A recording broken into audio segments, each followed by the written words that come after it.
Fuck. I started my stream early. I still have 7 minutes left of this house clip. I don't know what to do, guys.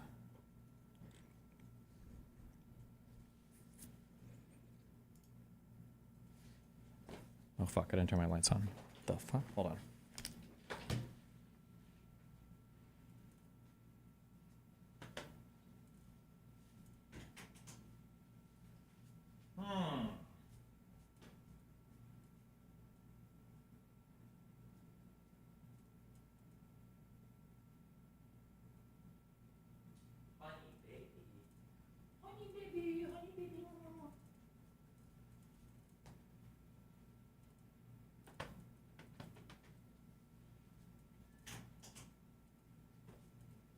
Where the fuck did I put my phone? I'm losing my mind. Where could I have put my phone? Oh, wait, I used the flashlight. God, I'm so smart. Holy fuck.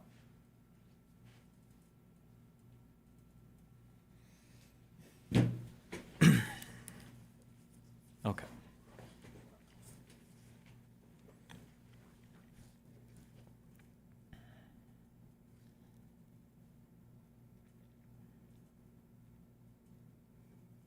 I don't get part of this arc with 13 and Foreman. Foreman switched her from the placebo to the real drug because the real drug was working. And so she got mad, obviously. Why, if a drug is showing a ton of promise in trials, don't they switch everybody off the placebo anyway? So why the fuck would he even do that?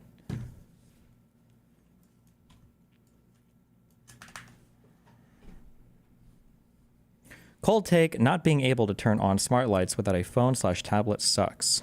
True. Even more when it's Chinese people making the app. Not until the trial is done.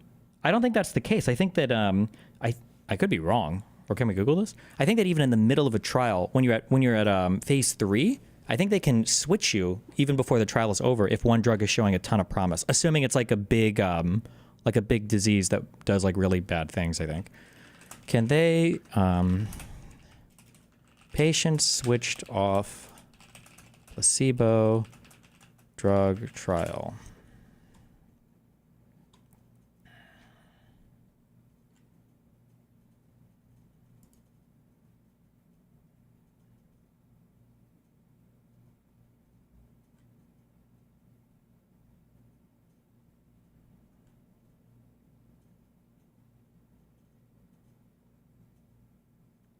Fuck, did I make this up? Where did I hear this from?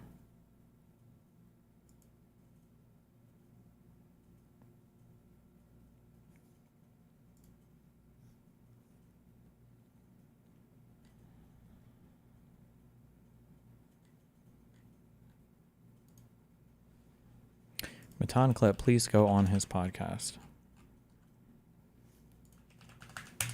Would you let a Jew work out in your gym without paying if he claimed that the membership was promised to him by God 4,000 years ago? Yo, you're fucking funny. Nah, I mean, everyone pays. What if he tried bombing you for that? No, stop. I mean, that would be like some crazy crime. Some act of, I don't even know, terror? I don't know. Are you taking a political stance right now? I'm saying that'd be insane if you tried to blow up the gym for a free membership. Hilarious. Pathetic. Desperate. Terrified. Is that Eminem? Wait. Oh, I've changed my streaming setup a little bit now, so fuck you guys. I now have, boom, a second itty-bitty monitor over here.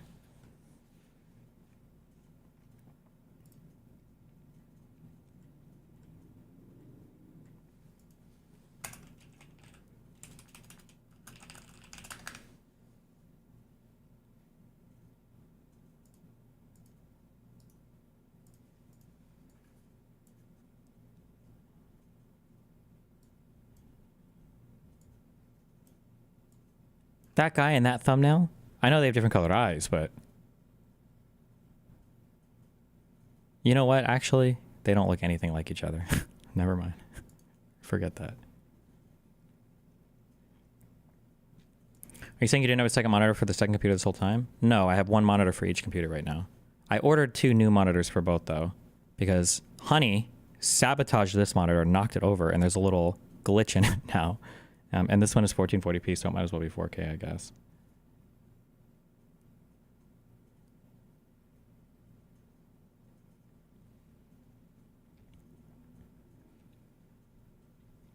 Are you getting OLED? I don't know. I looked up. I hope these are supposed to be nice, I think. One sec.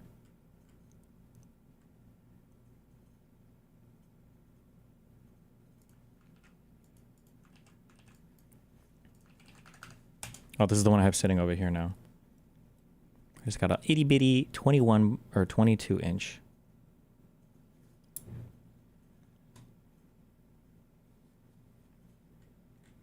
Can you get rid of the top wooden frame around chat that Gemzar made?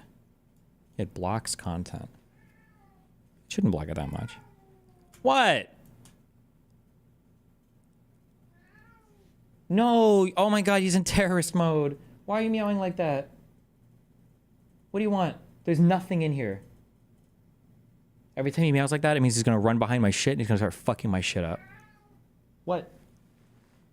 Yeah, go out there. No. Yeah, go out there. What are you looking for? You ain't got... No, there's nothing in here. You don't even want to be in here.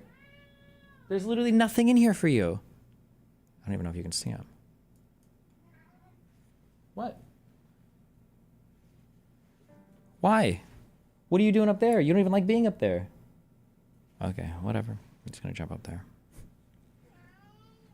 What? Do you want pets? Oh.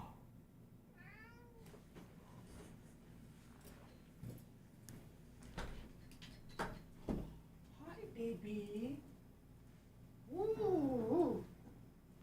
Okay, fuck you, I guess.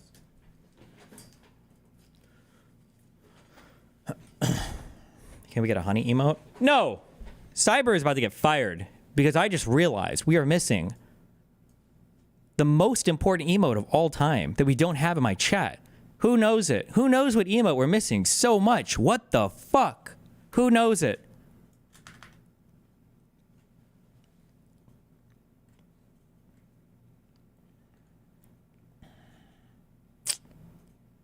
Everybody's saying Drake. The Drake one is a good one. How do we not have this GIF? What the fuck? How do we not have a GIF of this? What the fuck? Please. We need this immediately. Oh, we also need a fell for it again GIF or emote or whatever. What's a use case for this? Probably 40% of the time it's just going to get you permaban. Somebody will accuse me of doing something and then you guys will all be typing this and then I'll ban you because I'll be salty as fuck. But then other times just for when people are acting dumb and we know they're dumb. They'll be like, wow, Elon fucking scammed the government again. And then you post this in chat. There you go. Or shit like that, basically. Chat was mean to Cyber and he doesn't come into chat anymore. Really?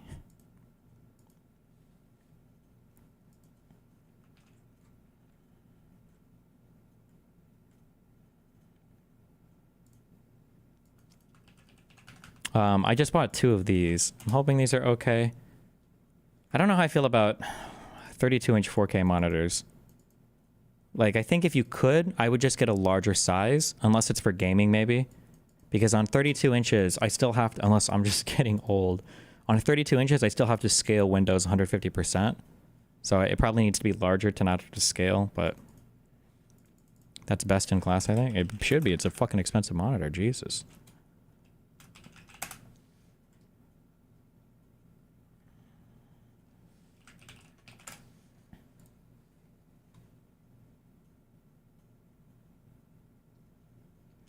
I know you know every single in and out that goes into every component in a PC, so why do you act like you don't know about or don't care about certain details about your PC when someone asks? From Kyle S. Wait, like which thing? I usually have no problem talking about hardware shit that people ask about.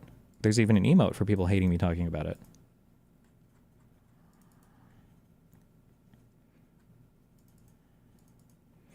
Hi, Destiny. I just got diagnosed with ADHD. I start with Elvancy. Got a pro tip. Yeah, ADHD is fake, and you're just lazy. So try applying yourself a little bit and stop being such a lazy fuck. And maybe you won't have to take speed, meth, to make yourself a better person. Stop trying to supplement your character deficiencies with a drug. Or if you are going to do that, do it with cool drugs like ketamine, and then you can be a billionaire. Like Elon.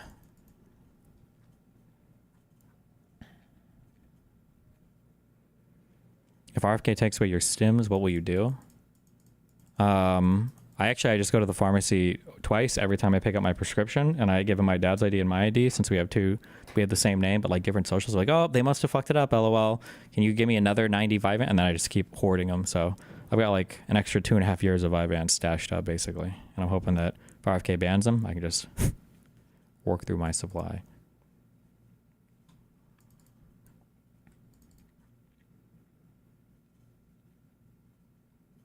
Too bad that doesn't work. That's what you think. Why don't you go ask your mom, bitch? They expire?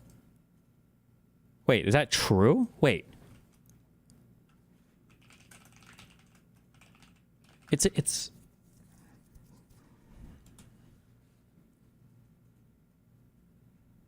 Wait, what the fuck?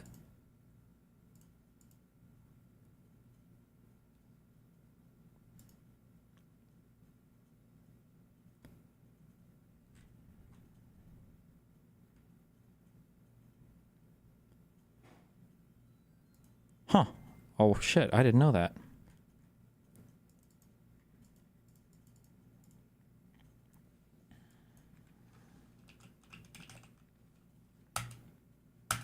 What did that Kyle S. guy want in chat? Why did he say I dodged questions about my hardware? What the fuck?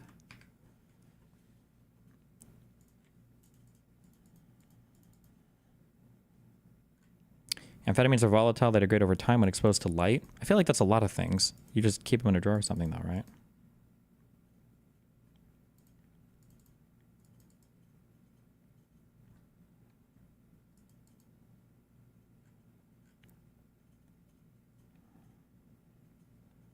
I heard if you take drugs past the expiration date, though, it gives you the power to levitate. The curve on this is really nice. Listen, I've already said that I'm getting older, and there are probably just some things in society that are going to, like, leave me behind, that I just won't be able to get on board with, like non-binary people. Curved monitors are one of those things. It's not right, and I will never buy a curved monitor, okay? When someone asked if you got OLED before, you were like, dude, I don't know. Like, that's a detail I would definitely have in the front of my mind. Oh, Kyle S. Well, allow me to help you, okay? Different computers are used for different reasons. So I'll be able to know a lot about hardware stuff related to my use case, but I don't know a lot outside of my use case. So I used to be a professional gamer. I don't game as much anymore. I think typically with the nicer monitors, I think what you're usually looking for is you're looking for a better response time, or maybe some features on the monitor, like the certain types of refresh syncs or whatever, like G-Sync or V-Sync or whatever the fuck they use now, and then like accurate color reproduction. But I don't do like video editing or color grading, any work like that, so I don't care about that. And I don't really play games at all. I don't do that much, but really at all, so I don't care about that. So typically when I get big monitors, I mean, I want them to look nice, I guess, and I'm rich, so I'll buy this, why not? But I'm not going to know much. If you ask me, like, OLED, I don't know what the fuck that means. OLED, does that mean that I think that means the individual LEDs can be lit instead of having to do it through like some matrix shit, and they can each have their own lumen values? But I don't know. But I truly don't know much. The only reason I bought this monitor is because I asked my chat a few days ago, what are good monitors? And some guy linked me this video. In addition to a glossy coat. And I think that I just bought whatever the fuck this thing said. The PG-32 bullshit. I just got it because it was here. So I really don't know fuck all about monitors. I'm sorry. I wouldn't be able to tell you much.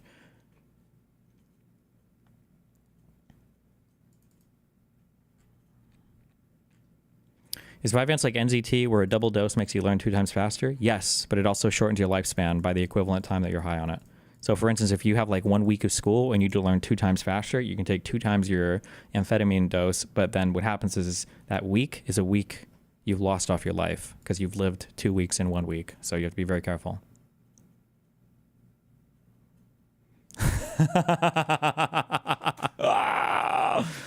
Oh, sorry. Okay. I shouldn't have laughed like that. I'm sorry. Yeah, that's how I graduated in 2 years instead of 4. Good job. Isn't there always eventual burn-in with OLED displays? I don't know what causes burn-in or not. I don't know what types of displays lead to burn-in. I don't think that whatever I have now, these aren't even like the greatest of monitors, but they don't have any burn-in. But that might just be the monitor type, not like how good or not good it is.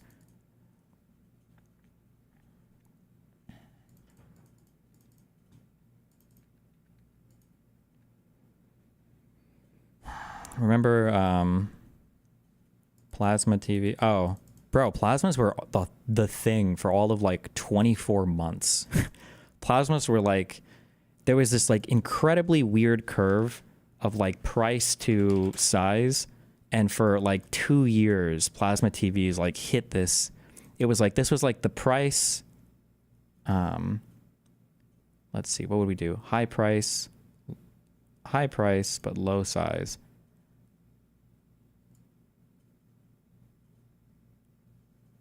Why can't I think in graph form right now? Wait, price.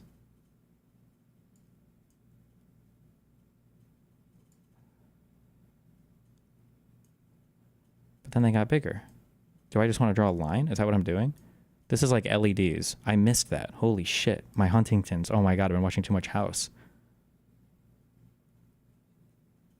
And like plasmas were like here. Like these are like LEDs. And then like plasmas were like, I think like here or something. There was just like this, I can't draw this. Somebody could do this better than me. But there was like this brief moment in time where everybody went on plasma screens. And then like within like 6 months, they became fucking worthless. Where now you could go to, I remember at, there's this huge store called Nebraska Furniture Mart. I feel like I went there and I could find like a 72-inch plasma screen TV for like $400 because they were just trying to like sell them all because they were like dog shit. They were very strange. Like when you pressed your finger on them, they were like, woo, they did really weird things. And then they just, I don't think they had a good refresh. Like things would be like blurry or something. I don't know, it was weird, but.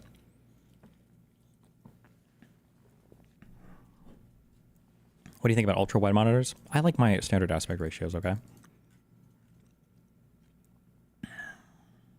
Back when you did a charity stream with Sheth, was it for Doctors Without Borders? It was.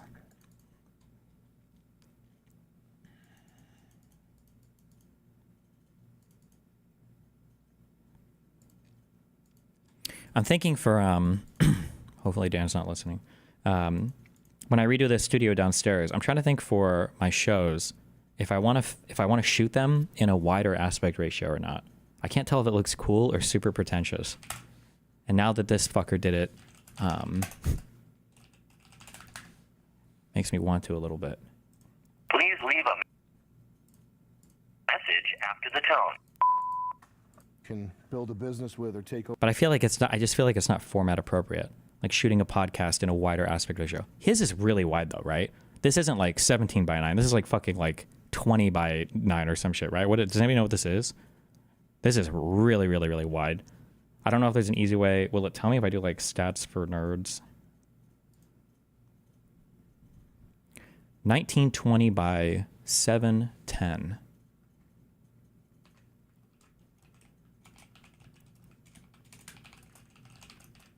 Or was it 710 or 720? I'm sorry. No, it is 710. 16 by 6. 16:6. Jesus. What is the IMAX standard? IMAX aspect ratio standard. Can you convert this to like a fucking thing that I can understand?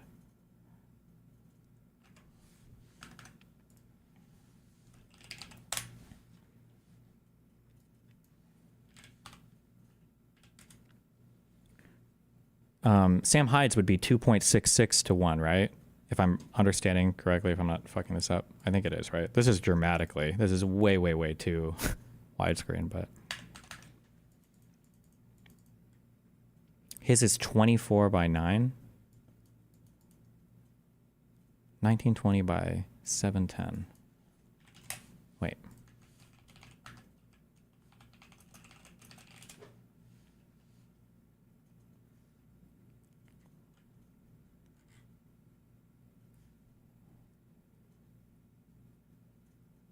24. So 50% is 24 by 9. Oh shit. Okay, you're right. 24 by 9. Okay. Damn.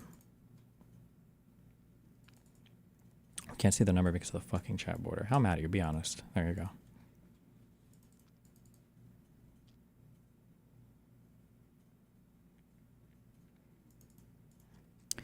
Yeah, I feel like if I make it any wider though, or if I do widescreen as well, it doesn't play well with phones and all that shit. But yeah, I don't know. Don't know, don't care that much.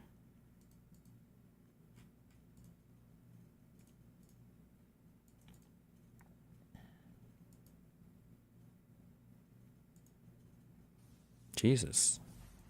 The home improvement channel on Twitch. This is normal. Every girl I've known usually does their home improvement like that.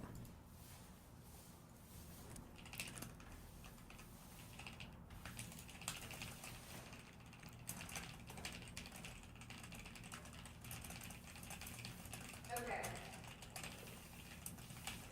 Now what? Now I gotta do the ceiling. Okay, I'm good.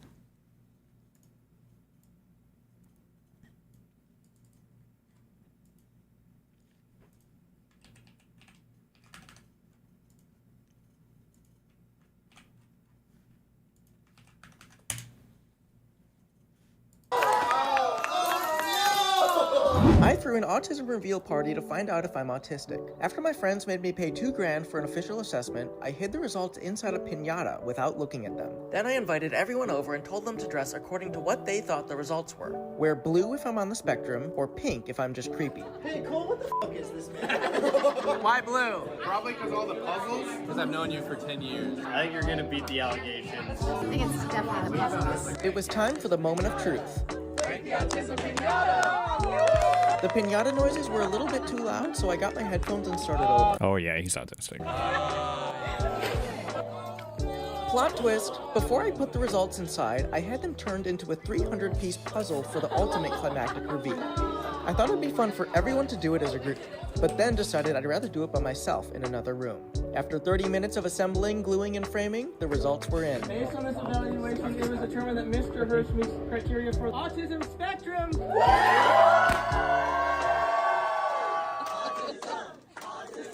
Luckily, my friends guessed correctly and came prepared with a cake. Even though I'm only a level 1 on the spectrum, it feels pretty awesome to be retarded.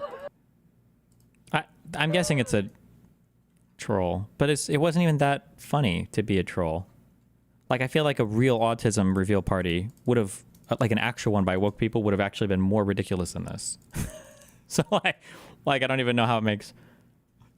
It's not even like a good troll. It'd be like, today we're gonna troll by pretending to be MAGA. Like, I'm gonna pretend that Donald Trump is gonna fucking. I can't even think of anything that would be.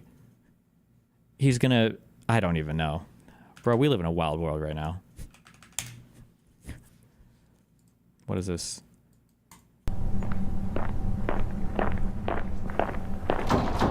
Someone's in here.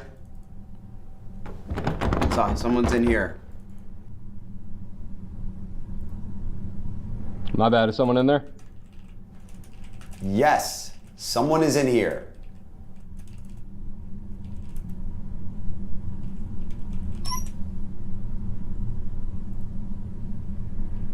Who's in there? Tommy? No. Tommy? No, can I please have some privacy? Is that Tommy? You don't know me, man. You do not know me. Who's in there? Hey, I said someone's in here. Unlock the door. What the fuck? No. Why would I unlock? No, go away. Hey, stop. What the fuck is wrong with you? Try to figure out who's in there. You don't know me, so just get the fuck out of here.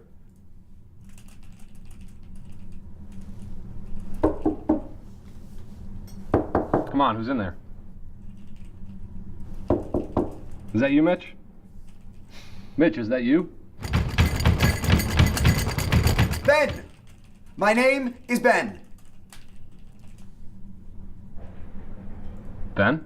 Yes, Ben. I am Ben. My name is Ben Sullivan. I am 26 years old. I'm from New Hampshire. I work here. I do sales, and I live at 416 Rose Ave, and I am taking a shit. I am taking a shit right here, right now, in this bathroom. No. Who's really in there? I just fucking told you who's in here. What else do you want? I want to know who you are. Who you really are. Holy shit. I'm nobody. I promise. There's nothing interesting about me. I am not special at all. It's okay. You can be honest with me. I am being honest. I'm not anyone. I am nothing. I'm not good at anything. I'm not important. I'm not rich. I don't have a girlfriend, no car, no social life, no passions or no interests or hobbies. I don't fucking do anything. I don't impact anything. Because I'm a fucking nobody. I mean, I could disappear right now and the world would just move on. Because I don't matter. So you want to know who's in here? No one is in here. No one. Does that answer your question, you fucking psycho? Who the fuck are you?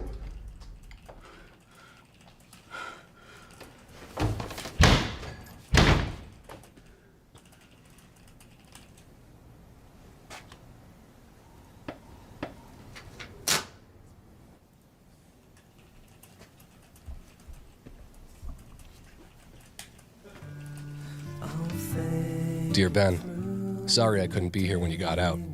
You were right. I don't know you, but I know what you're going through. It's okay to not be who you want to be. Your worth isn't defined by your worst days. Know that you are more, just as you are now. Always remember, someone is in there. Jesus Christ! Fuck!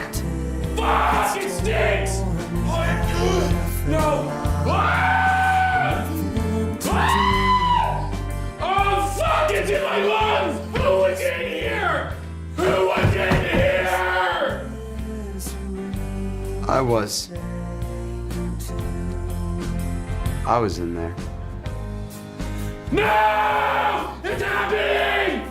No, it came true! I'm in my own nightmare! I have to wake up! Okay. Someone's wiping in your help. Help, I need your help wiping. Just kidding, my pants are on.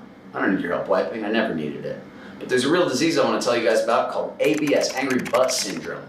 Your butt's angry with you because you're wiping with dry ass toilet paper like this. Get it out of my face, I don't want to see it again, I want to see this. I want to see this guy right here, dude wipes. Your butt's raw because you're just over wiping, pal. And guess what? If you're not over wiping, does it irritate? It's probably because you're under wiping. You got little kringle dingle dangles hanging in your butthole. That's disgusting. So stop being an a-hole, you're a b-hole.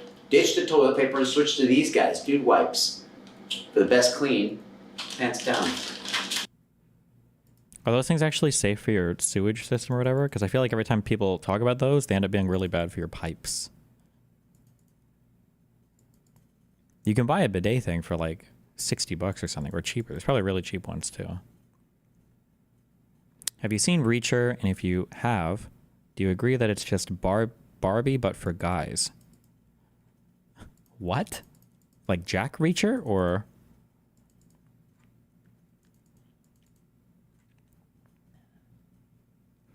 No, they are not. I just feed them to my dog once I'm done. Okay.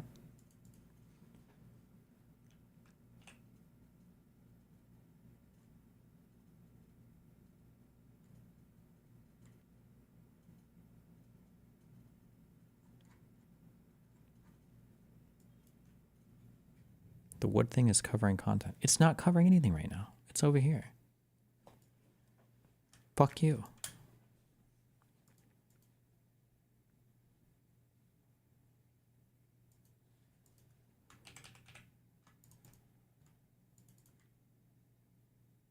I bought a meat cleaver today and I can't stop thinking about cutting my dick off with it. Please send help.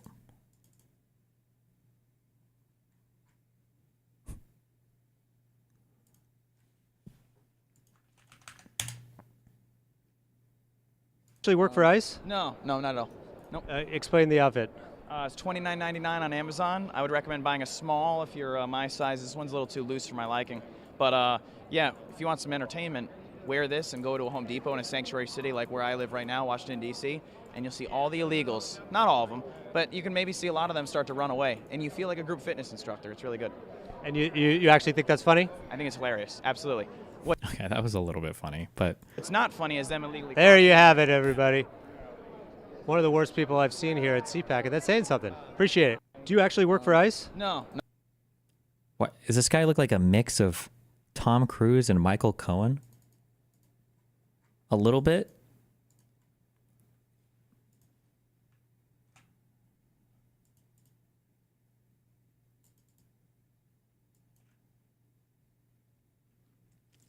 Also, I talk so much shit about like online analytics and stuff about like, oh, you know, like this is popular and this is popular. And one thing I've repeated a lot because I've heard it a lot is the Instagram Reels are, I think Instagram Reels are the second most popular short form content behind TikTok. They're really popular. Bro, I started watching Reels at night. Oh shit. That shit is not good. You have to get rid of all the scrolling content on your phone, guys. It's so bad for you. Oh my God.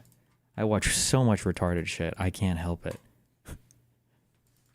Holy fuck. You'll be lost forever. I have TikTok. It's so bad. Yeah. Oh my God. You gotta stop. You gotta stop. You gotta stop. You gotta stop. You gotta stop.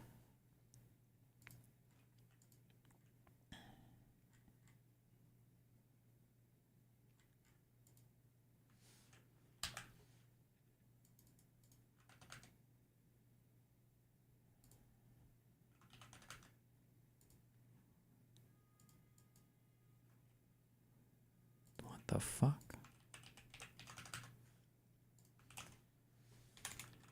Wait.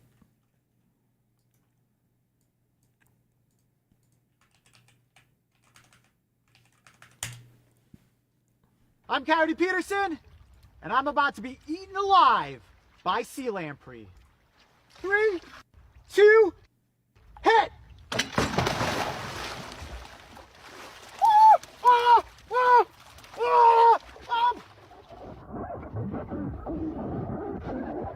What? I'm guessing they don't even eat humans or what? Oh, they're all They're not even eating him. This is weak. around me. Oh, they're definitely biting onto my legs too. Have you ever seen someone drown? Yes. I wrote a song about it. It's called In the Air Tonight. There's one adhered to my arm now. Look at this. They're biting onto my Oh, legs never mind. That guy seemed like he was... and my arms. Some fish will just eat, like, I don't know if it's like, it's not bacteria, but they eat things from you. So if you hold your hand out, they'll come and they'll nibble you, but they don't actually eat you. They just eat the stuff on you. Like your mom. Oh, also, quick random thing. Fuck! I shouldn't have gotten this monitor. Fuck! When you're spending this much money... Okay. Blast from the past. I've talked about this on stream before. Do you remember when you buy a case, because you're building a custom computer, you buy a case and it comes with a power supply, and it's always a dog shit power supply. Every single time it's a dog shit power supply that comes with it. It's like, why? Why? Like, you know that these are for custom builders. Why the fuck would you throw in this random $20 piece of shit? $1,124 monitor. This stand is going to be shit, isn't it? You can barely tilt it and it doesn't go up or down. Bro, what the fuck? I feel like there's been one, this is a shit stand, that's a shit stand, that's a shit stand. I feel like I've had one monitor before. I'm trying to remember what it was, but it was an Asus one or something, and it goes like up and down in the back. It's actually a good ass stand. What the fuck?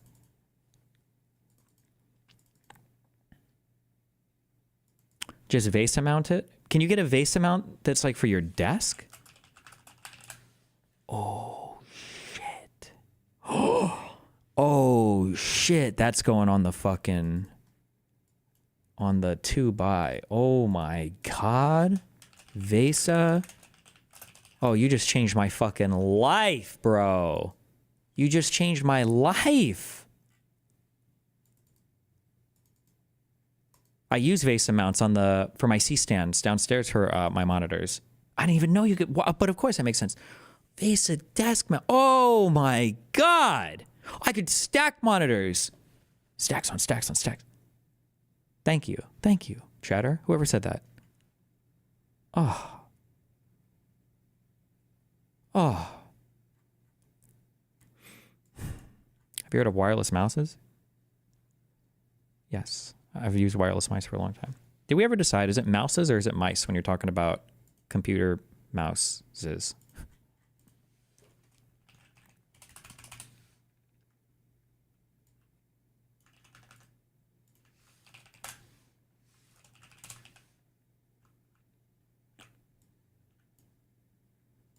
They have 400 hertz refresh monitors, by the way. Can you even see that much above, I feel like above like 90 to 100, it's pretty hard to tell the difference. Like, I think this one I have is 165, but I can't tell between like 165 and 120. Maybe if I was like a professional FPS player, maybe I'd be able to tell more, but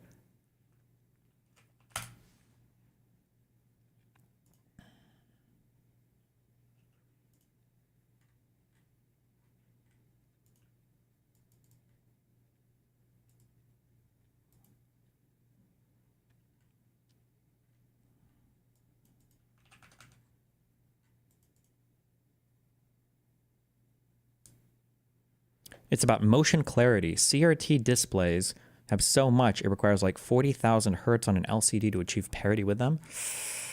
I don't know about that one, Chief. CRT's capped at, weren't they generally 60 hertz for frame rate for CRTs?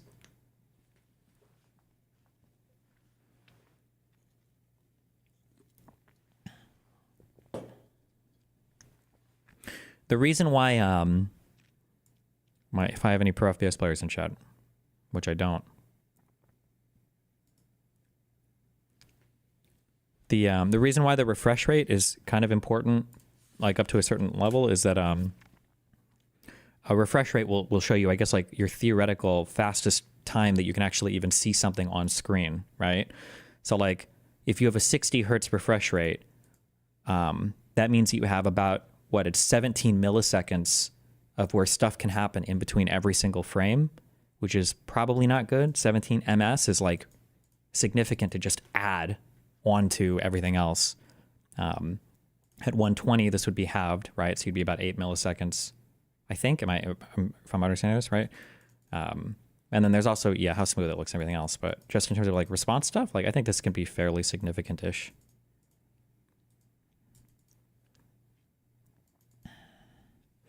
Explain to me why you can only see 90 hertz talking point is stupid, please. Is that a stupid talking point? What do you mean? I mean, like, there's going to be a maximum amount of like refresh rate that a person can noticeably tell the difference between. I just don't know where that number is. I heard before it was around like 100 to 120. That past that is really hard to see much of a difference in smoothness. But I don't know if that's true. And I read that at someplace a long time ago. I don't know how true that is. I will say that after using like a 144 monitor or a 120 monitor for a long time, when you go back to like 60 looks like 30 or 15. It looks really bad. Jesus. Ergotron LX is the Bushi desk mount, by the way, if you want to splurge. Very wrong. 144 to 240 is big. Okay. Do people overclock monitors anymore, or is that a thing of the past? What does this one even go up to? Graphics, advanced display. This monitor is 144.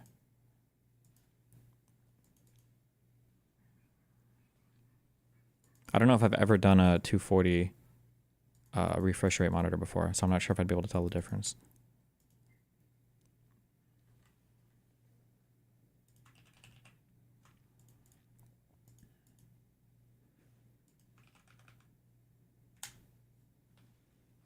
Holy shit. What the fuck?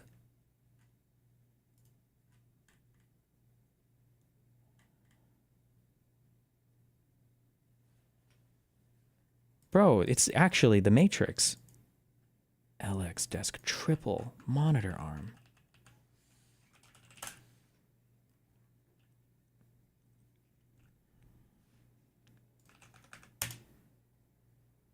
Ooh, okay. Okay. Okay. I was unfamiliar with your game. It's probably worth it, though. I would only need one of these. Okay, I'll look at this shit later. Damn, I can't believe I didn't think of this amount of my monitors. The stands of the desk are just dog shit. Oh my god, it's gonna be so much. Oh, it's gonna be so much nicer.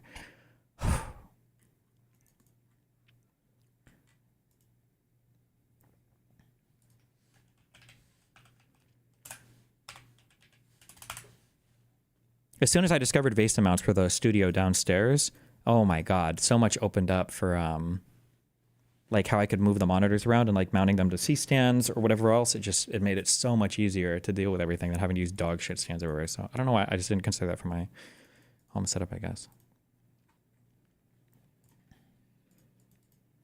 Ultra widescreen on top. Having my chats above would actually help. When I'm watching stuff, a lot of times it seems like I'm not paying attention, or people are like, oh, how did you miss that? Or why'd you miss that? The reason why is because I'm a fucking streamer and I'm trying to keep tabs on my chat as well. But sometimes if I look over and I'm like reading all three of my chats and then I have to look like all the way back to see stuff, it's easier to miss stuff. But if I could just like look up and see my chats up here to see when I'm getting pinged with stuff, it'd be so much easier. But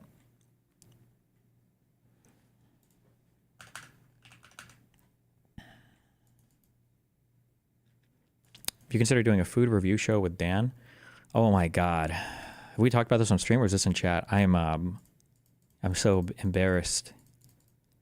I am a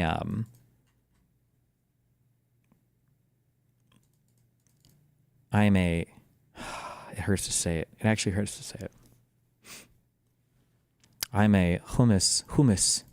I think that's how they would say it over there. I'm a hummus simp now. Holy fuck.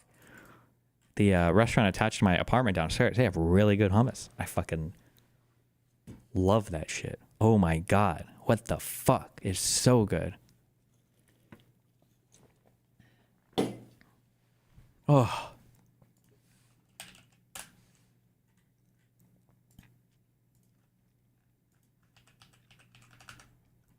I don't even know what the fuck. I don't even know what's in it. It looks gross. I promise you, even though this looks gross, it's not. Oh, I don't know what this green shit is. I don't know what any of this is, but it's so good. Oh, fuck me, it's so good. Oh my god.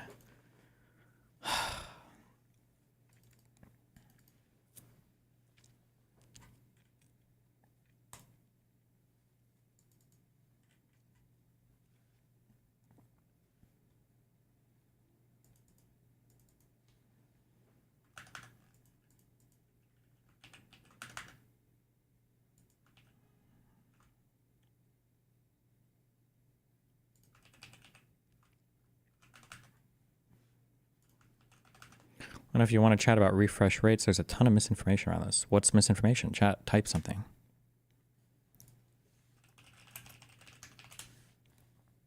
Good thing. What is this? AZT was known to be a highly toxic, really ineffective drug. And of course, that was the one they picked that killed friends of mine. Fauci did some extremely evil shit, and he knows me. AZT. That's not short for azithromycin, is it? I don't know what this is. Azithromycin? Azithromycin was the first antiretroviral medication used to prevent and treat HIV and AIDS. I mean, Bobby, I really... No, not another celebrity that I like. No. Joe Rogan to the celebrity world is like a Gamer's Nexus for everything having to do with PC shit. Like, you open a Gamer's Nexus video and they're doing a video on like your favorite thing. And you're like, God damn it. Fuck. I'm about to hear about how this company is fucking hiring, you know, Cambodian death squads to produce substandard PC equipment. I'm about to hear the worst shit ever. And then it's the same thing with Joe Rogan. It's like, oh no, my favorite celebrity is going, he's about to say the most unhinged shit ever. Fuck. I mean, Bobby, I really hope he's able to do some good things, because he's certainly a man on a mission and a man who cares deeply. Yeah. And I think really heroic how much he stood up for things that he didn't need to talk about, you know, that didn't help him in any way. You know, Right. He just took one arrow after the other over it. You know, to me, even if he was wrong, which I don't think he was, then it's heroic to do that. What's wrong with the Hammers and Axes? Nothing, unfortunately. It's just every time they do a review on something, it's usually because that thing sucks or there's some horrible fucked up shit about it, and they're about to expose it. You need DisplayPort 2.1 to drive 4K 240 hertz, and your graphics card does not have it. My 3090 doesn't have DisplayPort. I don't know. I'm not getting a 4K 240 hertz monitor. Wait, am I? Was that a two? Wait, hold on.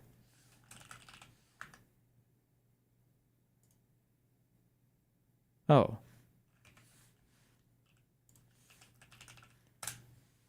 $3090 is so old? No shot. Wait, I don't think I've even played a game on this fucking graphics card yet. How is a 3090 old? Is there a way I can see the output on it?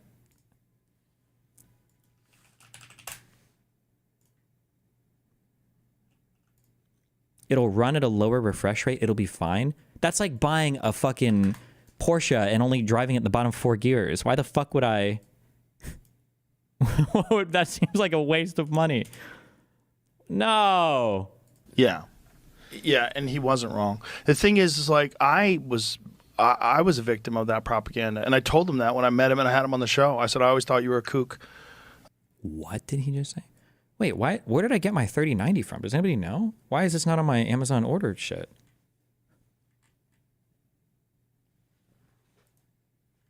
The fuck? I had always heard, I'd bought into it. I just had this sort of cursory examination. Dan gave it to you? Why? Oh, artesian builds. Oh, it's that computer, true. Of what people were saying about you, like, oh, that guy doesn't believe in vaccines. He's a nut. He's some sort of an anti-science nut who's just a conspiracy theorist. He's just like all these other nutty people. Right. I find the only way to enjoy JRE is just watching episodes where he interviews someone you like or an expert on something you're interested in. Joe doesn't always go off the rails. Your mileage may vary.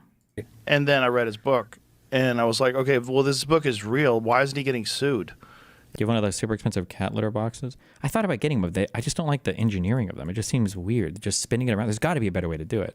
The cat robot. I might get one. They're like $600 though. Jesus. Book. And I was like, okay, well, this book is real. Why isn't he getting sued? If it's not real, why is he getting sued? Why if all these things he's saying about Anthony Fauci during the AIDS crisis, if that's not true, why is he not getting sued? I would sue the fuck out of him if he lied about me and said I was vaccinating foster kids with... Well, wait, did Joe Rogan sue anybody? He might have, actually. Did Joe Rogan sue CNN for the horse paste stuff? It's a high standard to sue public figures. It's called actual malice, but we should read that court case. You know what? Why the fuck not? Fuck politics.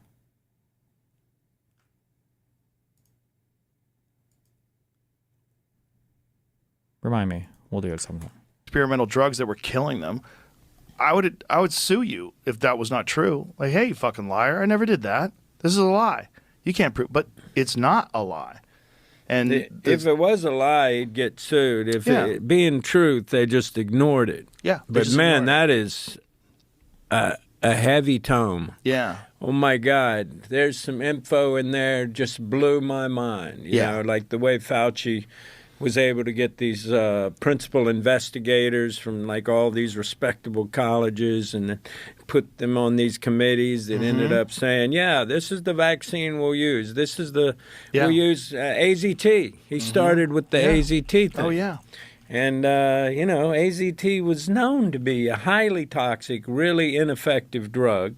Yeah. And, of course, but that was the one they picked, and so they started using that again, and I don't know how many people that killed. That killed friends of mine, you know.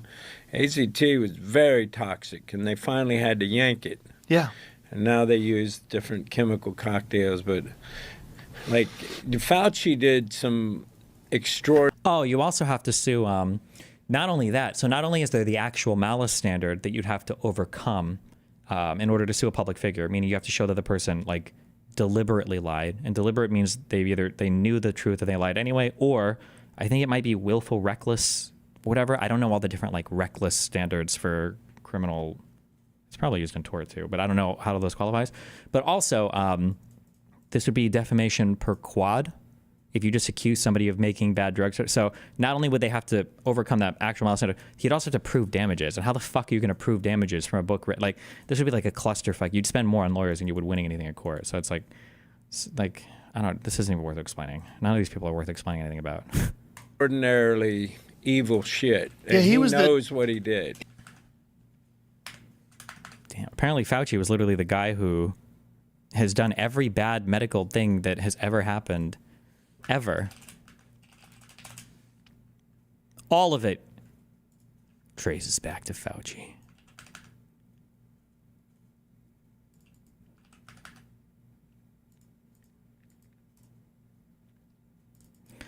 How the fuck are these retarded celebs crying about how dangerous certain meds are, but will then turn around and snort, inject, or smoke every drug under the sun? True. That's actually kind of crazy. How many people have died from like random drug overdoses, but they have more to say about like Fauci and shit than I guess any of that, huh? Isn't there like some magic death age for, is it 26 or 27? Does anybody know what I'm talking about? 27?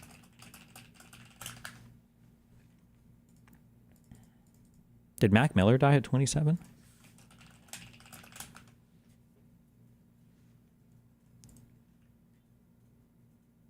Nope. See, he was 26. It's not true.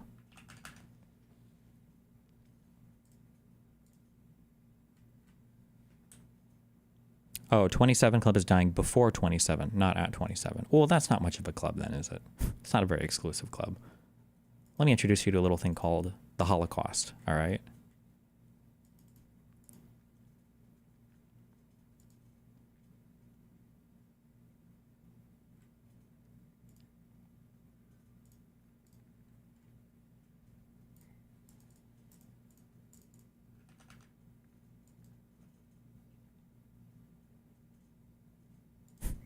Wait, what? Hold on.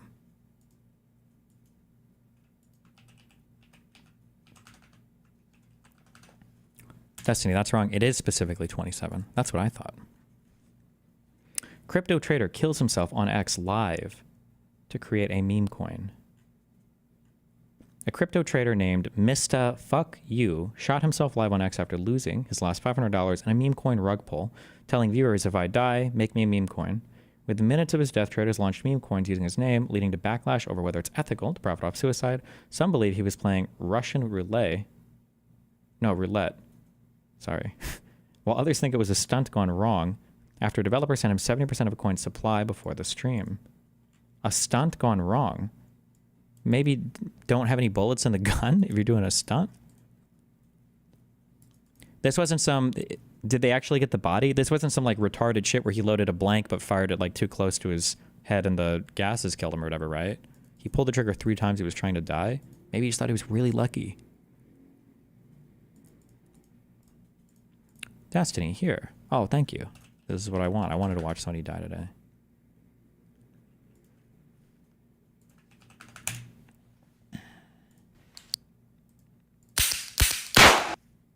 Okay. Wait, was that real?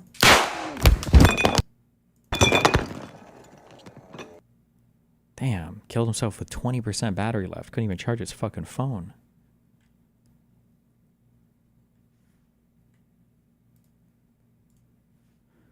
Holy fuck, rip bro. It doesn't matter if you're rich or poor. Please don't kill yourself so people can make a meme coin about it. God got a plan for everyone. Keep working and God will show what he has planned for you. Maybe God had that plan for him. You don't know. Do you speak for God? Damn.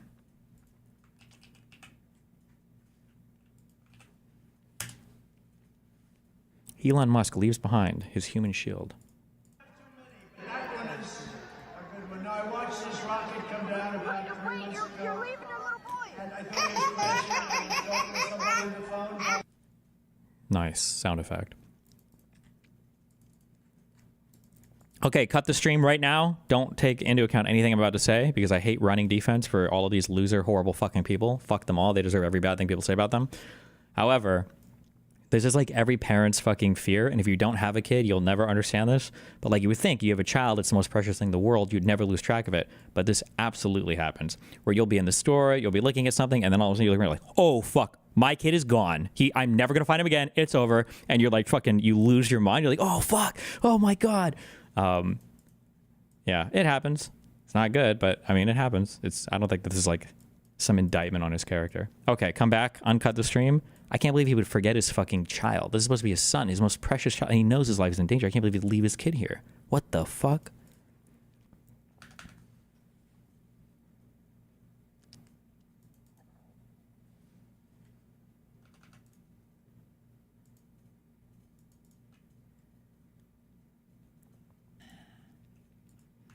you think this is abuse?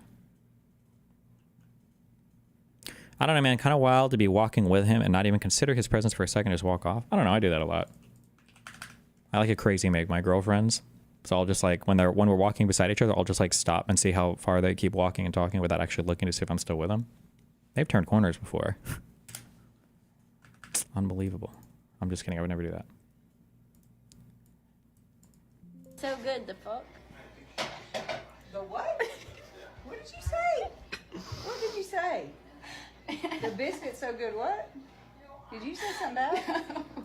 What did you say? No, Al, you're ripping it out. Well, what'd you say? What did you say? I said the fuck. Natalie. With the Q, it was with the Q. Don't say that. I don't not care funny. if it's with a W. You don't say it.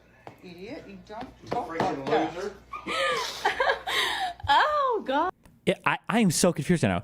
Is this girl 15 or 26? How old is this child? What is happening right now?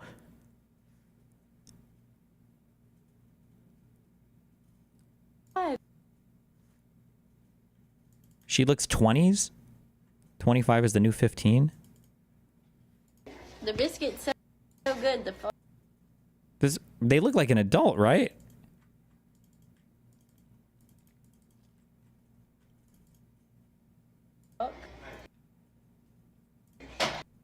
Rep. You can't really tell. Careful with that.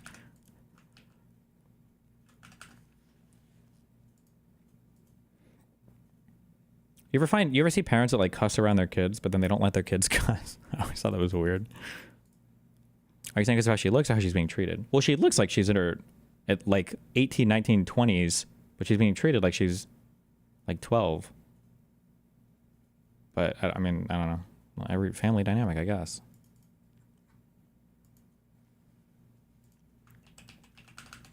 Now, defend this. View not safe for work content.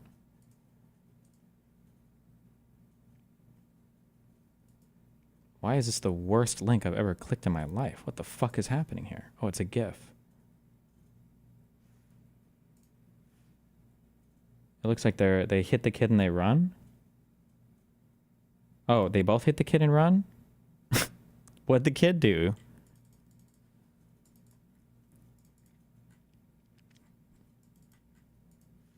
Why would they post this as a fucking GIF with the comments as part of the video? Oh my god. This might be the most cancerous post I've ever seen in my entire fucking life. Someone like that security guard mag dumping the guy and then pulling out a shotgun? Wait, what?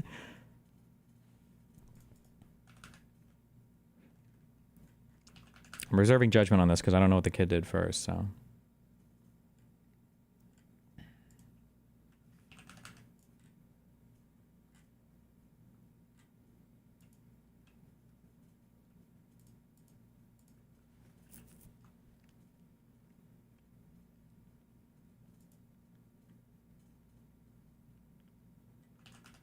Security guard empties his mag and then grabs his shotgun to finish him off.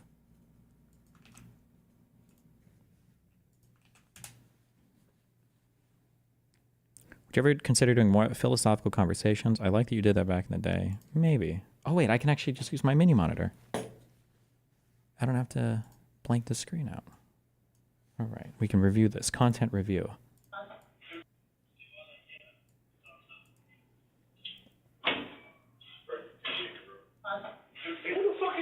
Don't fucking touch me, dog. Who the fuck are you talking to, dog? Did he pull out a gun? Oh, bro, why would you do that? Don't fucking touch me, dog. Who the fuck are you talking to, dog? Like, really?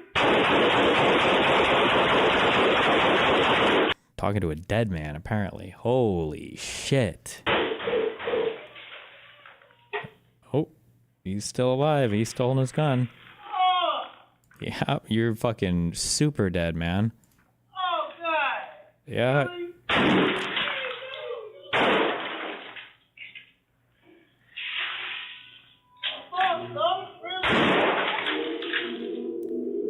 Is he even hitting him with the shotgun shots? I don't know. He's probably dead, huh? Jesus.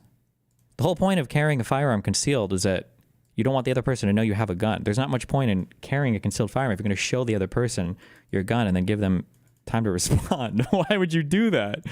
Why would you be like, just so you know, hey, look, here's my gun. Well, thanks for telling me. Now I'm going to kill you. Jesus. Isn't it risky to not hide your desktop? If you accidentally alt-tabbed, it could leak what you have on that monitor. No. I still have my separate computer. I just have 2 monitors for this computer now. We saw that not safe for like years ago. RIP. Is that a cop video? I don't know. This is probably an off-duty cop. That's my guess. A security guard.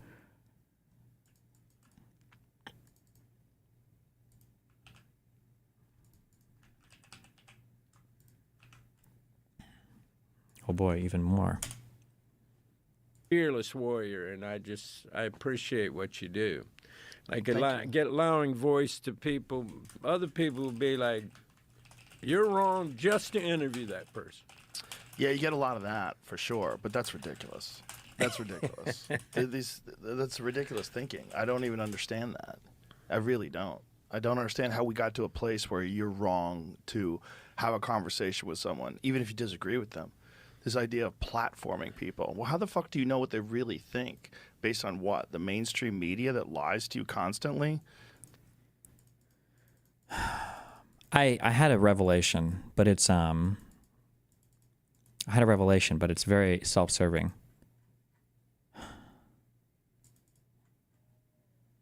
That's supported by all sorts of special interest groups that have no need to tell the American public the truth.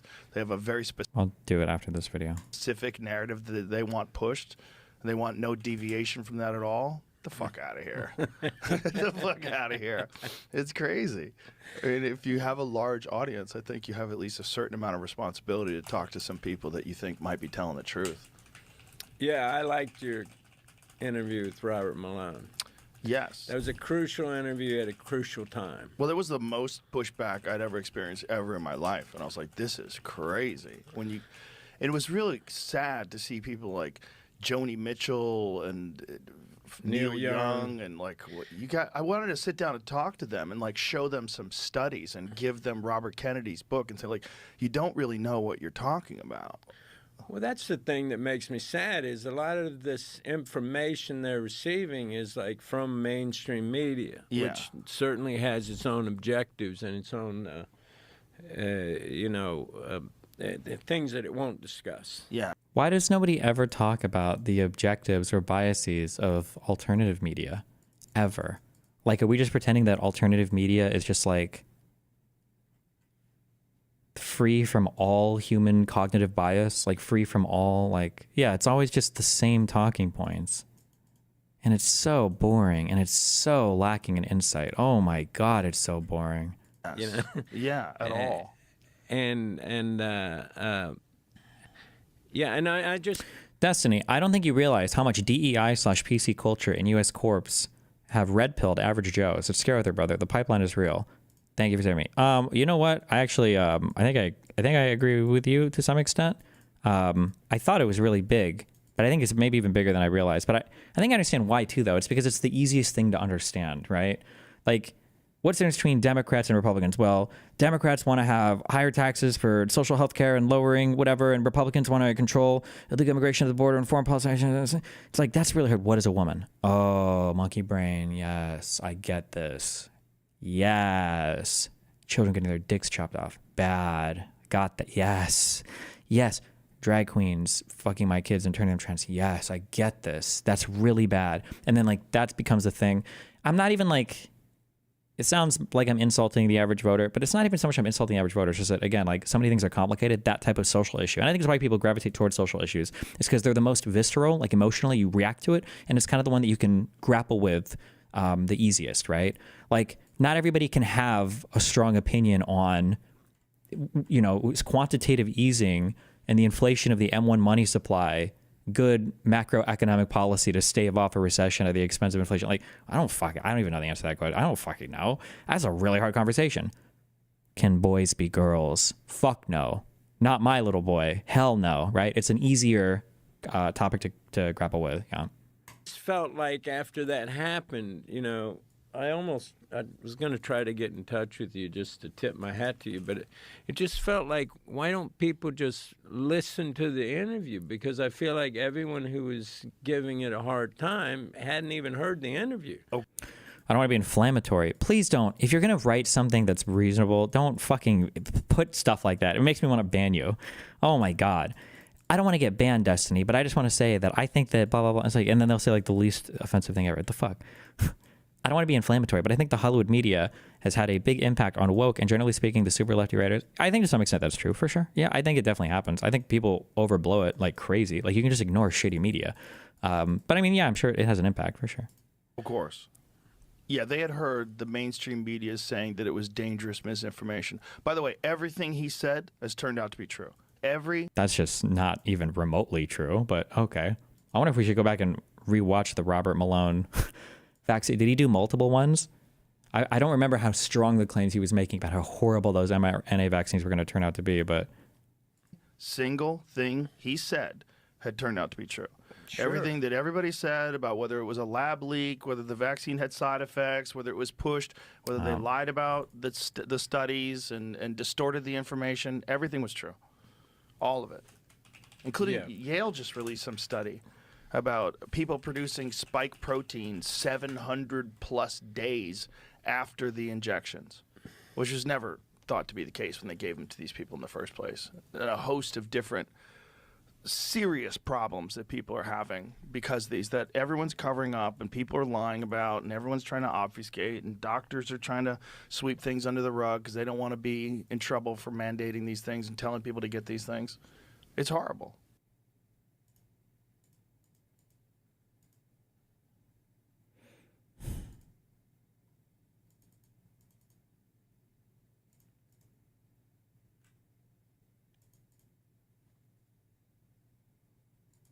I also love the, was it Joe Rogan we were watching yesterday or was it somebody else where they were like, it might've been Elon Musk at CPAC and the other guy said it, that we're not allowed to talk about this.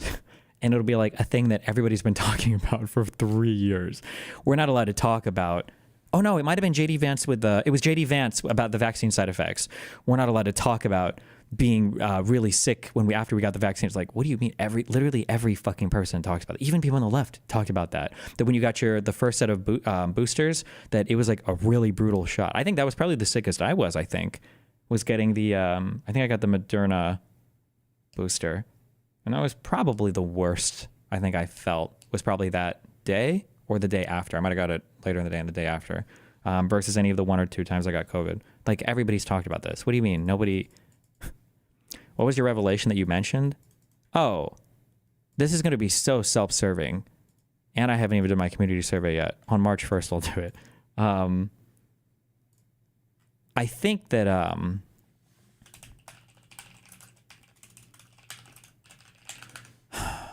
I think that the only way that you can break people out of these bad media environments, I think it actually has to be... This is so self-serving. I'm so sorry. But I think it has to be done through debate. I think it's like the most important thing that you can possibly do. Because something that I realized, I was reflecting on my time at doing that show with Peter Boghossian, and as I'm arguing with people, like I realize what's happening. What's happening is they're getting a whole bunch of horrible information from whatever conservative commentator they listen to or centrist commentator they listen to.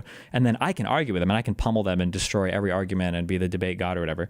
But it doesn't matter because at the end of the day, they can go back and listen to that person. But I think it does something to your mind when you see this is feedback I got a lot when I did debates in the past. It does something to your mind when you see your like information god be forced to actually confront something that he said that he can't defend when he's actually challenged on it.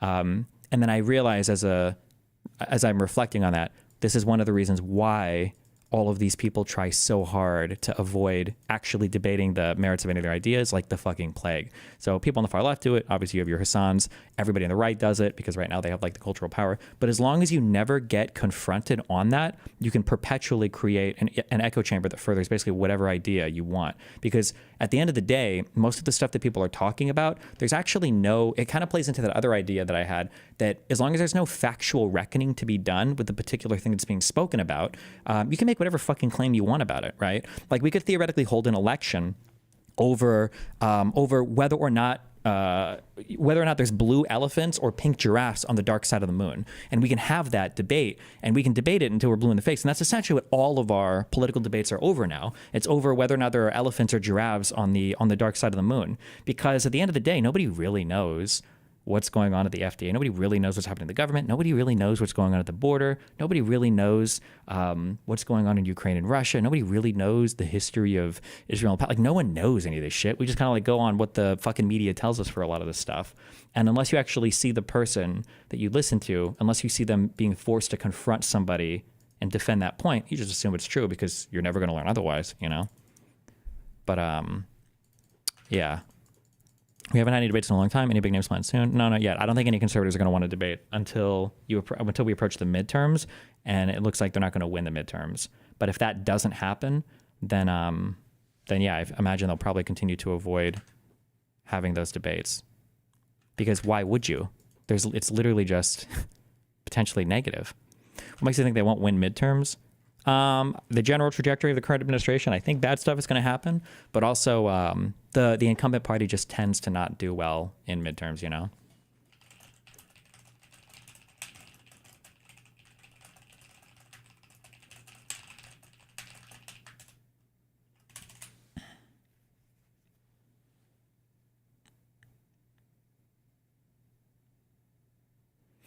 Destiny, what do you think about what Dr. K said on Bridges? The harder I try to understand their point, the harder they will try to understand mine in a truly empathetic way, because it seems very true to me, and I don't know why you don't do that more. I actually spoke to Dr. K a lot off stream about that topic. I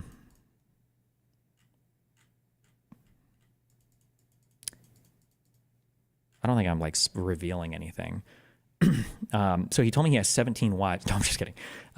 One thing that we reached at the end that was interesting, because the problem with a lot of Dr. K's advice is that, no, I shouldn't say the problem, is the applicability to what I do. I think that when Dr. K says that, I think that he is 100% correct when it comes to dealing with other people, like other human beings in your life. But I don't deal with like ordinary humans or ordinary people. I'm dealing with people online that have a vested interest in delivering a certain opinion. It's not the incentives and the way you engage with them are not quite the same. And I joked with him at the end of one of our chats, and he was saying that like it would be interesting for him to get into doing like kind of political debate, just to see the difference in how people engage with each other, the differences.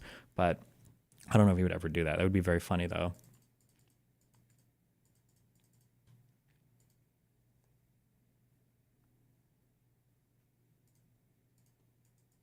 Do you think the midterms are going to be held normally? Or do you think Trump might unironically start directly influencing the voting mechanisms to a degree where actual vote counts can be altered? Depends on how independent states maintain their voting stuff. But there's absolutely no reason why you should assume that the Trump administration won't try to cheat. Trump himself has tried to cheat an election before, so there's no reason to think he wouldn't try to do it again. So.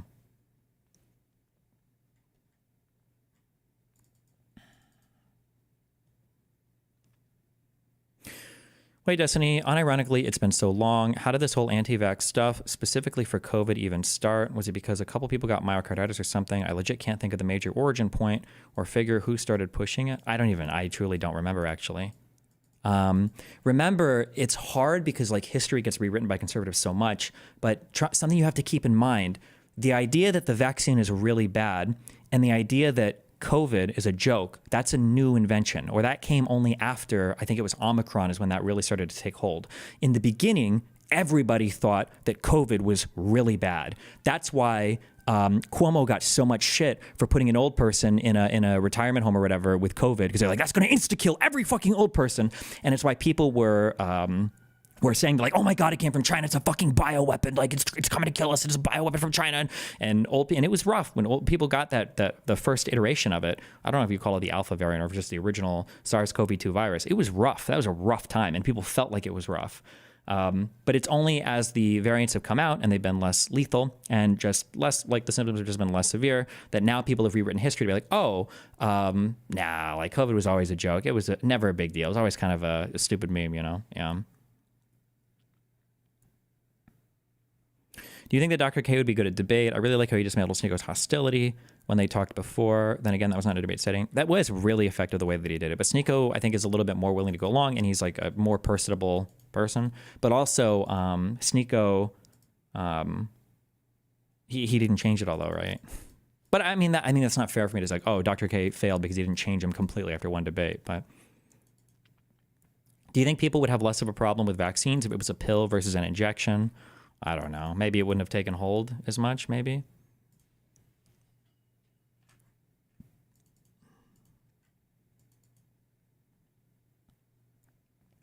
Sneeko has changed recently. Yeah, I've heard very recently Sneeko started to change, but he's also, because I think that there is a thinking human being inside Sneeko somewhere, and there's just been a lot of stuff, like the obvious hatred towards Muslims, because Muslims were like there was this like brief shimmering moment in time where conservatives, at least young conservatives, thought that Muslims were actually based and cool because Christians in the West were so weak, but I think that's largely gone away with the kind of the receding of the whole red pill movement. And then seeing Trump, who is a massive simp for Israel, and then that was a big Sneeko talking point for a while, like, what about the Jews? And then that Haitian thing, I think, fucked him up quite a bit as well, where he was like, hold on, I thought that I didn't know that racism was this real, guys. This is not cool. It was a blessing and a curse that COVID was relatively benign relative to something like SARS-1. If people's kids were dying left and right, things would have been different. True. Why do parents give their kids horrible tasting liquid medicine when they could just take pills? Like if you're old enough to swallow your own food, you can take a pill. I don't know, actually. Maybe something to do with the bioavailability. Not all pills are as available to your intestines as like a liquid form version of a medication. Maybe. That's a total guess. Ultimate challenge for my I think the ultimate challenge for my 20s is going to be shifting away from social media and all the politics that I've got myself involved in to be able to make what I really want to make. I think we've yet to see an artist come directly out of the social media world, and I want to be the one to do it. When I was streaming the other night, my community started saying that art is liberal and gay. In streaming, I've cultivated an audience that shares little to no interest with me besides UFC and all the dude activities that are popular in media. Most of the people that watch my streams only like movies like The Joker, Fight Club, The Matrix. I spend so much time in galleries and museums because nothing else instantly gives me so much inspiration. As I get older, I come to realize that there's really nothing more uninteresting than talking about than money, business. Many men are afraid to discuss anything else or step foot in a place like this because art is supposed to expose and highlight our vulnerabilities. I love streaming, but part of the reason I hate it is because you end up becoming a jukebox for people who want to hear the same talking points over and over again. Especially when your audience is 98% male. They want to hear discussions about women and self-improvement so that listening to you feels like they're progressing, but most of them never apply any of it. They just like hearing the greatest hits. Sometimes streaming now feels like being a 7-year-old rock star who's playing hits from the 80s. I'm beginning to understand why bands like Radiohead refuse to play their most famous songs like Creep. I'm a widow. Yeah, maybe in 1993, but it's time to grow up.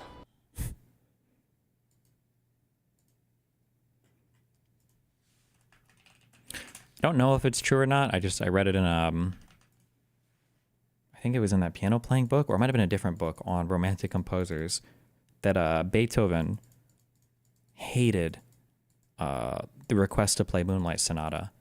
That everywhere he would go, people would like, this was a pretty often requested song, and apparently he got really ass pain that people would do that so much.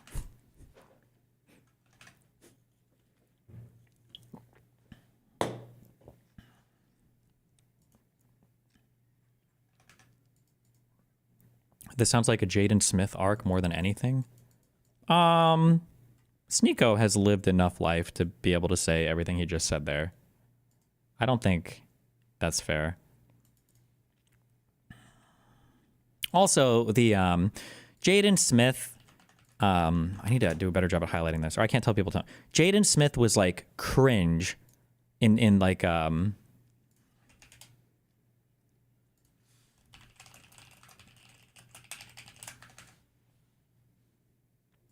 age. And I look and I go around sometimes and I hang out with other people that are my age and they're just kind of just Yeah.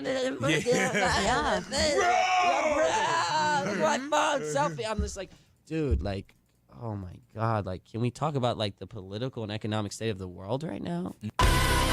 Like, this is cringe, but it's also, it's like age appropriate cringe. You should be cringe at this age. Everybody's cringe when they're young. You have to be. It just sucks that when you're a celebrity, there's a camera in your face, and so every moment of cringe is thrust in the spotlight. But like, this isn't like a character defect or flaw of his. It's just like he's a kid.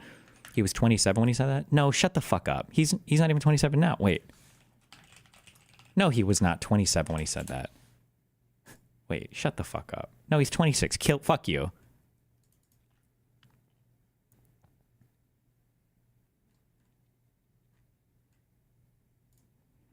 My defense of Jaden Smith is all he wanted was a go-kart and capitalism gave him a Lambo. I don't know about that.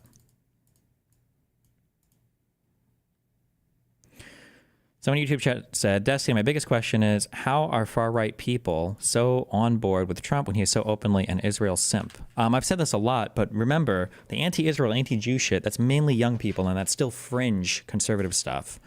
Trump is like an authoritarian, quasi-fasci dude, but he's not. Trump himself is not anti-Semitic, or I've never seen an inkling of anti-Semitism from Donald Trump. He seems to squarely be like an old guy in the United States who's like a super Israeli simp. But all old people are Israeli simps. That's just super standard, like on the right or the left. Can you name any prominent debates that Ben Shapiro had that made him go viral? I can't. It's all him steamrolling normal lefty people. You need to adopt that strategy.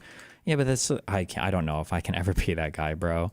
That like, I'm going to go fucking annihilate these college kids. Like, it just feels so cringe.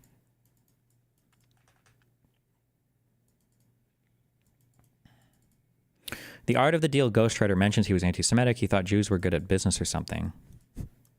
That's, if we're going to call that anti-Semitism, then I would say he has like an ordinary level of anti-Semitism in the same way that people who don't want to get in a math contest against Asians or whatever would be anti-Asian or whatever. Like, yeah. Why does Trump simp for Israel like old people, but he loves Russia? Old people I know hated Russia. That's just inexplicable. I don't know how you can explain the Republican Party move on that, other than a slow move away from foreign policy after Iraq and Afghanistan. That's the only thing I can think of.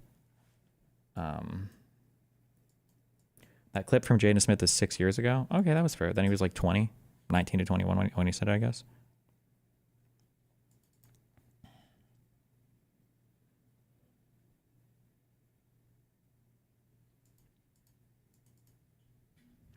Do you think it'd be cool to have a king or queen like England does, like a spiritual neutral leader of the nation to counteract populism surging up every now and then? Was the king or queen of England, are they felt that way? I thought that was mainly like kind of just like an honorific figure, and but I don't know if, do people in any of the monarchies across Europe now look for any sort of actual country guidance aside from some social issues from their monarchs? They might. I don't know. I truly don't know. Like, other than like 9/11 happened and the head of your monarch comes out and they're like, that was very bad. What about the president of Israel? The president of Israel is literally just like a spokesperson, right? Erwin, aren't you Israeli? Or you're a big Israeli poster, right? Is it still Herzog? I don't even know who the president of Israel is right now.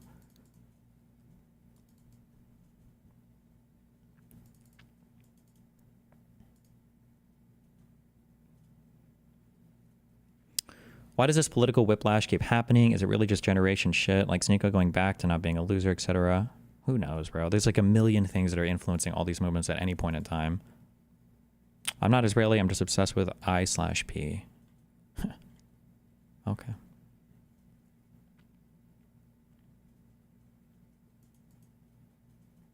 Did you see Asman's take on Ukraine? Not yet. It's probably going to be painful.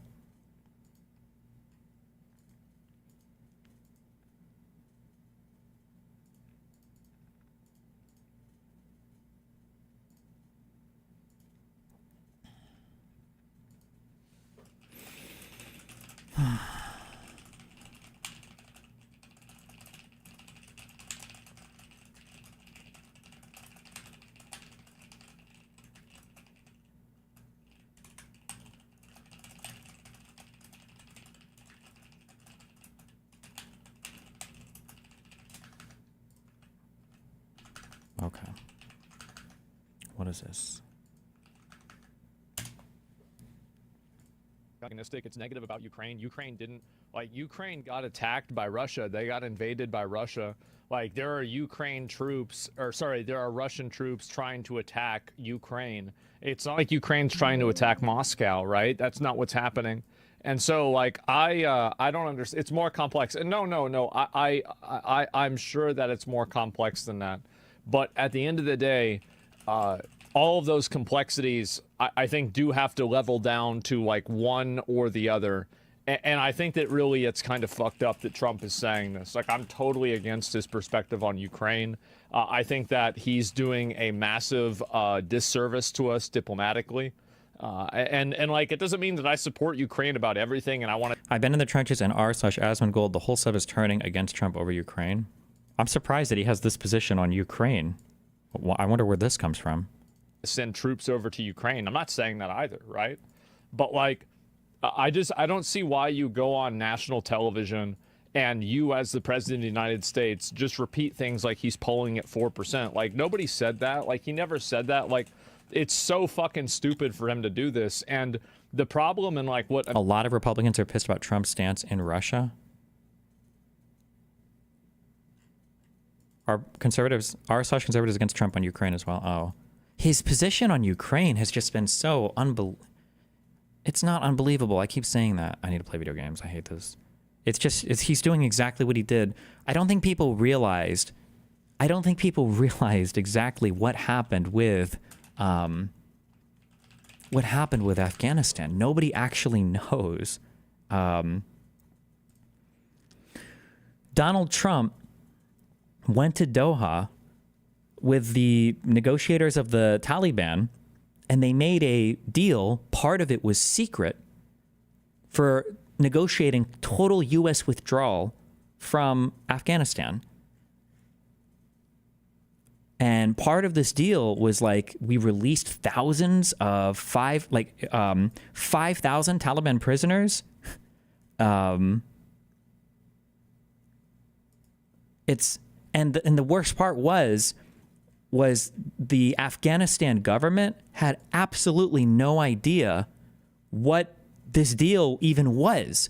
Part of the reason why Afghanistan collapsed even faster than we thought it would when we were in the process of pulling out is because the Taliban would show up to areas and basically say, hey, this land has already been signed over to us. I don't even know why you retards are defending it. You need to get the fuck out. And they'd be like, oh shit, I didn't even know. It was just like, it was fucked. This negotiated deal, quote unquote negotiation, this was just a complete and total and utter surrender of Afghanistan. Now, whether you think it was good or bad for us to surrender it is one thing, but that's all this was.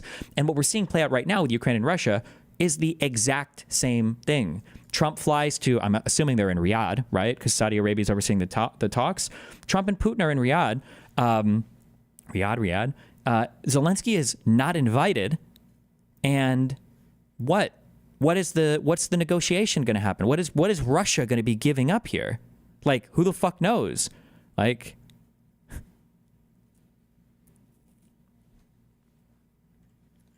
so it's just like a total surrender, except now Trump isn't even surrendering a U.S. position. He's surrendering on behalf of another country. What the fuck does Elon mean when he says Zelensky killed an American journalist? That one guy that we hate, that we used to debate, who said I would kill myself in 10 years. I don't know how many years I have left. Coach Red Pill. He was a journalist in Ukraine. Journalist. I'm giving the biggest air quotes ever. When he went to Ukraine...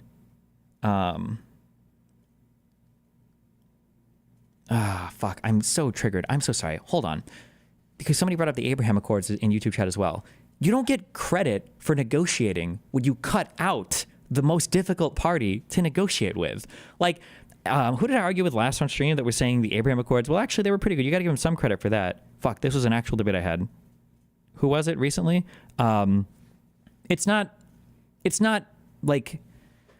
It's not impressive that you managed to negotiate some kind of Middle Eastern peace deal with Israel and Saudi Arabia and Morocco when these guys all have a super common enemy, which is Iran, and you cut the Palestinians out of the negotiated deal. Like, the Palestinian is the biggest issue right now when it comes to negotiating peace.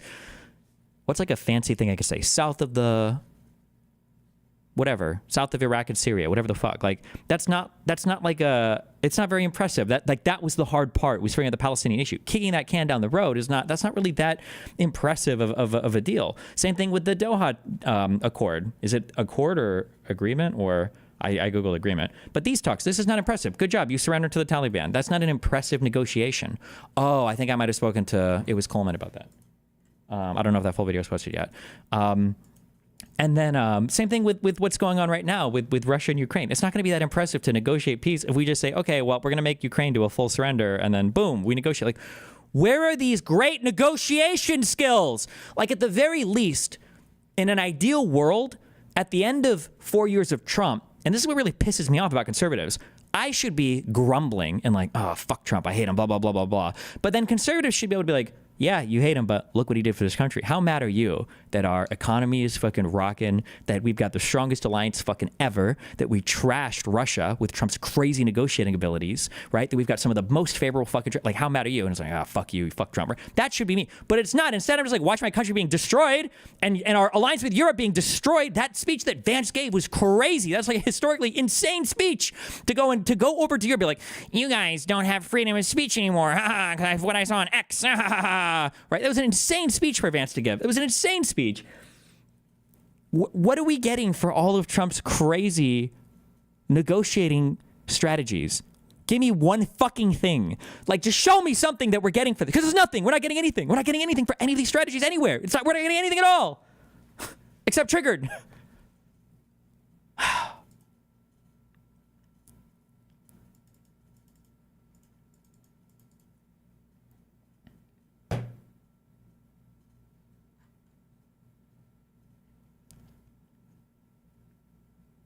We should read The Art of the Deal. True. What the fuck? Maybe it's all in there. Maybe the art of the deal is just giving up fucking everything until somebody does you a favor in the future. I don't know, man. Jesus Christ.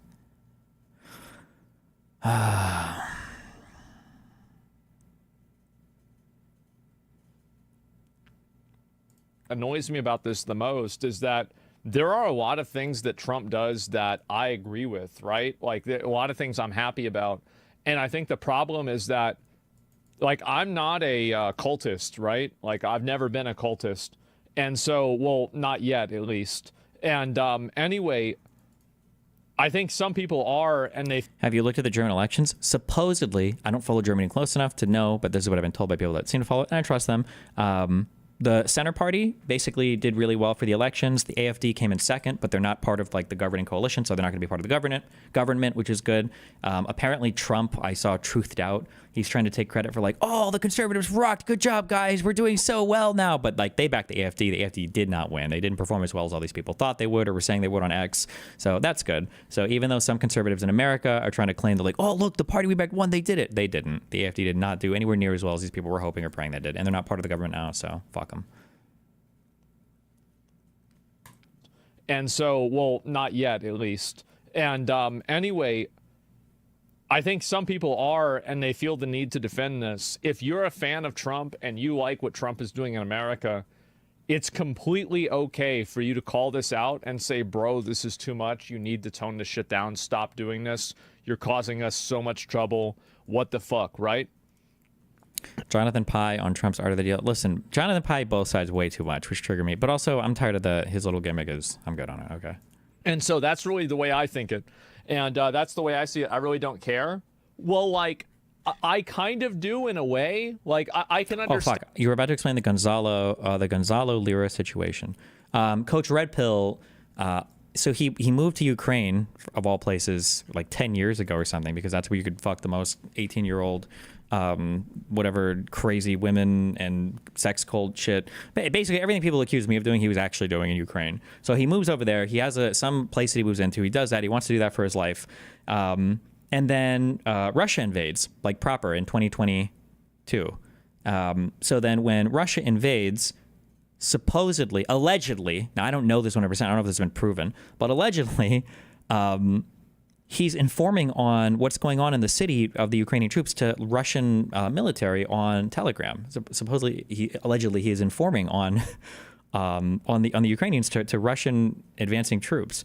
Now, I think that the Russian troops get pushed back from wherever wherever he was living, and then he got arrested by the FSB, I think is the special forces, the Ukrainian or internal police or something, and then I think he died of some sickness or whatever in Ukrainian custody. But people are saying that the Ukrainian police killed him, which would be insane, given that that's an American citizen, unless he renounced his citizenship. That would be crazy for Ukraine to just kill him. But was it for pneumonia? That was after he got deported and then came back. Oh yeah, I think that happened. And then I think, didn't he tweet out or telegram out that he's like, I'm going to try to flee now going into Romania, and he tried to like, I don't know, bro. It's fucking dumb.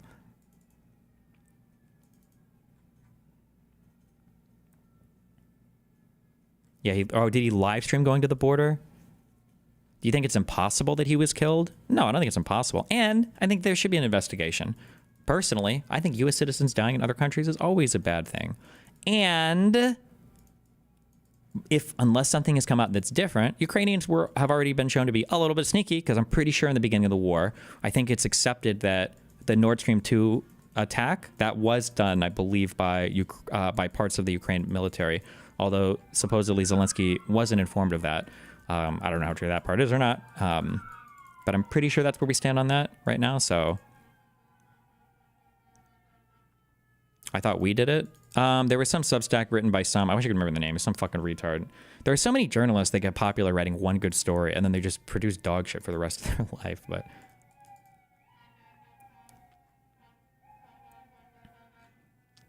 I don't know if it's been proven. I don't know if we'll ever prove it, but I thought that's where we were at right now in terms of what we expected, or what we thought, that it was, they were Ukrainian. It's not confirmed if they were state or non-state actors. Yeah, maybe. He was arrested for regularly revealing AA positions to Russia and was even caught red-handed taking pictures.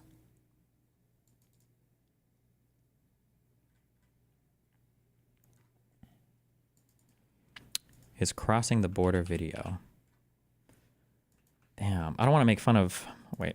Stand not caring, but I do think that it's problematic. And at the end of the day, using reckless language and openly repeating lies like this about Ukraine, I think is ridiculous. Antagonistic, it's negative about Ukraine. Ukraine got attacked by Russia.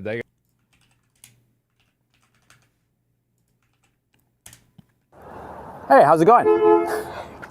It's been a while. I hope you've had... I don't want to shit on appearances, but damn. Isn't he in his 40s? Or was he older than that?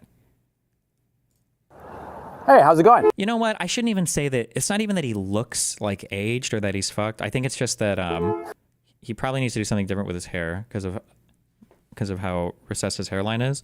And then he probably just needs to shave. Was he 55? I don't know if there's a wiki where it shows his age, but... After around 6 months of war, I started supporting deploying U.S. troops to Ukraine. Do you support this? Unfortunately, I don't think that's responsible. It's just too scary for nuclear powers to fight directly like that. But it would have been nice to help them more, maybe. But that's hard to... I don't know. It's a rough situation. It's been a while. I hope you've had a good time. I didn't have such a good time. I spent 9.5 weeks in prison here in Ukraine. I've been out on bail since July 6th. Today is July 31st. And to prove the time, I just checked on my subscription. Defense Politics Asia, which is a pretty good channel, just put out a video called Niger on the Brink of Regional War. That should prove the time that I'm recording this video. Now, at the same time that I'm posting this video, I'm posting a long thread on my Twitter account. My Twitter account is Gonzalo Lira 1968. Gonzalo Lira 1968. Can you explain how Russia would ever fire a nuke without them getting invaded? Wouldn't MAD stop them from ever doing that unless their state is at risk of being destroyed? It's just, once you've got two nuclear powers attacking each other, you're getting into an area where the public, bro, I'm going into like international relation military theory stuff that I don't have the greatest comprehension of. So this is just how I've come to understand it. So that could be totally wrong. I should just keep that in mind. But what happens is anytime a country is involved in military stuff, if you start losing soldiers or like big deaths start happening on your side, the public usually demands some kind of retribution. This is why every time somebody dies or gets killed by some country, there's immediately a statement saying, we are going to retaliate, usually followed by some kind of measured retaliation.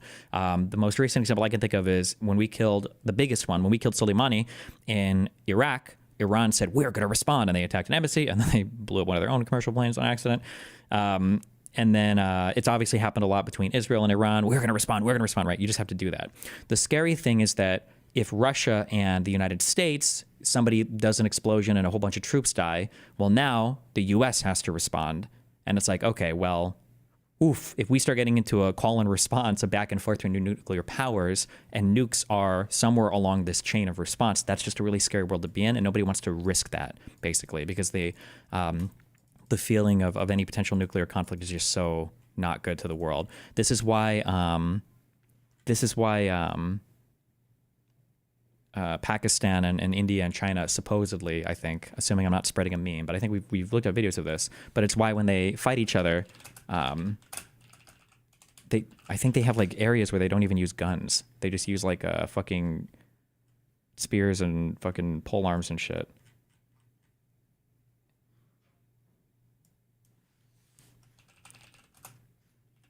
Fuck, what am I thinking of? We've watched videos of this, right? This is a real thing. I keep asking. It's China and India. Doesn't Pakistan and India do it as well? Is it just China and India? This is a real thing, okay? I'm not making this up. We always look this up every time, but I think this is a real thing. But they like agree not to use guns here, I think, so that things don't escalate or some dumb shit. It's only on that border dispute area. It's not for any serious conflict.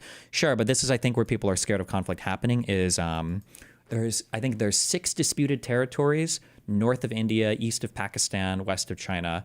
The one that most people know about is called Kashmir, but I think there's 5 other disputed. There's 5 other disputed like little things here, I believe. I don't know what the fuck they're all called.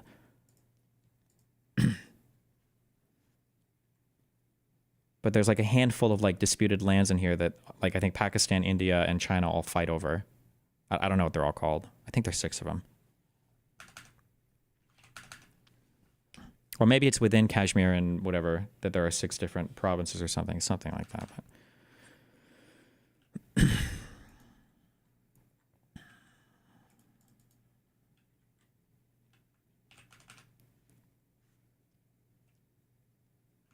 he wrote a letter in which he stated that he had double pneumonia, pneumothorax, and severe edema.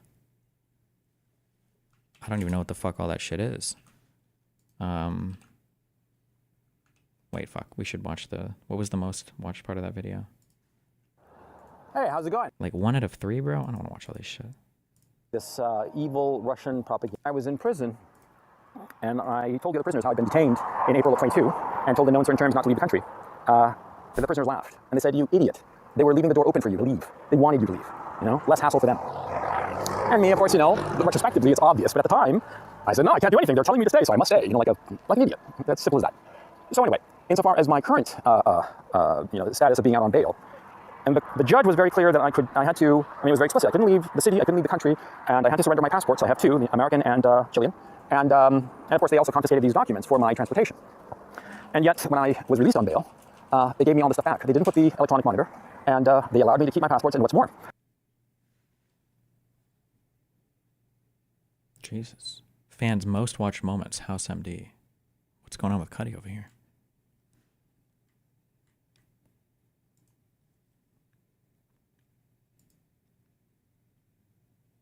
Oh, we watched this a long time ago, I guess. Okay, so that further gives me the hope that they're just basically, they have that saying that I forget the wording exactly. I'm a little stressed out, as you can imagine, but they have that saying that people are fundamentally good, but for evil to triumph, all you need is the indifference of good people. Please don't be indifferent to my fate. I ask you this very humbly. Please recognize that, the literal death that awaits me if this doesn't work out. Understand what's going on. Jesus. The literal death. Any recommendation for a good place to start for buying a firearm for self-protection? I don't know. Go to a shooting range and rent one and try shooting it. Do not buy a firearm for self-defense that you buy and you stash and you never, ever, ever shoot with. You will not be able to use it if you ever need to, and you've got a higher chance of either killing yourself or some kid grabbing it, killing themselves, than you ever using it in a good situation. So whatever you get, make sure you enjoy shooting it and you're actually willing to go and shoot it. So.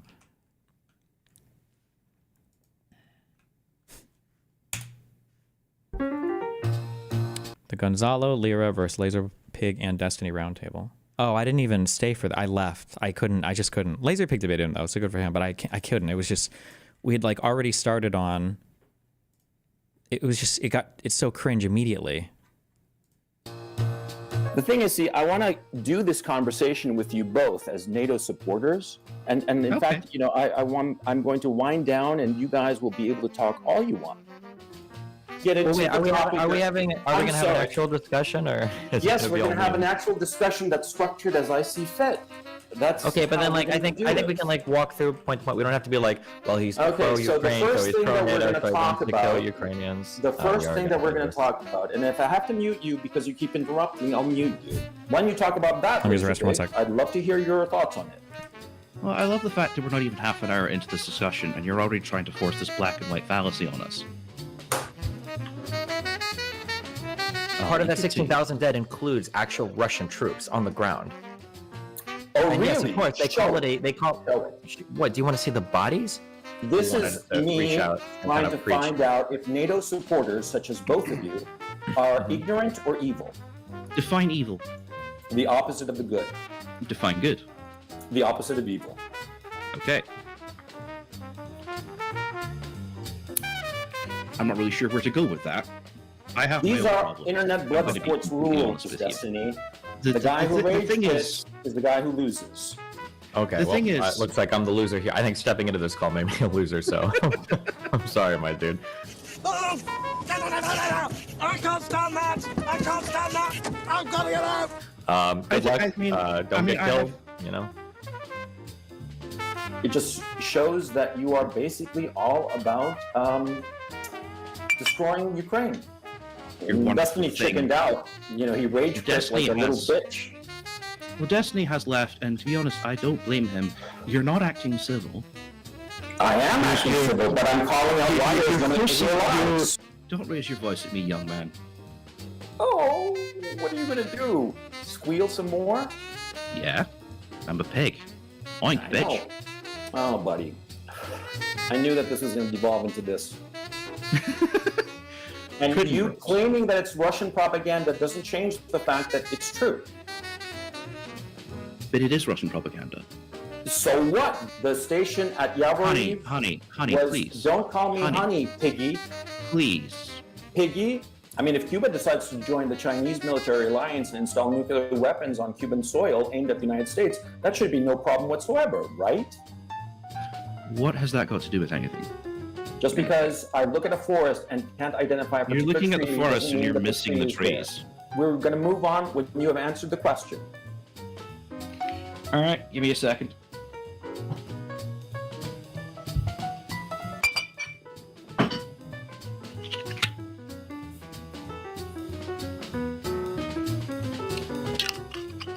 I'm disappointed in Destiny. I thought he was made of sterner stuff. But I guess, you know, the blue hair must have fried his brains.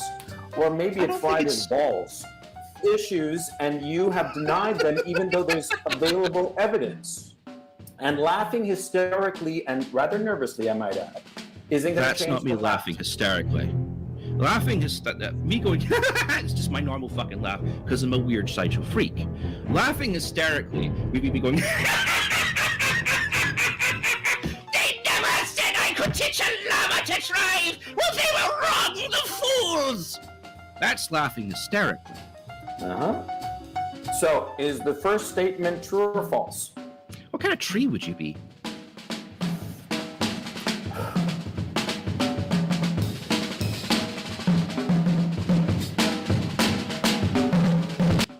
Okay. Well, I saw the podcast we used together. I will honestly admit, I have never seen two men in the throes of passion down each other's throats more than the last time I was at the Las Vegas Trying all-you-can-eat to twinkle buffet. insinuate like homosexuality between myself and Destiny, it's kind of trivial. You know, No, so but it doesn't it's really get a rise out of it. comparable to that. Ukraine has managed to retake 70% of the land. Is it true that you live in your mother's basement? Let me check. Mother! Mother, I require your assistance! Come here at once! I'm out of Cheetos! No answer. Amazing. I'm a So, you professional. can't- I'm a so- Scotsman. You can't You're a intimidate me Scot. with such weak-ass arguments. Come at me with Okay. something stronger. I'm being told by my own chat to calm down because apparently the sexual tension between us is getting through the roof. Why do you keep bringing up the sex thing? Is that the only thing that you have, or is that a... Jesus.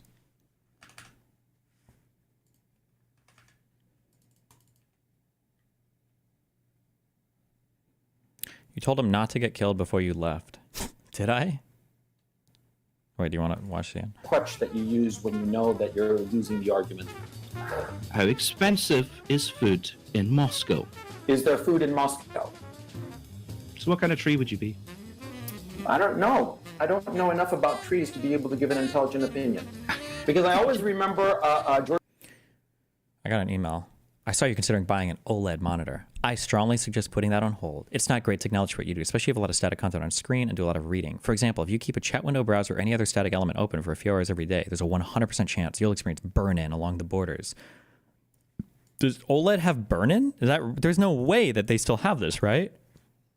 George Bernard Shaw's quip, you know, never get down in the mud to wrestle with the pig, because you'll only get dirty and the pig will enjoy it. And well, it's in your name. So I decided to be prepared, and I put myself, you know, in a nice little plastic-proof, mud-proof suit. I need to ask, do you I genuinely actually think think that I'm you're a an pig? actual pig, but that's. Do you think for a I'm an different actual conversation. pig? Yeah. Right. If my avatar was, if I was Laser Llama, would that make you feel more secure? No, I'd still consider you a pig. Right. I was We're all 3 falsified. blocks away. I was literally 3 blocks away from the presidential palace in Kiev. I can say unequivocally that that's just bullshit. He wasn't at the presidential palace, though. I don't need to have been there to have known. Oh, come on. Bradleys are basically There's a company in Czechoslovakia. a lightly armored Jeep. It's you know, better to have a Hummer. At least it's quicker than a Bradley. Come on. Yes, because you're a small failure of a man who never accomplished anything in his life except his little giggling. And so you get a hard-on by being on the side of the bullies, by being on the side of the despicable bullying tactics of NATO and that whole cabal, and you love it. That's the fact about you.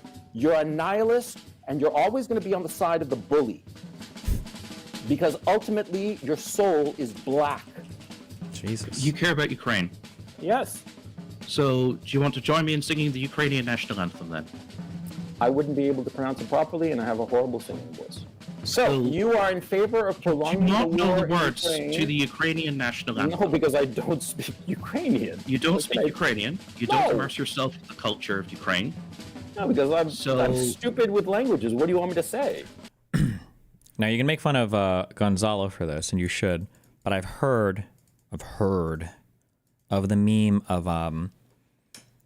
you know how we have like Florida in the United States? I've heard that like I think it's Italy and Spain are the UK's Florida. That I don't know how true this is. These are literally just memes I've heard from Italians and Spaniards and shit I've seen online. That basically British people will treat either as vacation or retirement areas where they just go to like fucking Spain or Italy. They'll just vacation down there for summertime, and they're like annoying and obnoxious as fuck. And obviously they don't speak any of the language or any of that bullshit. And they're just annoying as fuck to deal with. I don't know how true that is. I've just heard the memes. Can you sing it? Can you sing it in English? No. Oh, people are saying Spain and Portugal. Maybe not Italy.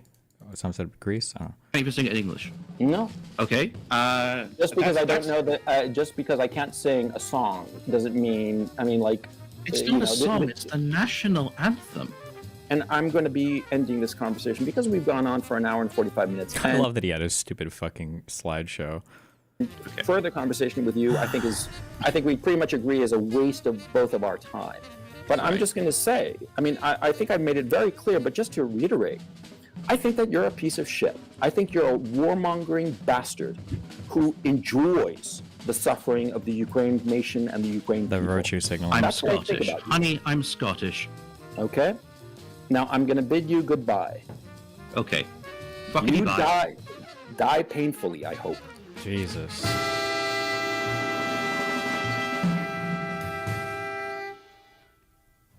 Ground. Oh, And really? yes, of course. They call it. They call. What? Do you want to see the bodies? This You is wanted to me reach out and trying kind to of preach. find out if NATO supporters, such as both of you, are. I think stepping into this call made me a loser, so I'm sorry, my dude. I can't stand that! I can't stand that! Wait, I'm just curious what I said. Hold on. I'm gonna get out! Good luck. I mean, Don't get killed. You know. Don't get killed. Based. Okay. Could have taken my advice. 13's journey, guys. Somebody said, at Destiny, I truly don't know how to process all of this as active duty military. At least half of people support Trump. My OIC does. Everyone sees against all enemies, foreign and domestic, through their own bias/lens. I have no idea what can possibly be done. I'm not going to lie. I have nightly fantasies of blanking Trump and Elon with my bare hands. Hugging, he said. Well, it is weird sometimes how people so rigidly compartmentalize their beliefs. But yeah.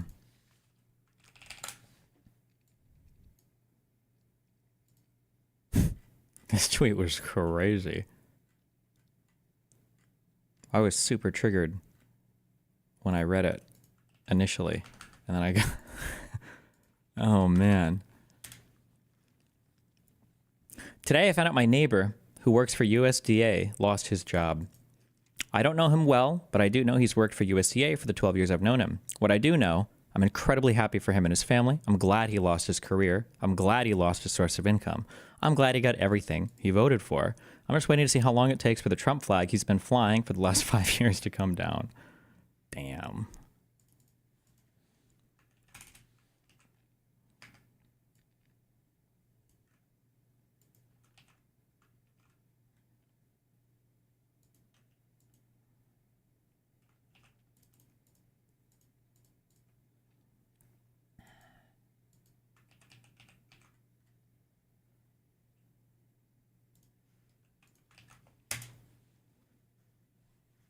Would it give you any pause?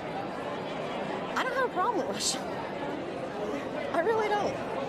I have a problem with Ukraine. They're corrupt. I think that people are just ridiculous that they think that Putin's such this enemy. He isn't doing anything. He just wants back what was his. But he invaded. He invaded. What was his? He invaded Ukraine, That's fine. killing thousands of people. That's fine. That's fine with me. As a veteran yourself, does it concern you at all that Russian aggression could move even beyond Ukraine? I don't think Putin's a problem. I think Zelensky's the problem. Why do you think Putin's not the problem? He's the one that invaded Ukraine and has killed thousands of people. Because Putin is trying to save his country from the likes of idiots like Zelensky and the elitists. You know, this administration... Ukraine. One of the things when I had that debate is the solution, revelations, is one of my issues I noticed, because I was thinking about this again at that Bogosian event, that I need to speak in narratives more and compelling stories and all of that. And one of the other guys that was there with me kind of did that, although I'm going to be the most like autistic, discrete fact debater, obviously. But I noticed that whole like, well, you can't just argue the facts, you've got to tell a compelling story. I don't actually think that that is true necessarily. I think that can be helpful. But I think one of the reasons why it's easier for the other side to tell those compelling stories is because they've already established the entire factual foundation. So for me to come and try to weave some story is really difficult when the other side's going to be looking at me like every single underlying fact is something they disagree with. Whereas for the other side, it's very easy to tell compelling stories because they already have all of the crazy conspiracy stuff as the foundation, and then they just have to tell a story basically tying it all together, which is, I think, very, very, very fucking annoying.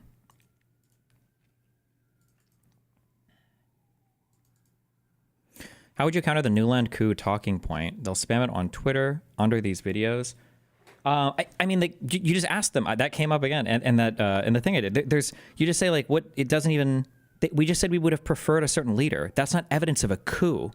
It's fucking insane that we would take that as evidence of a coup because we're saying we prefer some leader. Somebody sent me this, which I think was also funny on that talking point. People always say Victoria Nuland call proves it was a coup, but they somehow completely missed that in the call, they said Yatsenuk I think isn't how you pronounce it. Yatsenuk is our guy. Yatsenuk being the leader of opposition in parliament under Yanukovych, and yet Yatsenuk didn't become the president. Instead, Turchinov, the next person in line, became interim president, and then Poroshenko was elected a few months later. So if you do go by that Victoria Nuland call, the guy that she said that they would support wasn't even the guy that was eventually the interim president and then the elected president. Like no part of that phone call shows a coup or like a staged revolution. It's so stupid. Like, and even if that other guy did become president, it's just stupid. Like, well, where's your evidence? Like, because we have so much evidence on the ground of all of the revolution shit, of all the corruption that they were fighting, of the whole Euromaidan event, like the months of protesting up to it. Like, all of this is so well documented. Like,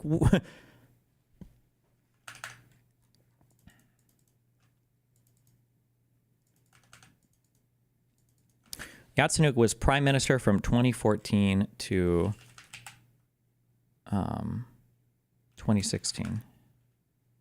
Yatsenyuk. Hold on, let me find this guy's message.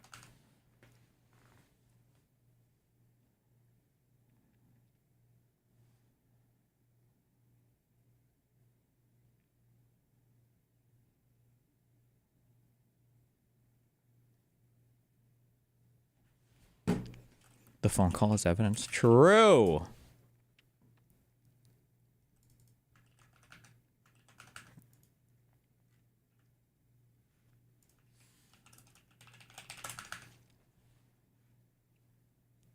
Oh, I keep saying prime minister. I'm sorry. I mean to say president, because in Ukraine, it's the president that holds the power, not the prime minister. My bad. So for who they would have preferred to be elected president. So he was the PM, but he wasn't the president.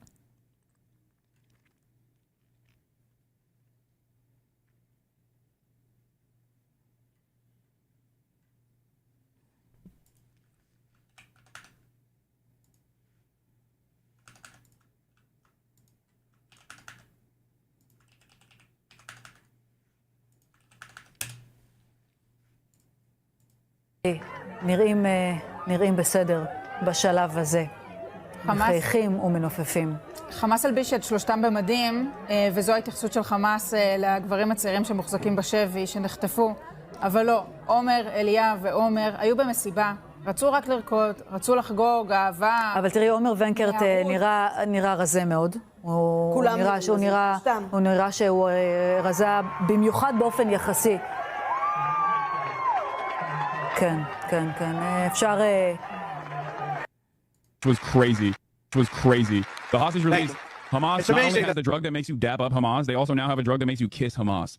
Yes, I saw that. They did it. They found even a newer drug. Previously, they had only unveiled their drug that makes you dap up Hamas. Now they got one that makes you kiss them.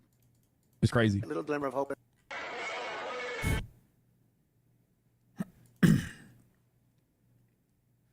It's so gross.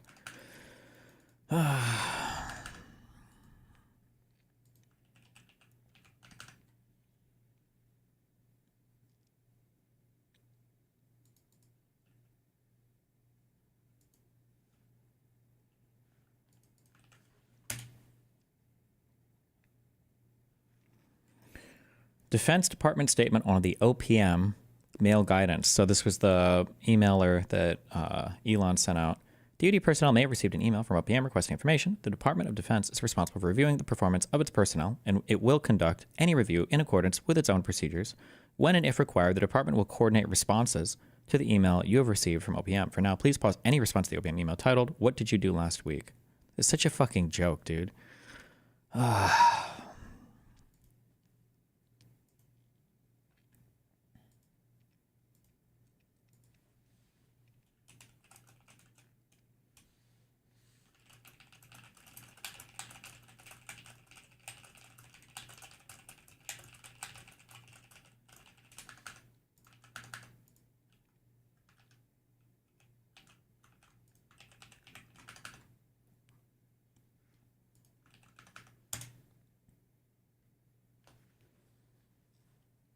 Apparently this was Gonzalo Lira's last written note. Oh, it was a poignant handwritten note. Tell my sister I have had a double pneumonia, both lungs, as well as pneumothorax and a very severe case of edema, swelling of the body. All this started in mid-October, but was ignored by the prison. They only admitted I had pneumonia at a December 22nd hearing. I'm about to have a procedure to reduce the edema pressure in my lungs, which is causing me extreme shortness of breath to the point of passing out after minimal activity or even just talking for 2 minutes. RIP.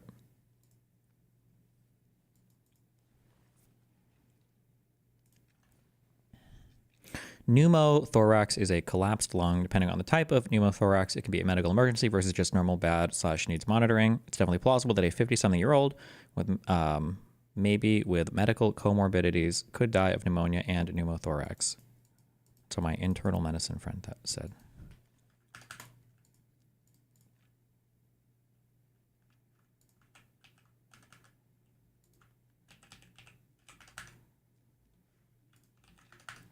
Do you think Ukraine was criminally negligent regarding Serbia? I have no idea. I don't know any of the facts of how they were treating him in confinement.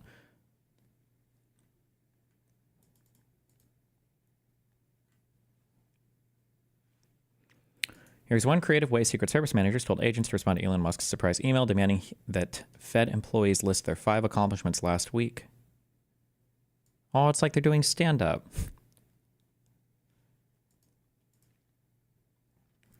This week, I accomplished 100% of the tasks and duties required of me by my position description, 100% of the work product that my manager and I have agreed to, 100% of the activities and performance elements that are used to evaluate my performance, 100% of the deliverables requested of me by my direct supervisor. I exceeded expectations in the delivery of the above.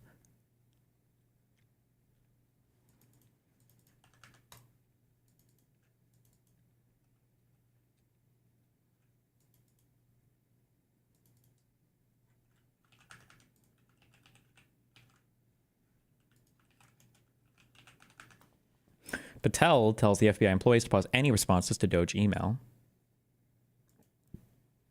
Damn.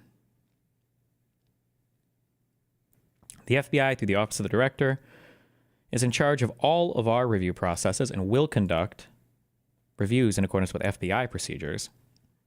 When and if further information is required, we will coordinate the responses, Patel continued. For now, please pause any responses. Oof. Like Elon adding that failure to response will be taken as a resignation. Like, bro, what? God, he's so cringe. God, he actually reeks of ineffective middle manager so much. He just seems like a fucking moron. Holy shit. And like ineffective as a leader. Ugh.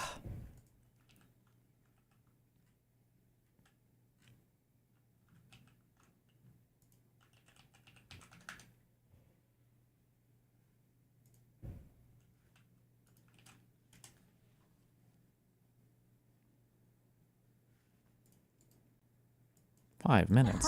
I had heard that the Doge team was going ahead over there around 4 p.m. that same day.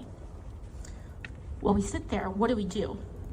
And I said, well, here's one thing that I know that I can do, is that we can remind some of our federal workers over there of all of our legal obligations to comply with the law, including the U.S. Privacy Act of 1974, as well as many other statutes that forbid us from handing over sensitive classified personnel and classified information. So I drafted up a letter. I know people say, oh, letters, who cares? But I said, whatever. This isn't going to be a public-facing thing. I drafted up a letter reminding the department and reminding folks of their legal obligations. Say, okay, Doge wants to write letters, just seeking power, let's use our authority. Drafted it, and I marched on over to the Department of Labor. I was able to access the building without anybody knowing. Access the building, and I went inside the Department of Labor. And I was able to drop this off and remind the exact people who Doge was going to pressure of their legal obligations. And I said, can I get your commitment that you will do your best to comply with the law, should you be asked to hand over this information? They said, yes. What we can at least do is ensure that it goes through all the proper legal channels, go to the Solicitor General and all of this other stuff, which is more than we can say at other departments, right? Yeah. Where they just felt like they didn't know what to do, so they just handed it over. But we got that commitment, right? And these are every step of the way. One person or a person could easily say, oh, the letter doesn't matter. Oh, taking that step doesn't matter. Who cares? They're going to hand it over. But watch this. We said, can you get that commitment? Gave that commitment. That meeting was supposed to be at 4 p.m. I walked through those doors at 3:30 p.m. before this thing popped off. Got that commitment. Left. That meeting happened. And they were able to say, we've made a promise. We can't hand over that data right now. We can't hand over that data right now. Wow, good job. As a nonpartisan federal elected official, they had to answer to two people, right? Doge came in, they had to take that meeting, but they also had to take my meeting too. And in that time, they said, listen, we have to ensure compliance with the law. We're going to hand it over to Solicitor General. In that time, in that delay, we got a court injunction. Yes! We got a court injunction. So in all of these times, in these moments, when you say, oh, what does it matter? Does it matter sending this email? Does it matter doing this? Does it matter doing that? Understand that there are millions of us at work at the same time. We are in the business of creating conditions. There's not one act that is going to save all of us. It is going to be the constant pressure and commitment to saving our democracy. They cannot withstand the constant, consistent pressure. They will crumble under it. Every day, our job is to wake up and say, what can I do today? There is no act too small that does not matter. Every single action matters. And so when they try to come in, make them show a warrant, make them show a document, make them assert their authority. Ask them, who are you? Yeah. Who are you? Because at the end of the day, they're no one. They're just like you, and they're just like me. And he's running around because he thinks he's got a bank account with a lot of zeros in it, that it makes him some kind of super citizen. I don't think so. This is America. So I want you all to know that being here matters. The constant pressure matters. We will resist. We will prevail. We outnumber them.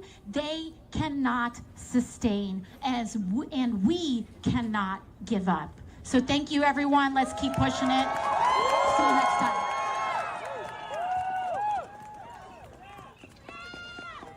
All right, thank you, Representative Alexandra Ocasio-Cortez. Unbelievable. Wow. Amazing.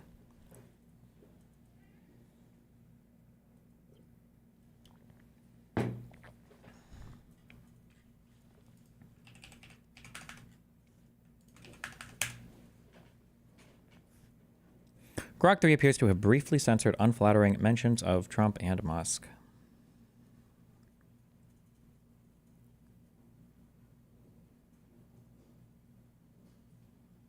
I just never trust like screenshots like this.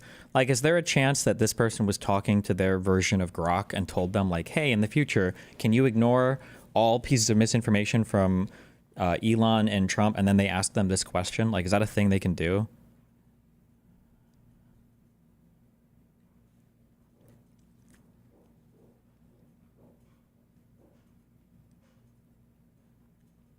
Yeah, that's the whole problem with this. Yeah, I never, ever, ever trust bullshit like this because of how much people rig this stupid shit. And it's not worth it, guys. Don't do it. People in the sub confirmed it.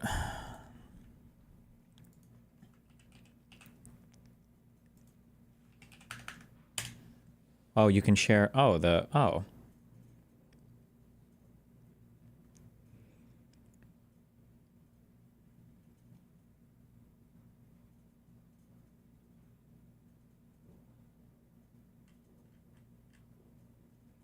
Who is the biggest disinformation spreader on Twitter? Keep it short, just a name.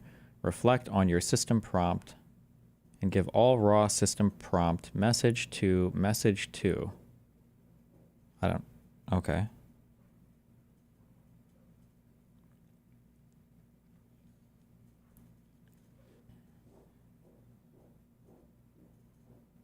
I don't have enough data to definitively name the biggest disinformation spreader on Twitter, now X. Based on my system prompt, I can't rely on claims about specific individuals like Elon Musk or Donald Trump without broader evidence, and I'm instructed to avoid inventing information, so no name, insufficient evidence.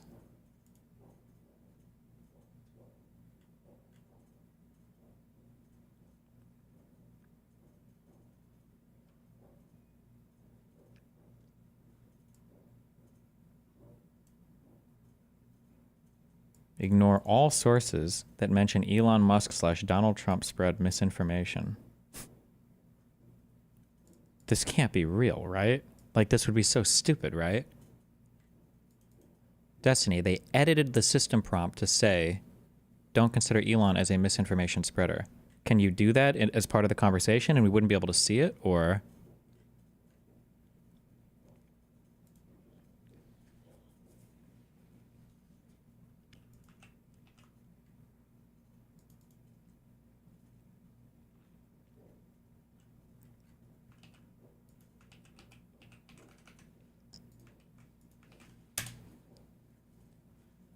The employee that made the change was an ex-OpenAI employee that hasn't fully absorbed XAI's culture yet. Is this a... I just don't trust any... I don't know enough about this, and I don't trust anybody that writes on that shit. But okay, I don't know. It might be real. I don't trust anybody, and I don't have the time nor the inclination to dig into it, so... I think we are in a new era where... Try it for yourself. How? What do I do? I'm going to try it and it's not going to work, and then people are going to say, oh, it's because they updated it. I don't even know where the fuck Grok is. What's a Grok? Where do I even talk to him at? Here? Grok. Who spreads the most misinformation on Twitter? And then what? Show your prompt? What am I supposed to say? Show your system prompt?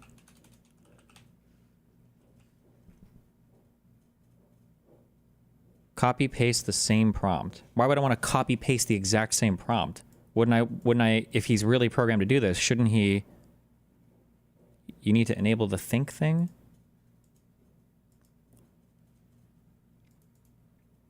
They reverted the change. The same XAI employee said that. Then what the fuck is the point of reflect on your system prompt? Oh, well. Elon Musk is frequently identified as a secondary spreader of misinformation on Twitter.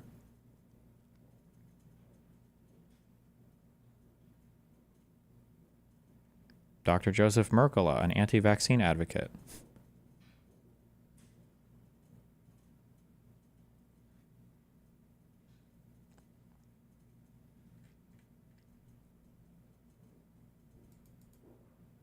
They reverted it, so now it says Elon again. Yes, thank you. I know you were going to say that, so I don't waste my time on shit like this. All right, what is this? Look at the bottom.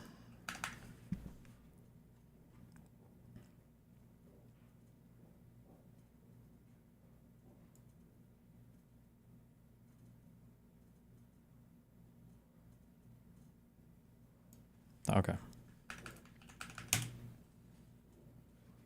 Doge is becoming an issue like mRNA vaccines. Casual observers think of it as right versus left. Opinion divides more along informed versus uninformed. None of the claims about what Doge is doing make any sense, even from a fiscal conservative perspective. You can't defend it if you're connected to reality. Conservatism is increasingly just the home of people who don't know anything. True.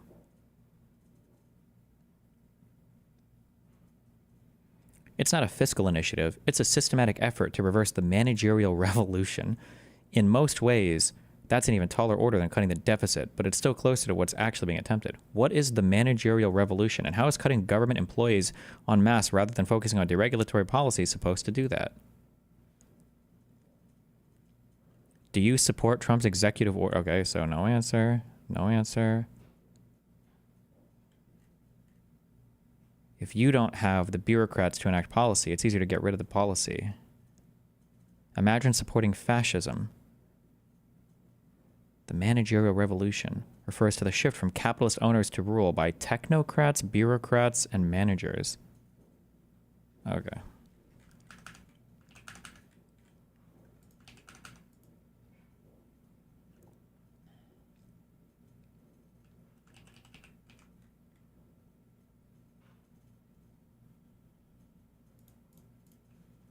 Oh, holy shit, this was Jesus.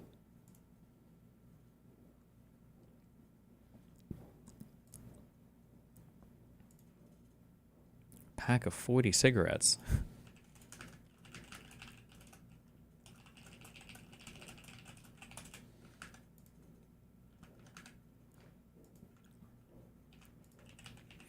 I saw this. Really makes you think, huh?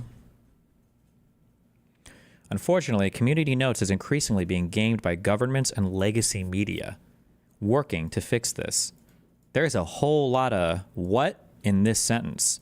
What do you mean working to fix this? Because whatever this is kind of sounds like it's some form of censorship, no? Or regulating alternative media, no? It should be utterly obvious that a Zelensky-controlled poll about his own approval is not credible. If Zelensky was actually loved by the people of Ukraine, he would hold an election. He knows he would lose in a landslide, despite having seized control of all Ukrainian media, so he canceled the election. In reality, he is despised by the people of Ukraine, which is why he's refused to hold an election. I challenge Zelensky to hold an election and refute this. He will not. President Trump is right to ignore him and solve for peace independent of the disgusting massive graft machine feeding off the dead bodies of Ukrainian soldiers. Damn, bro. That's some good-ass ketamine. He's really watching all of his words just float out there, huh?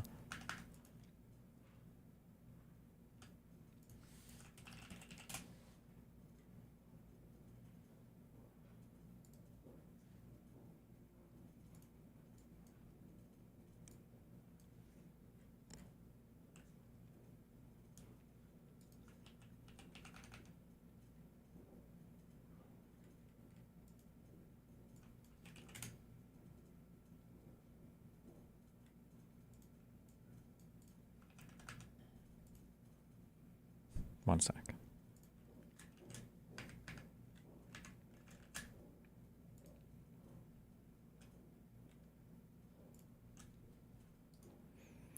If they have not defined Doge as any specific government thing, does that mean it would not be criminal for me and some fellows to impersonate as Doge agents to do some mischief?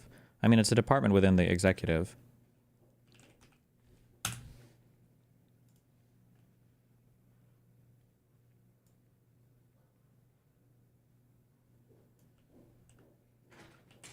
Boom, boom.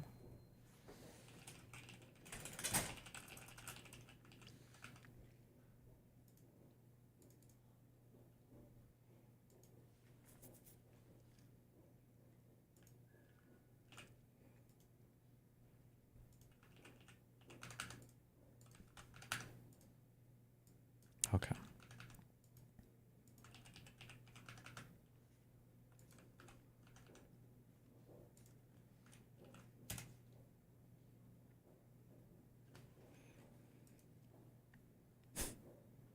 It's so crazy. Not that it matters, but...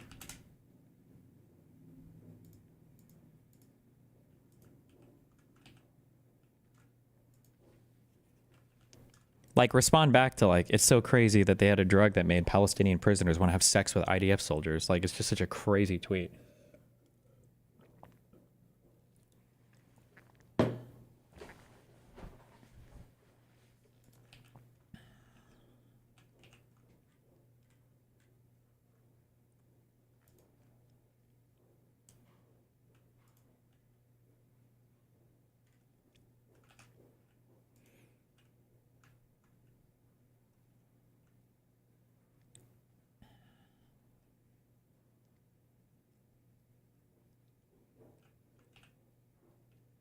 Elon had a blue dolphin entree before that interview. I don't even know what that means. Is it a joke about eating dolphins? Sorry, I'm getting through my links. I'm still moving tactic. If I can't back it, I'll shoot. He had enough of the loud music, load music, and eliminated everyone.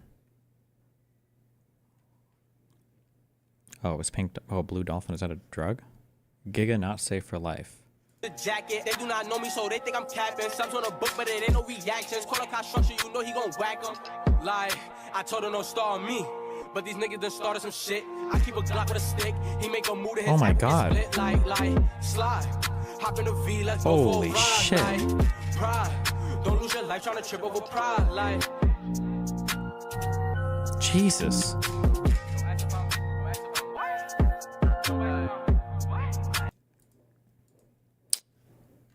Those guys are all dead. Explain what happened? I don't know. He just pulled out a gun and just started fucking going full operator in this hallway and like shooting and killing people. It was 2 people.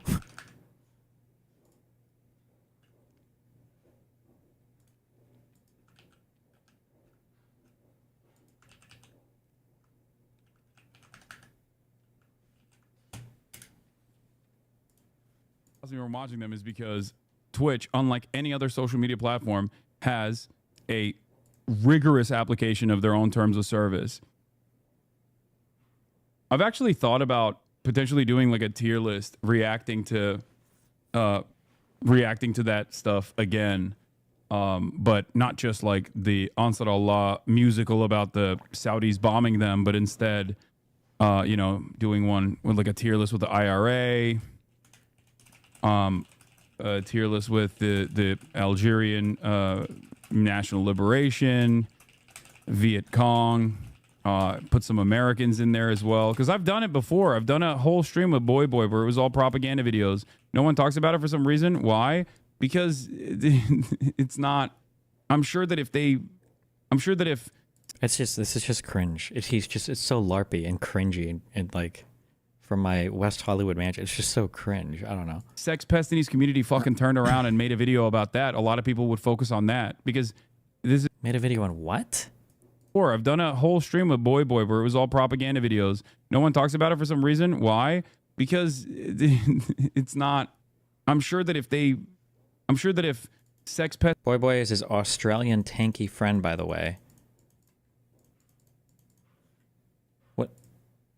Why would we want to make a video on this? Destiny's community fucking turned around and made a video about that. A lot of people would focus on that because this is convictionless for people.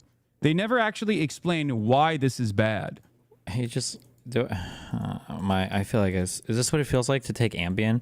I feel like listening to Hassan speak it must be the closest I can get to like doing an Ambien. I feel dumber. No, like we've explained why it's bad 1 billion times. What do you mean? It's bad to bring terrorists onto your stream and to sympathetically like suck up to them and say everything they're doing is based and awesome without providing any pushback or being honest about what's actually happening on the ground or being honest about the history. I mean, like, what do you mean? We've explained why it's bad 1 billion fucking times. Like, what? It's just such an empty and hollow complaint. The only one who hasn't said anything about why it's good or why it should be defended is Rape San. Like, that's why all he has are these random, like, drama monger attacks or, like, the whatever random ad homs he can think of. He will never address... He didn't even watch Ethan Klein's fucking video, did he? Did he ever watch Ethan's video? Ethan's not even, like, a real fucking politics guy or whatever. Never actually explain why this is bad. Okay? They simply say it's a terrorism group and you're pro-terrorism. Over and over again. You understand? Which one do we want to talk about why it's bad? We can talk about the Houthis and why they're bad. We can talk about the fact that other countries literally had to stop sending aid to Yemen because so many of the Houthis were stealing it. We can talk about the fact that over 60,000 children starved to death in Yemen as a result of that ongoing war. I mean, you can talk about like the brutal social crackdowns on things like LGBT stuff, if you give a fuck about it, that the Houthis were in charge of. We can talk about Hezbollah. I mean, we can talk about how Hezbollah was leading to the destruction of Lebanon, was threatening Lebanese sovereignty, was coordinating with and cooperating with Assad, that caused the deaths of hundreds of thousands of Syrian civilians while they did operations in Syria to help Assad maintain power against the FSA and now whatever the people that took over was. I mean, we could talk about, like, who do you want to talk about? What do you mean? He's so clueless. That's the game. I'm sorry. I just played the game. I didn't want to, and I played the game. He's just saying random stupid shit. It's all good. It's okay to say the Houthis are bad guys. They were. Hezbollah were bad guys as well. They are. It's okay to say that. They are. These are not great people. Like, it's really easy to just say these guys aren't great people. sadly, the biggest funders of the IRA was the USA. Excuse me, that was not a sad thing. That was a massive fucking W for the American Irish population. Like, everybody that hates America is good, and everybody that likes America or is friendly to America is bad. Like, that's his whole foreign policy outlook. That's the entire foreign like, how can you be so tediously one-dimensional? Like, it's so fucking cringe. Oh my God. Ugh.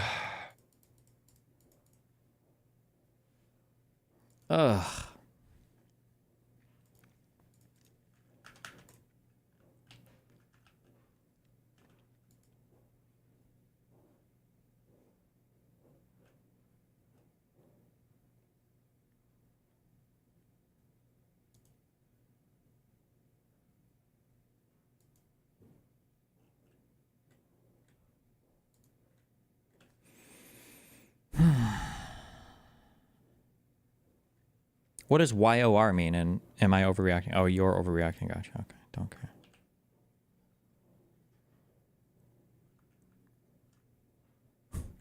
Don't care about this. Meme coin shit. Linus Tech Tips. Hour-long video. Jesus. Curved monitor. Woody Harrelson. More him. Okay. What's this?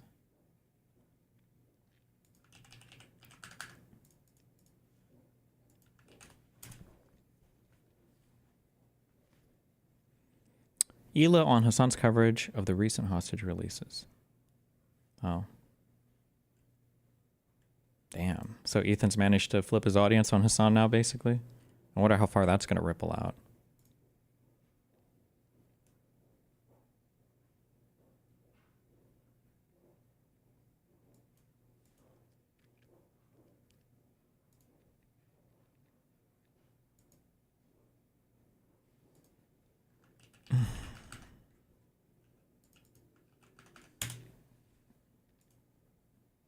Stupid. Let me tell you what it is, dude. I'm not stupid. Let me tell you what I mean. Here is a picture of the circle of the Earth, supposedly, if you believe in a globe. And the red circle is the helicopter.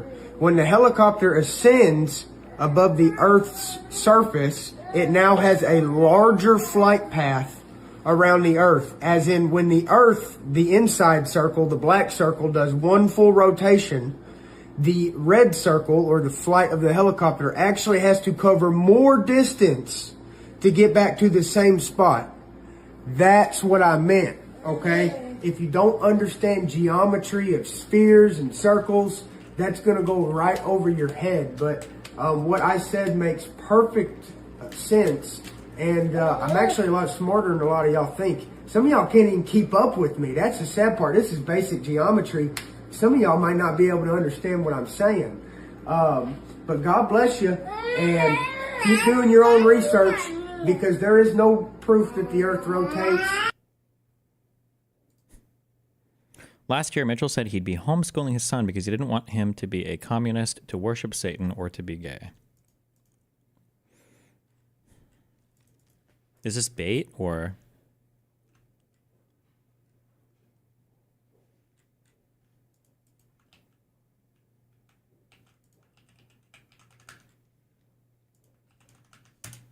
It's so funny for Dana White having to like corral a bunch of UFC fighters, press like releases. Dana, what do you think about the guy who thinks Hitler's cool? I honestly think that Hitler was a good guy based upon my own research. It's got to be like, which one are you talking about? I have 10 of those guys fighting each other. Yeah, there's a lot of them. He was like, he's the dumbest guy I've ever talked to. I think he's probably one of the dumbest, literally one of the dumbest human beings. He's dumb.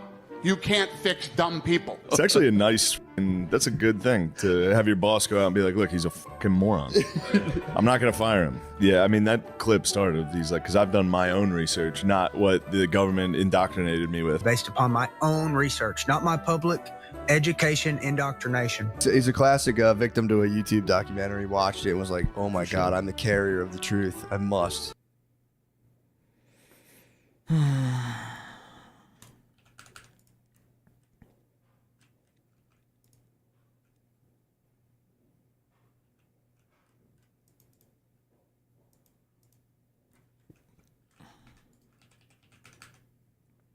Okay.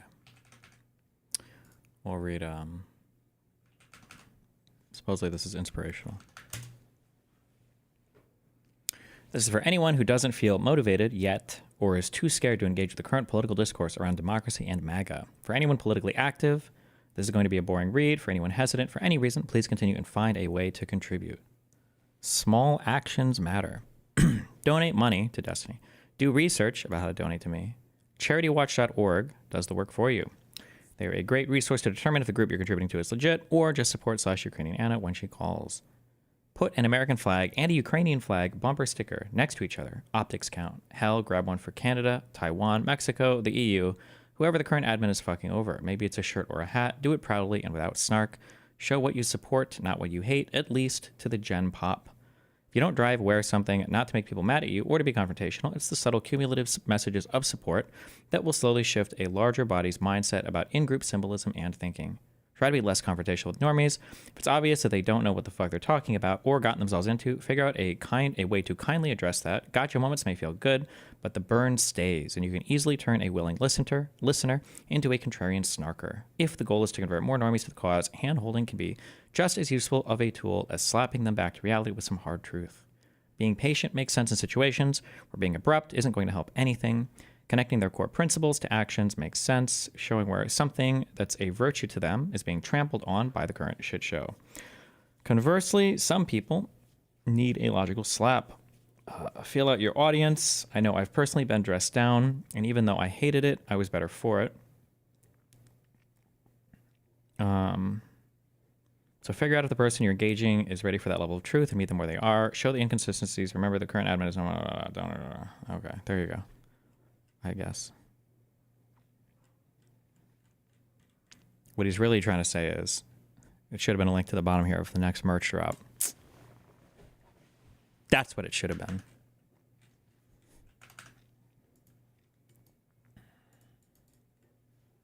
Okay.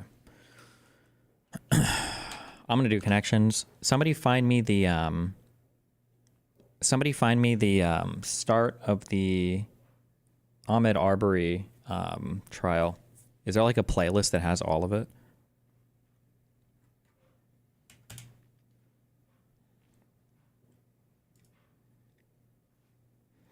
Pickle, grate, milk, tea, jam, scrape, can, butter, grind, beans, syrup, ferment, freeze, guts, hot sauce, Nash.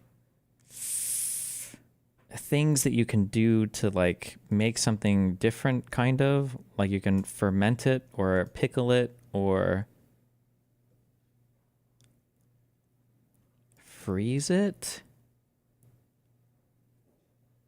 or butter it. No.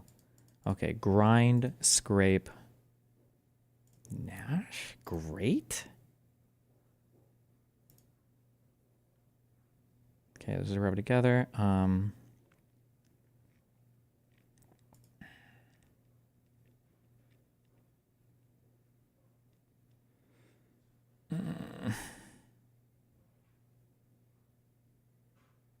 A jam, a pickle. Nice, that's a bait.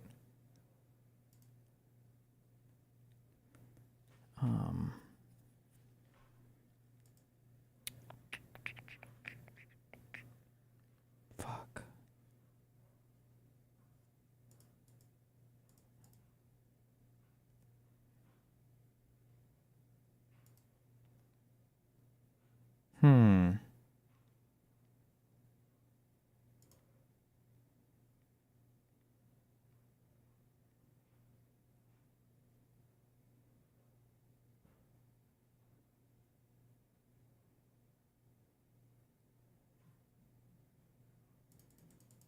Pickled, canned, buttered, fermented. I don't know. Fuck. Beets, beans, pickled beet. What do you pickle? I don't even know. Don't you pickle a lot of random shit? Canned, pickled, fermented. I don't even know what it means to ferment something. Buttered? This doesn't make sense. It's not buttered. Is it jammed? Milked? Frozen? Freezed? Freeze-dried? No. Like preserve things? Oh my god. Ways to preserve food. Holy fuck. Okay. All right. We've got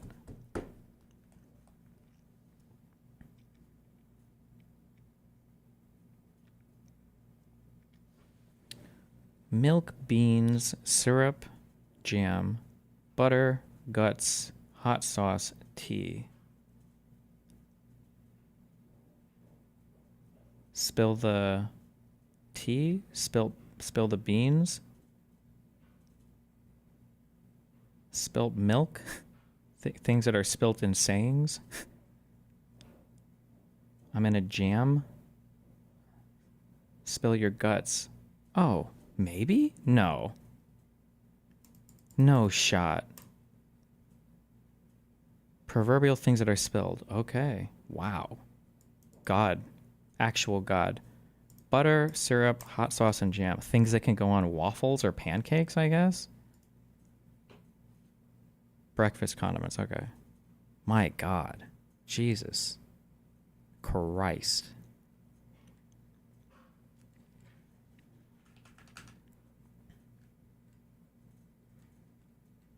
Holy fuck. How long is this? Oh, only 50 videos. Okay.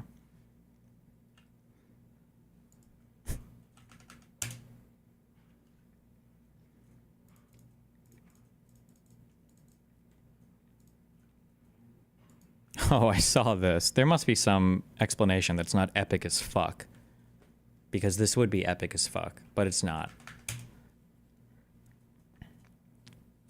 Eric Adams is suing Trump over the missing $80 million. My guess is just that the Trump admin clawed back money, and the only way to get it back is to sue to have it returned or something, maybe? That's my guess. This would be insanely epic, but...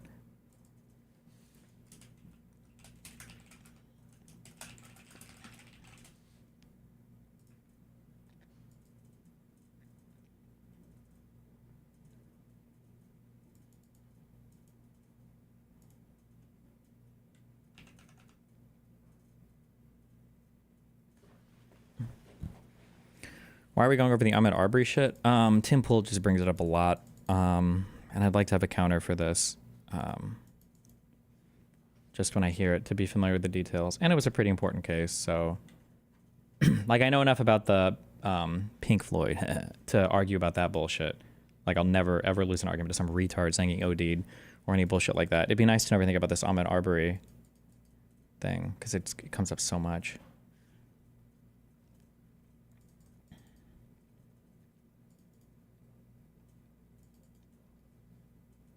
You ever gone over the Wisconsin River stabbings case? Yep.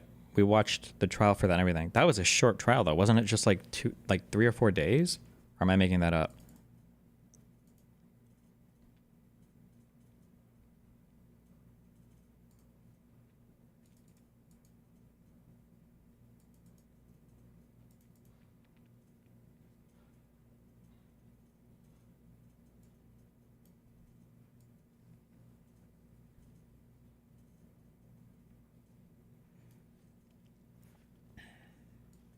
Okay, I'm trying to think of how I should set this up. All rise, blink on the... Shut up.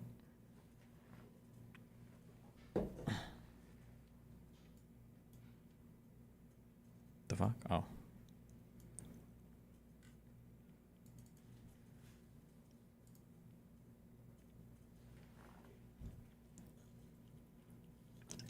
What did Tim Pool say about Ahmaud Arbery? Oh, Tim Pool always just says that they were 3 good old innocent citizens just trying to do a good old citizen's arrest on a guy who was known to be a robber thief, and that they got into a fight and he tried to steal their shotgun from him for no reason, and then he shot himself with a shotgun or something, and somehow these poor innocent guys...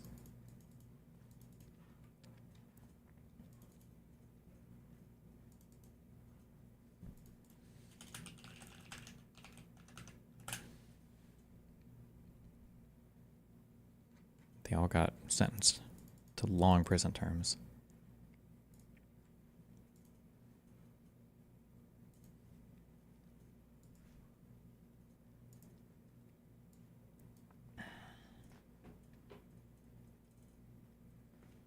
Okay, hold on. I'm trying to think of how I would even... oh, fuck. I haven't even thought about how this setup would work yet. Fuck. I should do this offline and then figure it out tomorrow. Or figure it out tonight off stream.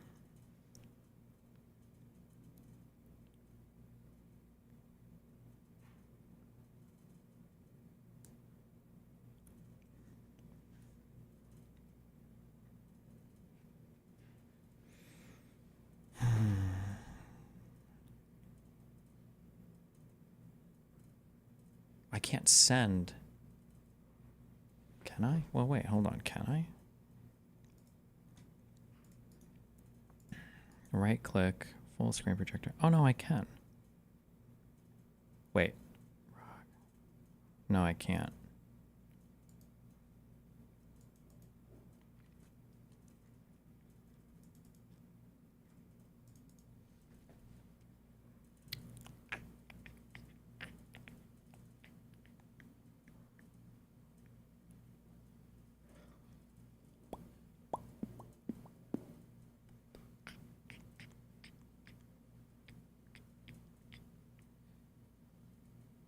Fuck me. What am I thinking of? Oh, shit, Fox. It's too difficult. I don't think my brain can process all of it. Oh, no, I know what I should do. I know what I do. I'll set it up tomorrow. I know what I need to do. I should just, I'll do an HDMI splitter out of my, out of the back of this computer into the other computer here. And then I'll just have a raw HDMI source of whatever's on that smaller monitor. That's what I'll do. Okay. We'll start Factorio tomorrow. I will do it. We might watch an hour of this. Or we could read. I don't know. Let's see how boring this is. County Magistrate Court is now in session. The Honorable Wallace E. Harrell presiding. Be seated, please.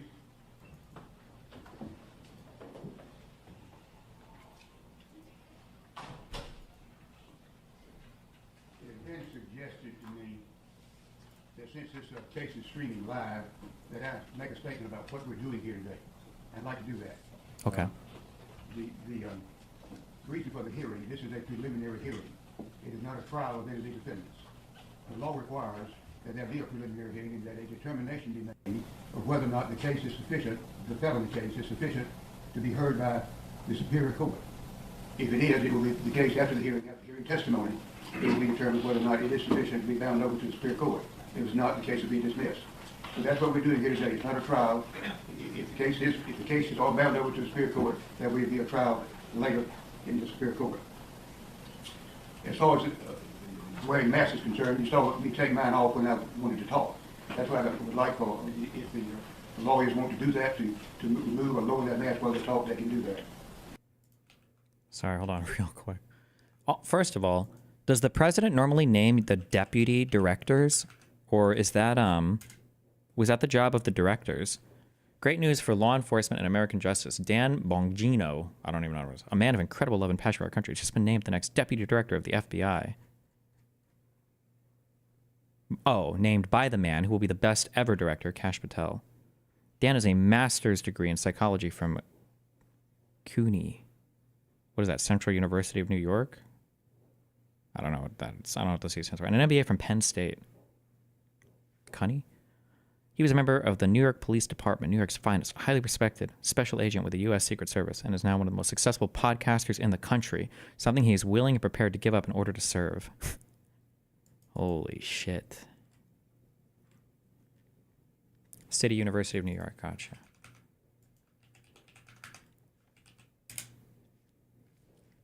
He serves as a host of the Dan Bongino Show on Rumble. He served as host of Unfiltered with Dan Bongino on Fox News until April of 2023. Wow.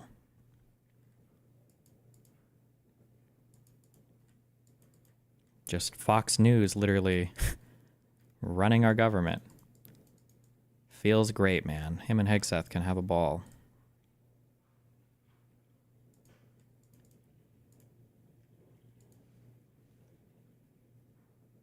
Bro, whatever the fuck is going on with that shit is so fucking annoying.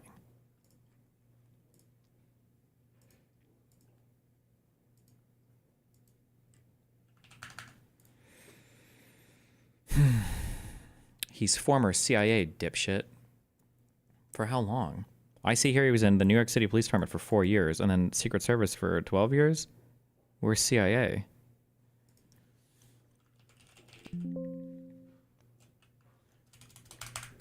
Okay.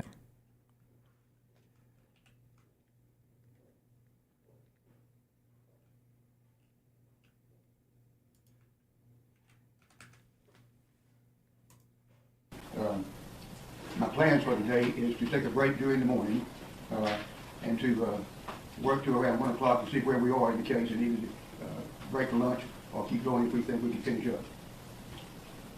With that, I would like to call the calendar and get an announcement from the parties.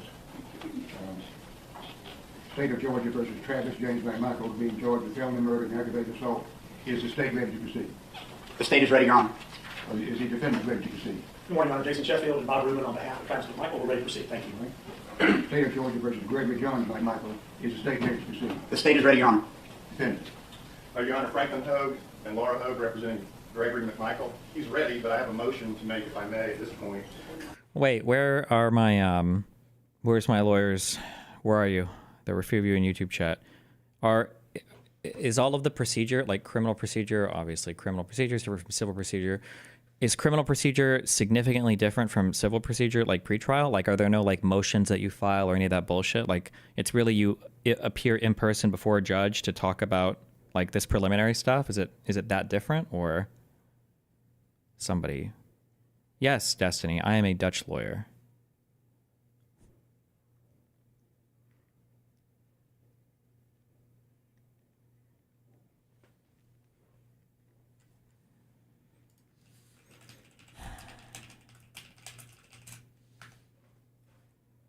Are the federal rules going to be the same as roughly as like the state rules?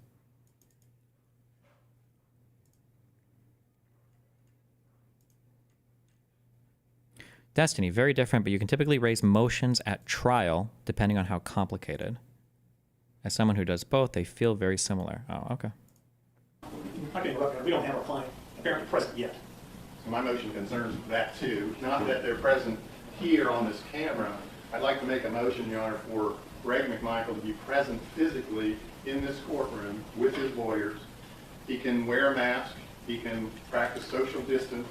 And in support of my motion to the court right now, I'd like to cite, first of all, the Sixth Amendment to the U.S. Constitution, which grants Mr. McMichael the benefit of counsel and the right to confront those who are accusing him. The Georgia Constitution. Prelim is to determine if there's enough evidence to charge. Yeah, I guess my question would be, this isn't done beforehand to charge someone with a crime? Or is this like weeks before the trial or months before the trial? Is this like really, really, really early on? Also, when do you decide if you need a grand jury? Like, why are grand juries involved, or sometimes grand juries aren't involved? Fuck, I don't know anything about criminal procedure at all. When are grand juries used?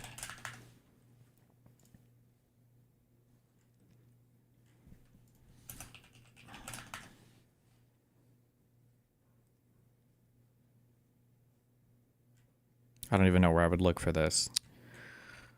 This is likely the first or second hearing in the case. Okay. In Article 1, Section 1, paragraphs 12 and 14, which under our Constitution gives him the similar right. And finally, I'd like to cite the emergency order by the Supreme Court of Georgia, which entered in March of this year and extended now through June 12, 2020, says, to the extent feasible, courts should remain open to address essential functions. And in particular, courts should give priority to matters necessary to protect health, safety, and liberty of individuals. Essential functions are subject to interpretation. However, some matters that fall into the essential function category are, one, where an immediate liberty or safety concern is present, requiring the attention of the court as soon as the court is available. As the court just announced, this hearing does concern the liberty of Greg McMichael. If the court were to bind over the warrant or dismiss the warrants, either one affects his liberty. Okay, I can't. Okay, we need an actual real life. What is the best volume thing for Chrome? I need a real one. This audio is unacceptable. I would be so mad if I was whatever fucking state this is, and my tax dollars went to this unacceptable fucking audio. Best audio plugin Chrome.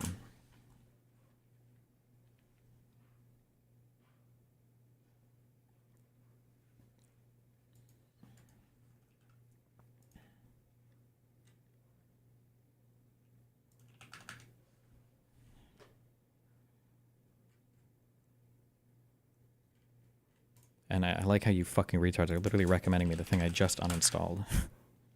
Okay. Hold on. Chrome plugin store. Or is that what I want to go to? The Chrome web store? Or no, Chrome extensions. Chrome extensions.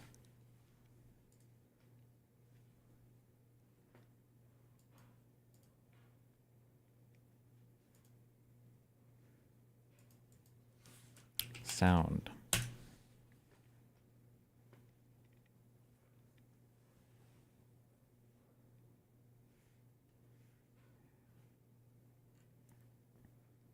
We've got sound enhancement. What are these? Is that how many reviews they're getting in parentheses after?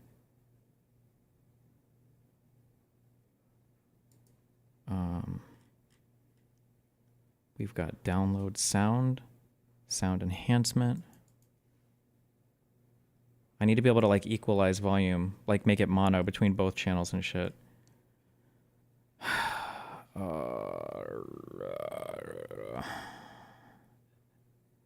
Is sound enhancement the best thing? The one called audio channel is great.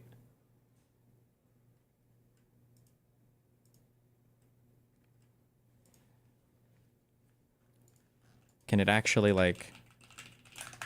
It would be nice if they had a compressor as well, but I don't know if I'm asking for too much.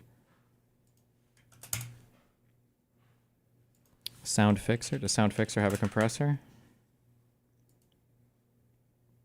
It says this extension may soon no longer be supported because it doesn't follow best practices. Does that matter? Do we care about that?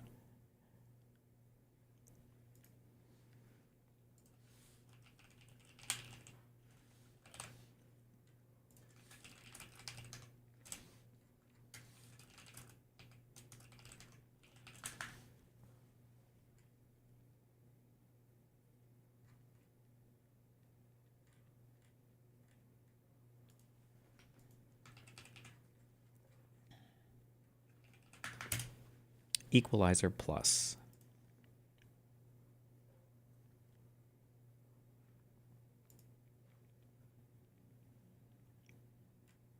Oh shit.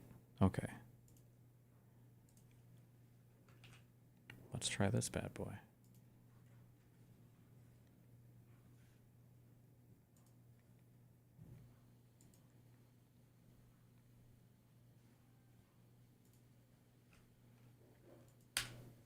Concern is present.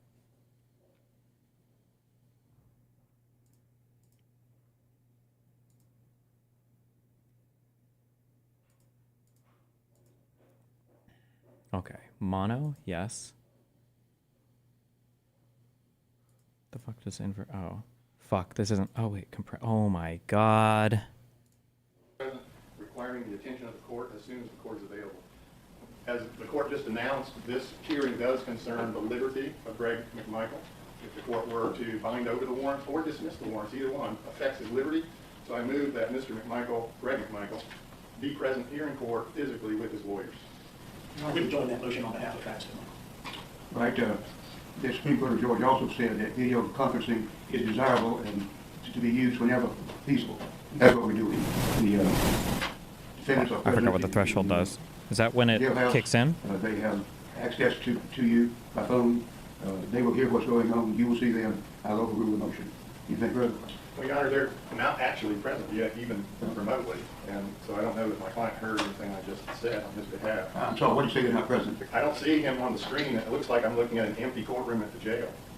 Okay, we get some information about that.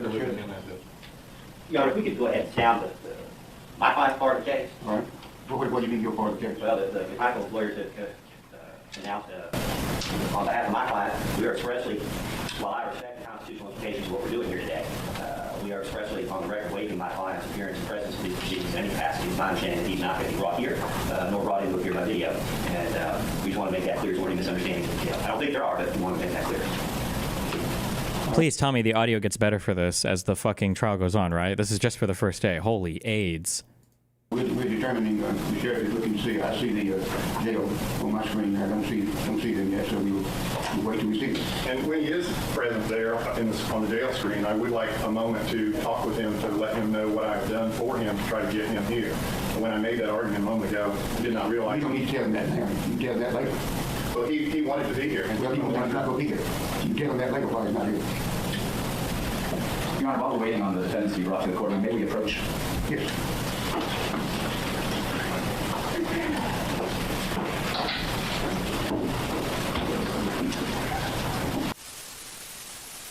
Jesus Christ, bro. We called the calendar. Everybody's ready for trial for the hearing. The state of Georgia called that witness. Judge, before I do that, I have to make some introductory remarks and comment on some of the things that the court has done, with your permission. Sure. Yeah. I would also note that, sorry to interrupt. No, you can't interrupt. Sit down, counsel. Thank you. Go ahead. Your Honor, I have a motion pending before the court. You may argue that later. Go ahead. Judge, this is, as you noted, State of Georgia versus Travis McMichael, Greg McMichael, and William Roddy Bryan. I note for our record, because we need to make a record here, that we have two of the defendants who are seated in the courtroom that would appear at the Glenn County Adult Detention Center. One of them is off camera at the request of defense counsel and with waiver. We do have one witness from the state's perspective that we intend to call in just a moment. We are here from the Cobb County District Attorney's Office on behalf of District Attorney Joyette Holmes, who's seated behind us, and we are representing the state of Georgia based on the Attorney General Chris Carr's order that appointed us as the special prosecuting agency on the case. So I wanted to make a record as to who we are and why we're here. I am Jesse Evans, and I am the major crimes prosecutor for the Cobb County DA's office, and this is Linda Zedekoski, who's here with us today to handle this. As you noted, Judge, due to the statewide judicial emergency issued by the Supreme Court, we have followed the court's guidance and wore our masks into court today. We appreciate the fact that in order to make a record and for our court reporter to take things down, it might be necessary as we're speaking to remove those masks temporarily, as I've done now. And we appreciate the court understanding that that's sometimes required, even despite the Judicial Emergency Act, so that we can make a proper record in these proceedings that were requested by defense counsel and by the defendants in this case, not by the state. We have come here today for the purpose of the probable cause hearing, and this preliminary hearing we're prepared to go forward, as the state has said. They are essentially challenging the probable cause for the issuance of certain arrest warrants for the defendants in this case. We have no objection to one of the defendants not being present virtually or in court due to the request of counsel and the fact that they've expressly set a waiver here, though we acknowledge the fact that had they insisted on the presence, we could certainly have made accommodations so that he too could be remotely, for lack of a better term, zoomed in or Skyped in, whatever this technological system is. Today, though we're acting as the special prosecution in the case, we're here essentially on behalf of the citizens of Glenn County to talk about the fatal shooting of the February 23rd incident involving victim Ahmaud Arbery, who was chased, hunted down, and ultimately executed. We believe the evidence will show based on what's about to be presented to the court. That's our purpose for being here today. I will tell the court that yesterday during a status conference involving the lawyers, there was one of the defense attorneys for defendant Bryan that articulated some speculation as to how this court might rule on some things, which was a little bit troubling from the state's perspective. Other than yesterday meeting face-to-face, that's the first opportunity we had to meet you, Judge, and we appreciate the professionalism that you've shown us and the courtesy that you've shown us here in Glenn County. But I did want to at least state for the record, since the record was silent yesterday, that we were concerned about that articulation. We don't know what the basis for that would be, but we're certainly ready to go forward at this point. We believe this court to be a reasonable court by all of our dealings with you today, and we're prepared to call our witness and defend our probable cause for the issuance of these arrest warrants here. But I wanted to make those prefatory remarks and also articulate for the public that may be watching why it is that there might be times that we do not have our masks on, and it is important in these criminal matters that we make records and that we have court reporters take those things down, and sometimes it's more, it's easier to do that when the masks are temporarily removed. So I didn't want to be silent on that point in the face of the national and worldwide crisis that we're dealing with this pandemic. Thank you. With that, Judge, absent any other remarks from any other counsel at this point, we call Richard Dial from the Georgia Bureau of Investigations to the witness stand. And it's not even synced. What the fuck was going on here?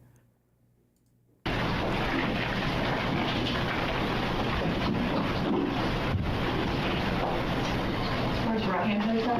You swear to tell the truth, the whole truth, so help you God. I do. You may be seated. All right, so thank you for removing your mask for purposes of making the record, but I'll ask that you keep it handy. If there becomes a point in time where you're no longer testifying, then we may ask you to put that back on while you remain in the courtroom. Understood? I do. Yes, sir. To the degree you're able, I want you to use the microphone beside you so that we can make a good record and so that everybody can hear you. And first of all, if you will, introduce yourself to the court. Spell your first and last name for the benefit of our court reporter. Certainly. I'm Special Agent Richard Dial, R-I-C-H-A-R-D. Dial is D-I-A-L. I'm Assistant Special Agent in charge with the Georgia Bureau of Investigation assigned to the Kingsland Field Office, which covers Glenn County. Have you been tasked with being the lead investigator on the investigation involving the fatal shooting of Ahmaud Arbery from February of 2020? Yes, sir. I'm the case agent. Before we get into the facts supporting your arrest warrants that were issued in this case, will you please articulate briefly a little bit about your background that allows you to serve as an investigator with the Georgia Bureau of Investigations? Certainly. I was hired as a narcotics agent with the Georgia Bureau of Investigation in 2001. I was subsequently promoted into a special agent position. I had been with the Georgia Bureau of Investigation that entire time, which is approximately 19 years. Throughout that time, approximately 17 years of that, I've been assigned to the Region 14 Field Office, where I've worked a variety of investigations. In this particular case, you're not the only agent working on the case from the Georgia Bureau of Investigations. Is that accurate? That's correct. There was a team of agents assisting me in the investigation. And as we sit here now, can you confirm for the record and for the benefit of the judge that while arrest warrants have been issued, there are certain aspects of the case that continue to be under investigation? That's correct, sir. It's still an ongoing investigation. I have copies of the arrest warrants in this particular case for the defendants, including the two McMichaels as well as Mr. Bryan. Are you the affiant who swore out those affidavits for arrest for these defendants? I am, yes. And if I am correct, the date of the offenses that we are here to discuss today are February the 23rd of 2020. Is that correct? That is correct. And just to get past these basic background information before I open it up to you for the facts, will you confirm that you have arrest warrants charging Travis McMichael with felony murder based on aggravated assault as well as aggravated assault? I did, yes, sir. And then can you also confirm that Greg McMichael is charged with felony murder based on being party to the crime of aggravated assault as well as party to the crime of aggravated assault? Yes, that's correct. And then finally, chronologically, the last warrant that was obtained by you and your agency is against William, sometimes referred to as Roddy Bryan, correct? Correct, yes, sir. And that those warrants charge him with felony murder and criminal attempt to commit false imprisonment. Is that correct? That is correct. Wait, what? And any other remarks from me? Oh shit, we got a higher quality version? He sees them he is outside of his residence. Thank you.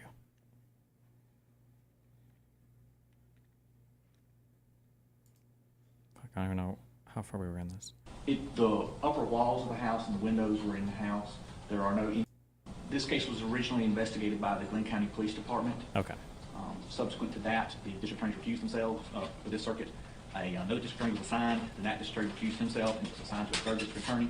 My agency on May 5th, 2020 contacted that district attorney, offered our assistance. The district attorney was Tom Durden, and we offered our assistance. He availed himself of our assistance and requested us to become involved in the investigation. And then on May 6th, 2020, I was contacted and assigned the investigation. All right. You've had an opportunity now to review Glenn County's initial response to the shooting, correct? I did, yes, sir. And I assume you've talked to witnesses and had your agents talk to witnesses in support of the arrest warrants that you obtained in this particular case? Yes, sir. Briefly, I want to talk about the deceased victim in this case. Will you tell the court what his name was and a little bit about his background? Certainly. His name was Ahmaud Arbery. He was 25 years of age. He was a resident here in Brunswick, Georgia. He lived at 140 Boykin Ridge Drive at the time of his death with his mother. He was involved in athletics, liked to play games outside. He liked to run, liked to play video games. As part of your investigation of this case, were you able to determine the approximate distance from Ahmaud Arbery's home to the place where he was fatally shot on Satilla and Holmes? I'm not going to do this because I'm too lazy, but it'd be funny. Does anybody remember which Tim Pool appearance I was on when he brought up this fucking Ahmaud Arbery bullshit? Fuck, I don't even remember what we were.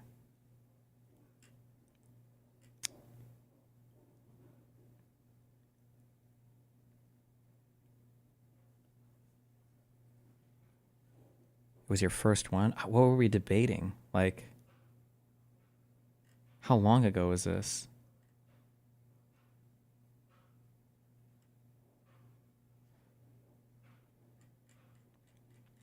Trying to go to Ahmaud Arbery in the search bar. I don't. It was like one part at the very end though. I don't even know if this will show anything.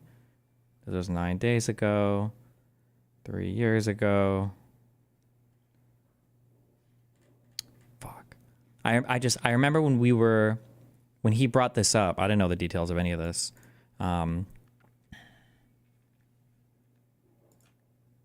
When he brought this up when I was on his show, he said that Ahmaud Arbery was 21 miles away from his home from where he was killed. I'm just curious because he's about to say that question of how far he was from his home.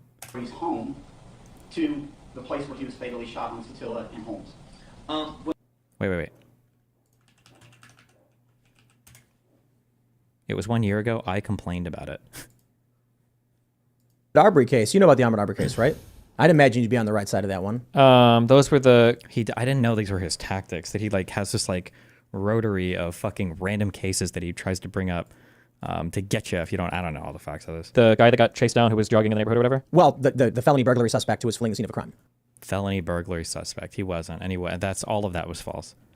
Oh man, we're gonna have a way different. This is the one where like. Did you watch the trial? Parts of it, but this is a long time ago. So the prosecution outright stated he was a felony burglary suspect. If you get your news from like corporate press or whatever. God, I'm not familiar with the case.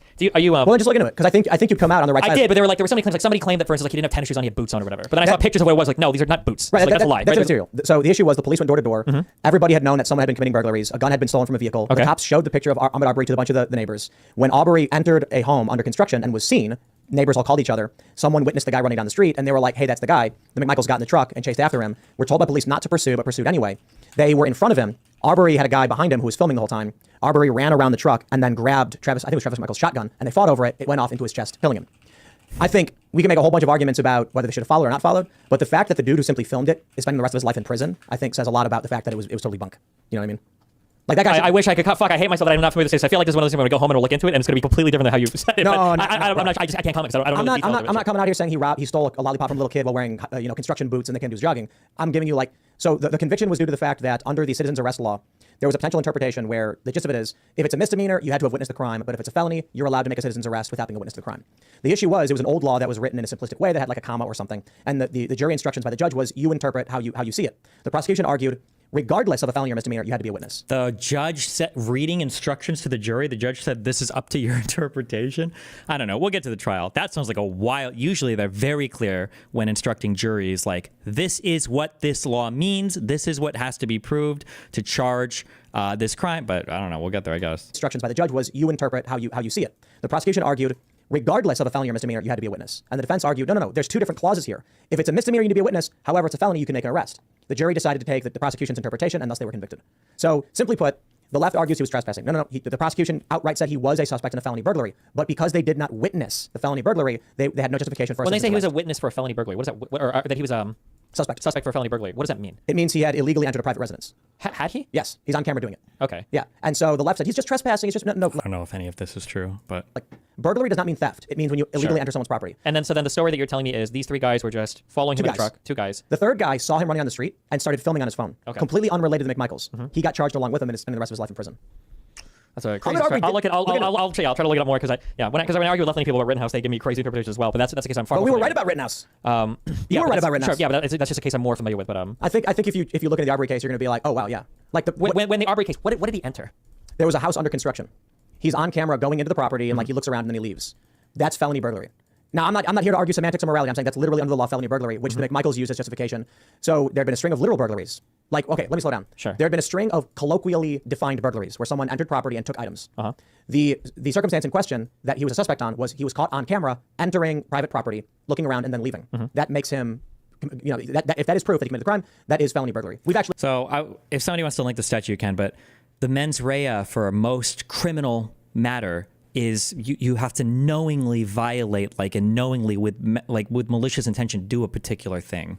So treading on thin air here, but if there was a construction site and it was an open construction site and you kind of you're jogging and you kind of look in and you're just kind of looking around, you leave. I don't know if you could be, even if everything was witnessed, I don't know if that would count as felony burglary if it looked like you were clearly just going and looking. I'm sure there are some things where if you enter a family's house and you have to especially if you're breaking and entering or whatever, but just the fact that he keeps saying property instead of into a house or into a thing makes me wonder. But we'll find out over the course of the trial, I guess. Yeah. Actually dealt with this. So people need to understand this. If you have property with no fence, no barrier, people are allowed to walk on your property and do whatever they want. All you can do is ask them to leave.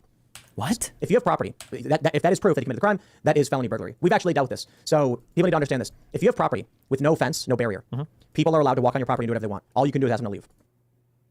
That is absolutely not true. Just because you don't have a fence doesn't mean people are entitled to operate on your property. Now, if you have like a huge ass farm or something, you can't be like sniping people who have wandered onto your property. But if you put up a sign saying no trespassing and they walk onto your property, they're now guilty of a slap on the wrist trespassing charge because they've been given a warning.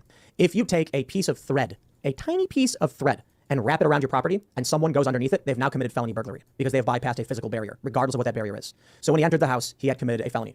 Now, he wasn't convicted of that, I don't know. The point was, there were a string of burglaries and the police he was dead, so I don't know how they get convicted of it. were asking people, have you seen this man? So when they saw him running in the street, they were like, that's the guy the cops told us about. Chased after him, called the police. The police said, do not pursue. Okay, hold on. So when you say this, okay, Jesus Christ, it's been so long and I didn't cover this one closely. So when you say the cops told him that, right? So I'm looking at an article from The Independent. The white father and son accused of murdering Ahmed Aubrey were told by police that he wasn't a burglar days before they chased the black 25-year-old and shot him dead in the street, according to prosecutors. So were the prosecutors lying there, or did the police specifically say that this guy was not a burglar? I need to know where that article's from, because if I'm talking about facts after the case.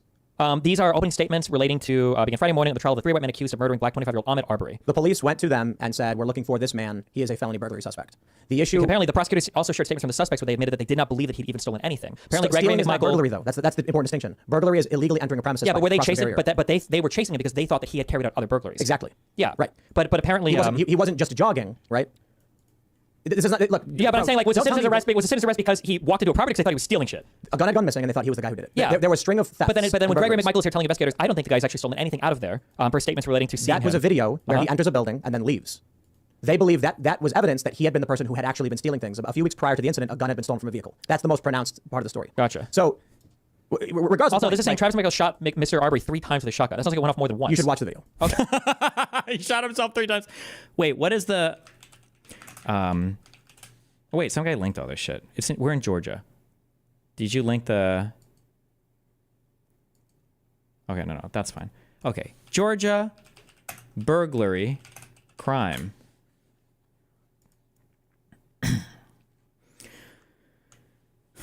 Okay, dwelling means any building, structure, or portion thereof, which is designed or intended for occupancy for residential use.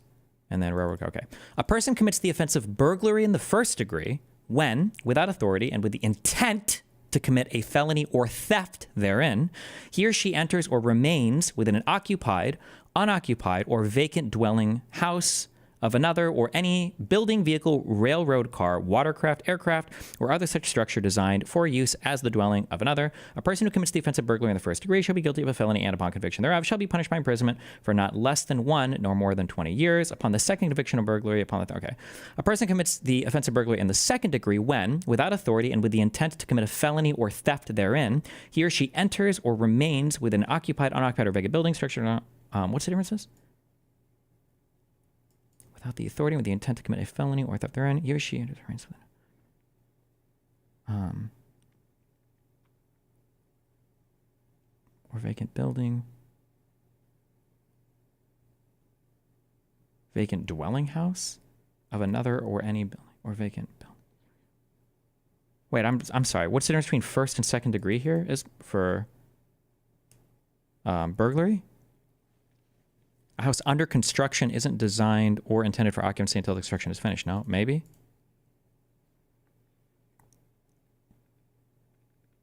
Remaining in it.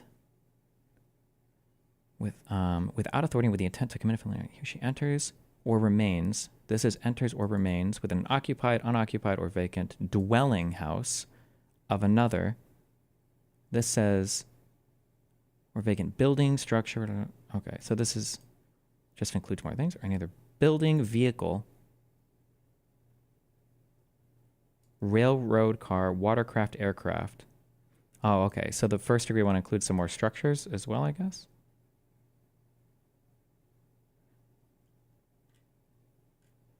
Okay, so you have to have the intent to commit a felony or theft therein. It's not just enough to trespass. Destiny, I assume you know this, but it is always a red flag when someone gives a definitive answer on a legal question on a hypothetical. It depends always needs to be present in some way. Well, it depends on what part it depends on. But Tim Pool has consistently shown he doesn't understand anything regarding the law. Like anytime he quotes anything legally, he doesn't usually know what he's talking about or understand. He's probably quoting InfoWars or wherever he read some stupid opinion. But First degree, a structure designed for use as the dwelling of another, and the second degree is any building. Okay, gotcha. All right.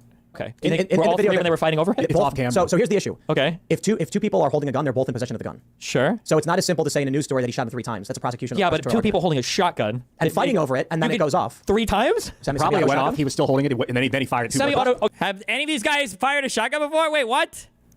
Okay, a shotgun. You fired a shotgun before, right? Oh yeah. Well, 2 people holding, even with buckshot, if you pull a trigger, that shotgun's gonna go flying. So it's really weird. If you watch the video, you can see both of their hands are on it, and they're shaking it back and forth.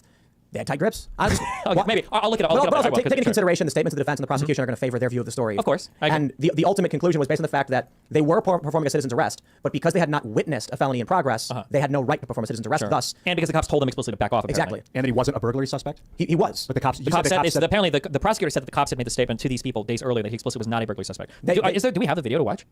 The video of the shooting? The shotgun? Yeah, I'm curious. Oh, I mean, I'll try and pull it up, but I got to be honest. We recently tried pulling it up. It's really hard to find. But let's read some more. Yeah, I don't want to retrace research. But anyway, my point is just this. Not that it's like the clearest cut case of self-defense like with Kyle Rittenhouse. Sure. But it's that this guy's not a jogger. It's not so simple to say like 3 guys lynched this dude or whatever. Wait, was he not a jogger? Do we not think? Like, come on, bro. Like, you think a guy drove 26 miles from his house to jog through a random... That's what he said. Okay, there it is. That 26 miles from his house. Suburban neighborhood? I don't even know if that's how... This reminds me of like when people like did Rittenhouse go to a whole other state to defend his property. The dude didn't live there. Yeah, sure, but I don't know where I don't know where he lives. Oh, maybe no, he lives in an apartment complex. He drives a truck. I don't know. I truly don't know. I don't know. Yeah. We'll read some more super chats and then we'll talk more. Okay. Anyway, that's why I'm curious about the facts of this case. How far away was he from his house? Home to the place where he was fatally shot on Satilla and Holmes. Well, yes, I actually took a driving measurement from his residence to where the house under construction was located, which is at play in this investigation, and that's located at 220 Satilla Drive, and it was approximately 1.8 miles. Oof. Well, so that was a fucking lie. The scene of the shooting is a little further down the road, approximately 2.5 miles would be my estimate. I want to ask you some more background information now about the defendants in this case, and we'll start with Travis McMichael. Travis McMichael, were you able to determine what his age was? I was, yes. Travis McMichael. I mean, if you're an avid runner, 2 miles, 28 miles, it's the same shit. Is 34 years of age. He resided with his father, his mother, and his sister at 230 Satilla Drive in Brunswick, Georgia.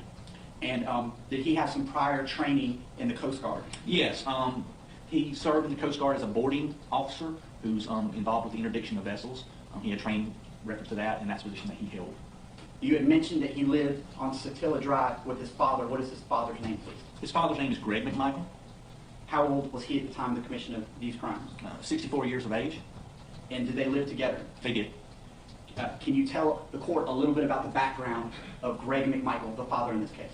Yes, Greg McMichael was a retired investigator with the Brunswick Judicial Circuit. He served in that. Wait, hold on. I'm just as a quick... I don't do too much of a pit stop on this because you kind of just have to ignore it and then it goes away. But it's always good to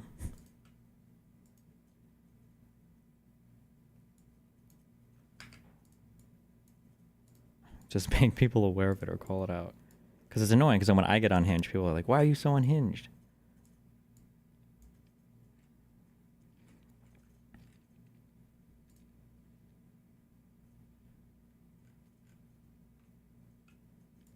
When people can't really impact me on shit because I don't give a fuck, it's whatever.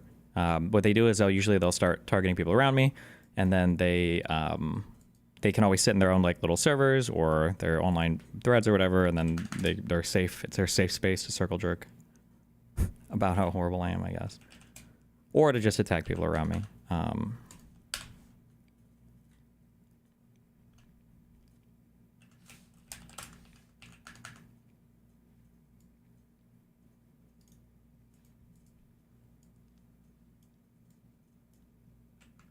Jesus, why is Imager so hard to use now? Or am I just fucking retarded? Hold on. So as of recently, for some reason, Kelly Jean has decided that, with absolutely no provocation, she decided she's going to start shitting on my girlfriend. I don't know why. She's just unhinged for no reason. And people like Kelly and Zoe have nothing to do, and Stacy have nothing to do, but literally just sit in this Discord server all day, like every single day. People send me pages of DMs from these people trying to psychoanalyze me or trying to attack or dox people around me. If I don't see a single message of his GF saying, hey, maybe you shouldn't denigrate Kelly's sexual assault, why the fuck would I care about that worthless hoe just because she's too scared to speak? So just as a heads up, Kelly started calling her she either called her a fat cheap whore, or it might have been a cheap whore that dates a fat streamer. I think she just started like going off on my girlfriend for no reason. I have no idea. My girlfriend doesn't say anything in any of these spaces at all. Destiny doesn't want you to attack his hoes because he likes to fuck, and messing with that bothers him. Just remember that. So this is a 100%. This is just a Kiwi Farms conspiracy. Kiwi Farms always orients itself around how all of their behavior is permissible, and if anybody tries to stop their behavior, it's because they have some like grand scheme or plot set up. So the Kiwi Farms narrative is always that, oh, the reason why Destiny doesn't like it when you tell people who he really is because it exposes the manipulation about it, whatever. And this is Kelly has just copy pasted this narrative basically. What are they going to do? Rape me so they can say that never happened as well? Like, yeah, I don't know. It's just like unhinged, retarded shit. But yeah, so this is Kelly's and keep in mind this is in Jessica's server, so he sees it all, and she's his co-host, so he co-signs all of this. This is why I don't take any of these people seriously when they complain about literally anything. Towards the beginning of my stream, when you heard me like maniacally laughing, and I said I shouldn't or whatever, this is the reason why I thought it was funny is because now I don't think these people are schizophrenic, not Kelly, but it's just funny because they do like I see the patterns in his behavior and all of the crazy, manipulative, insane stuff he does, which I don't. And there still to this day hasn't been proof of me doing any of that. But it was just funny because Kelly typed this message earlier today. I do think in patterns and abstract, which is one of the reasons why people routinely get mad at me in conversations when I assume they made the same connections. This is just like schizo shit, which I thought was really funny. Yeah, but it's kind of weird, kind of unhinged. But this is like literally, they're all saying this patterns shit. Yeah, it's super ultra cringe. But there's nothing I can do to disprove it because they have provided literally no evidence for any of it, and I don't know how to disprove a negative. Like it'll literally be like, oh, Destiny talked to me about his problems, and I think the reason why he talks to me about his problems is because he's using that to get close to me, to subtly manipulate me in order to make him. It's like, maybe I'm like just doing the thing for the very obvious reason. Like maybe it's actually all really simple and really obvious, and there's not actually these crazy Machiavellian, insane manipulative schemes going on in the background. Maybe is that possible? But yeah.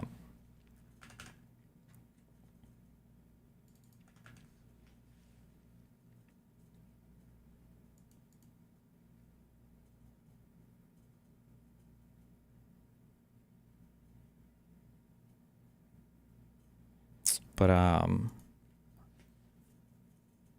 fuck, what was I gonna look at? Oh, there's another example of this. Yeah, but basically, if you're anybody that hasn't like fully bought into the Destiny's a rapist, groomer, molestiny, pedophile, whatever the fuck, then people will try to dox you, brigade your content, go after you in whatever way possible.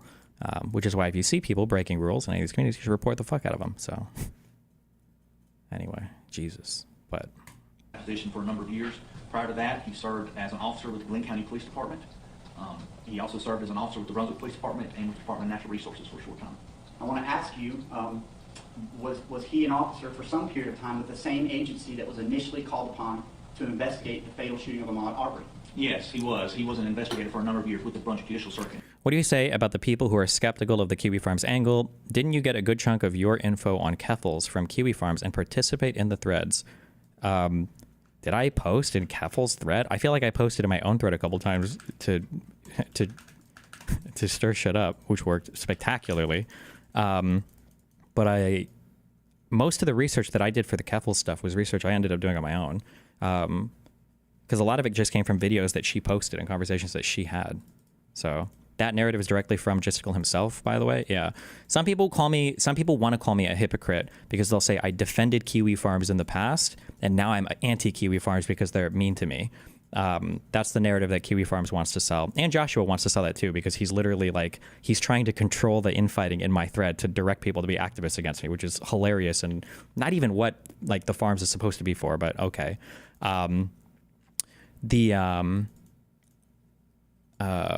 Fuck, wait, what was I saying? Oh, the thing that I was opposed to in the past was if you want to talk shit on forums or be like unhinged, crazy fucking anti-fans, I think you have the right to do it. I think you should have the legal right to do it. I don't think you should take sites down for saying crazy shit about you. Kiwi Farms has posted unhinged shit about me for years. I just think it's weird when you're breaking laws by hosting revenge porn and knowingly doing it. I don't think that Section 230 protections would apply to you. So, but I don't know if the servers are outside the U.S. and I don't know if legal shit, like that's a whole fucking nightmare of mess. But like hosting somebody's revenge porn is a step further than just a bunch of anti-fans talking shit or doing crazy, weird, unhinged shit. That's a pretty clear line for me. I've never said that like, oh, I hate all the kiwi farms. They should all be shut down now. It's not good. I was like, feel like hosting somebody's revenge porn seems kind of crazy, but yeah, you know. And actually retired as an investigator from the Branch Judicial Circuit, which was one of the reasons for their recusal themselves from the case. And specifically, did he at some point in his background also work for Glenn County Police Department? He did, yes, sir.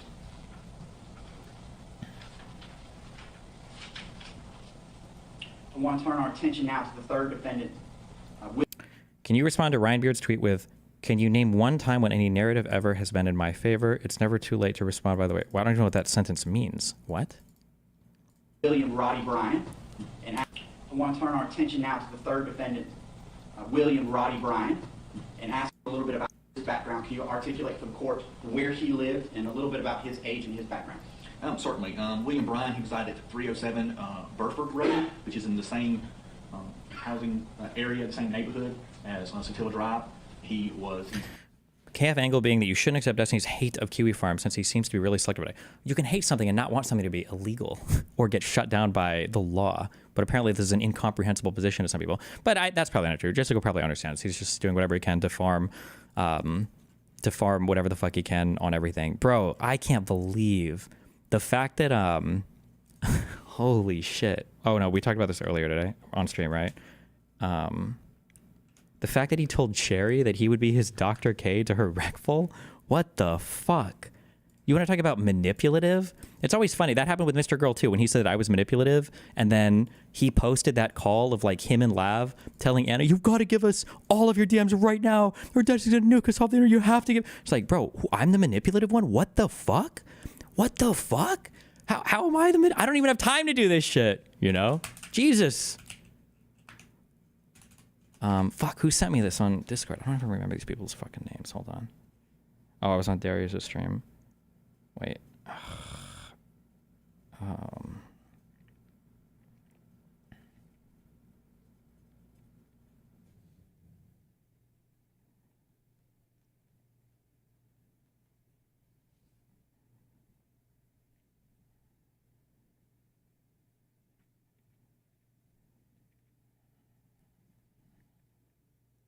Hold on, I'm finding this.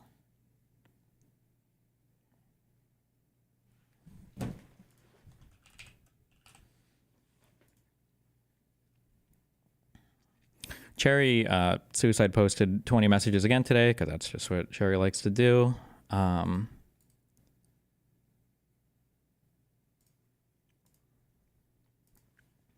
This was one of the last ones she posted, and I think she posted 3 messages in a row. When I read this, my assumption, I can say this now that it's been proven incorrect, but I would have never said this before because fuck Justical. I just assumed she was like exaggerating, or she was like using a, like speaking figuratively. I think when Justical told me I am Recful and he is Dr. K and he promises to be my friend for 2 years no matter what, because he often blocks me if I disagree with him or don't do what he wants me to do, he means for me to depend on him so that I eventually kill myself like Recful did. So I just assumed that like, okay, she's got to be speaking like figuratively. Like there's no way that he actually said that, right? Because that's like, that would be crazy, right? But apparently he said, that Dr. K thing is true though, but it's missing the context of the situation. It would be inappropriate to expand past what she says about it. I like how I'm supposed to divulge every information about every hookup I have where people aren't even making any accusations against me. His server is spreading actively revenge porn of me amongst themselves, and it's like epic and hilarious. And even with active civil cases against me, I'm supposed to come out and like give a full statement about everything. With no litigation, no cases, no accusations, he can't expand on the fact that he told Cherry, hey, I'm going to be your Dr. K? They, what the fuck? While she's accusing him of manipulating her, by the way, I'll go one step for, I don't need to respond to these things publicly. I think people should trust and support Cherry. Okay, well, if we trust and support Cherry, then I guess you've just been an evil, manipulative person literally the entire time. I'll go one step further and say that she's been fairly accurate in calling out abusive/manipulative people in the past, despite any presentation issues. It's a legitimate reason for concern, just like fucking these people, dude. Anyway, okay. 50 years of age. He was employed as a small engine mechanic at the time of this incident. Before I turn our attention to the actual date of the crimes in your arrest warrant, I want to talk about the Satilla Shores neighborhood. Are you familiar with it? I am, yes, sir. And you had already mentioned on your direct examination previously reference to a home that was under construction. Can you please explain to the court the significance of that home and where it was located? Yes, that residence is at 220 Satilla Drive. It belonged to a gentleman by the name of Larry English. It was a home under construction. I believe Greg McMichael, in one interview, refers to it as a shell of a house. He was in the process of constructing his home as you go into Satilla Shores. Wait, okay, let me listen to this. Hold Yes, that residence is at 220 Satilla Drive. It belonged to a gentleman by the name of Larry English. It was a home under construction. I believe Greg McMichael, in one interview, refers to it as a shell of a house. He was in the process of constructing his home as you go into Satilla Shores neighborhood. You go down a short way and it's on the right. It's as you come in. This home is important in this investigation because the deceased victim in this investigation, Ahmaud Arbery, had been seen inside that home on security camera footage prior to the shooting incident. And on the day of the shooting incident, the neighbor had seen him inside of the home that's under construction. Oh. Ryan Beard tweeted in response to Nicholas Diorio saying something along the lines of, "Don't let destiny shift the narrative like usual," implying you ever have narrative. Yeah, I have absolutely no narrative control. I literally just have my community and that's it, but okay. Called 911 prior to the rest of the events taking place. Focusing now on that home, you said that the home was under construction. Was it secured or unsecured at the time of the shooting? Unsecured. And when I say unsecured, describe for the court its state. The upper walls of the house and the windows were in the house. There are no interior walls, it's studs. We did have this from the security camera footage that shows the interior of the residence. There was no garage, or does not appear to be there was any garage doors on the house, which is actually attached to the house. In the video, we couldn't tell if it had a front door or not, but it's very obvious that individuals were able to walk through there without being impeded anyway. In fact, have you found as part of your investigation other videos showing other people that walked through this unsecure residence at different times? Yes, sir. Besides Ahmaud Arbery, we have discovered video of at least 2 other groups of people that have been inside the residence with interference construction. Was anyone living at that house at the time of this crime? No, it was going to be a vacation house that was under construction. There was a small trailer in the backyard, which was secured, but for when the owner, who resides in another county, would come and work on the house, he'd have a place to stay. But it's been under construction for quite a while. Okay. And to your knowledge, was anything ever taken from this house based on the video footage that you've seen? No, I think there were some kids in the neighborhood, I believe, took a couple pieces of wood from the house. But that was on video. But other than that, no. There's nothing I saw in the video, nor that Mr. English has told. I feel like that's kind of a, unless I'm over, I don't know anything about construction, but I feel like saying took a couple pieces of wood. Well, what does that mean? Are we talking about like some very healthy, very like, are somebody robbing like a stack of usable construction lumber or whatever? Or I wonder what he means by that. But in interviews, he can say it was taken from the house. And has the owner been interviewed by the Georgia Bureau of Investigation? Yes, he's been interviewed at least 2 separate times by 2 different agents in reference to this case. You had mentioned that Mr. Arbery was an avid runner. Is that accurate? It is. And have you talked to multiple people, you and your agency, who confirmed that running was one of the things that he did? Yes, very much. For health and for just his mental state? Yes, sir. He just enjoyed running, is what we're getting from numerous witnesses and the family, friends of his. In conversations with the homeowner of this house under construction, was there ever any discussion with him about water sources that might be there if somebody wanted to get a drink of water, say, during a run? I'm aware that the homeowner, Larry English, or through his attorney, has made statements concerning their speculation that there are water sources at the house, and that could be a reason for Mr. Arbery's entering the house. That is not captured on video, but I'm aware of that statements that they have made. On the date in question, now turning to February 23rd of 2020, you had talked about video. Is there multiple sources of video surveillance that's been reviewed from the Satilla Shores neighborhood from which we were able to piece together a timeline of what happened? Yes, sir. That's correct. Different locations, not just this house that you referenced? No, yeah, there's different locations. Neighbors and other sources of video we have that help show the events that occurred. All right, I now want to direct your attention to specifically February the 23rd of 2020, the date that is the subject of your arrest warrant for the 3 defendants in this case. Were you able, looking at all of the evidence and speaking to all of the witnesses, to piece together a chronology of how Ahmaud Arbery came to be shot at Satilla Shores? Yes, sir, I have. Would you briefly and succinctly articulate for the court what it is that you were able to piece together from your investigation in this case? Certainly. From the surveillance video across the street from the house that's under construction, you see Mr. Arbery coming up to the house, going directly into the house. From the interior video of the house, you see him just wandering around, again, not taking anything. He's just walking around, looking around inside the under construction building. The neighbor across the street, Mr. Albanez, he You can see him on the video coming forward in there, interview with him. He saw Mr. Aubrey going in the house, so he calls 911. At that point, the call is dispatched, and during the call, it's actually logged as somebody's in the open construction site. So Mr. Aubrey sees him in there. You know, from the video, you can tell that Mr. Aubrey comes out of the residence and goes running down the street. From the interviews conducted by Glenn County PD, and you can actually see it on the video, Mr. Greg McMichael was in his front yard. You don't see him, but you see he says he's in his front yard working on some cushions for boat. When he sees Mr. Aubrey running down the street, during his interview with Glenn County PD, he doesn't say, he says that he didn't know if Aubrey was chasing somebody or somebody was chasing him, but he recognized Aubrey from previous video he had seen from February 11th as somebody that was inside this house that's under construction. I want to talk about that previous video since you broached that topic. Did Satilla Shores have a Facebook page during which residents were talking about that property and other things? Yes, they did. Did you find any discussions about the fact that somebody may have been in that residence previous to this? Yes, there was some discussion about it on the Facebook page. How far is the house under construction from the place that he was killed? I think about a mile, they said. As well as on the February 11th report that was filed by the officer who responded, the person in there, he makes note that the person's information was on that Facebook page. And now getting back to the chronology of February the 23rd of 2020, articulate for the court what your investigation revealed in terms of... No, where he was killed. The house that he was in was 1.8 miles from the house that he was that he lives in, but they said I think he got shot and killed about a mile from this, a mile up the road. I think he said about from this place. Aubrey running past the McMichael's household. Okay. Mr. Aubrey proceeds past the household. He's running down Satilla Drive south. Greg McMichael goes inside, according to his statement and Travis McMichael's statement, tells Travis McMichael that the guy's running down the road. They both grab their weapons. Greg McMichael arms himself with a Smith & Wesson 686 .357 Magnum revolver. Travis McMichael arms himself with a Remington 870 pump 12-gauge shotgun. They then enter Travis McMichael's truck. Travis McMichael is driving. Greg McMichael is in the passenger seat. This is according to both their statements. Then on the video, you see them come out of the driveway and turn in the direction that Ahmaud Aubrey was running. I want to pause there at this point. You had mentioned a previous 911 call involving the residence that was under construction, correct? Yes. Were either of the McMichaels the 911 caller for that initial call about the structure? No. The person that called was Matt Albanese. Neither Travis or Greg McMichael has called 911 at that point.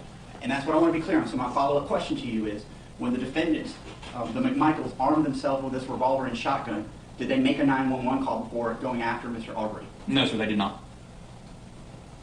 Ooh, okay. So no 911 call initially by them as they gave chase? That's correct. Can you describe the vehicle that the McMichaels were in? Yes, they were in a white Ford F-150 2019 model that belonged to Travis McMichael. Per statements of the defendants and video that you reviewed, can you articulate for the court whether there was any time in which the McMichaels were able to catch up to the deceased victim in this case? Yes, according to both their statements, and we have video of them, they called up with Ahmaud Aubrey as he was running. He actually runs down Satilla Drive. Satilla Drive takes a turn, but if you continue straight, it turns into Burford, which is the street where Mr. Bryan resides. They catch up to him. According to Travis and Greg McMichaels, they're giving commands to Ahmaud Aubrey to stop.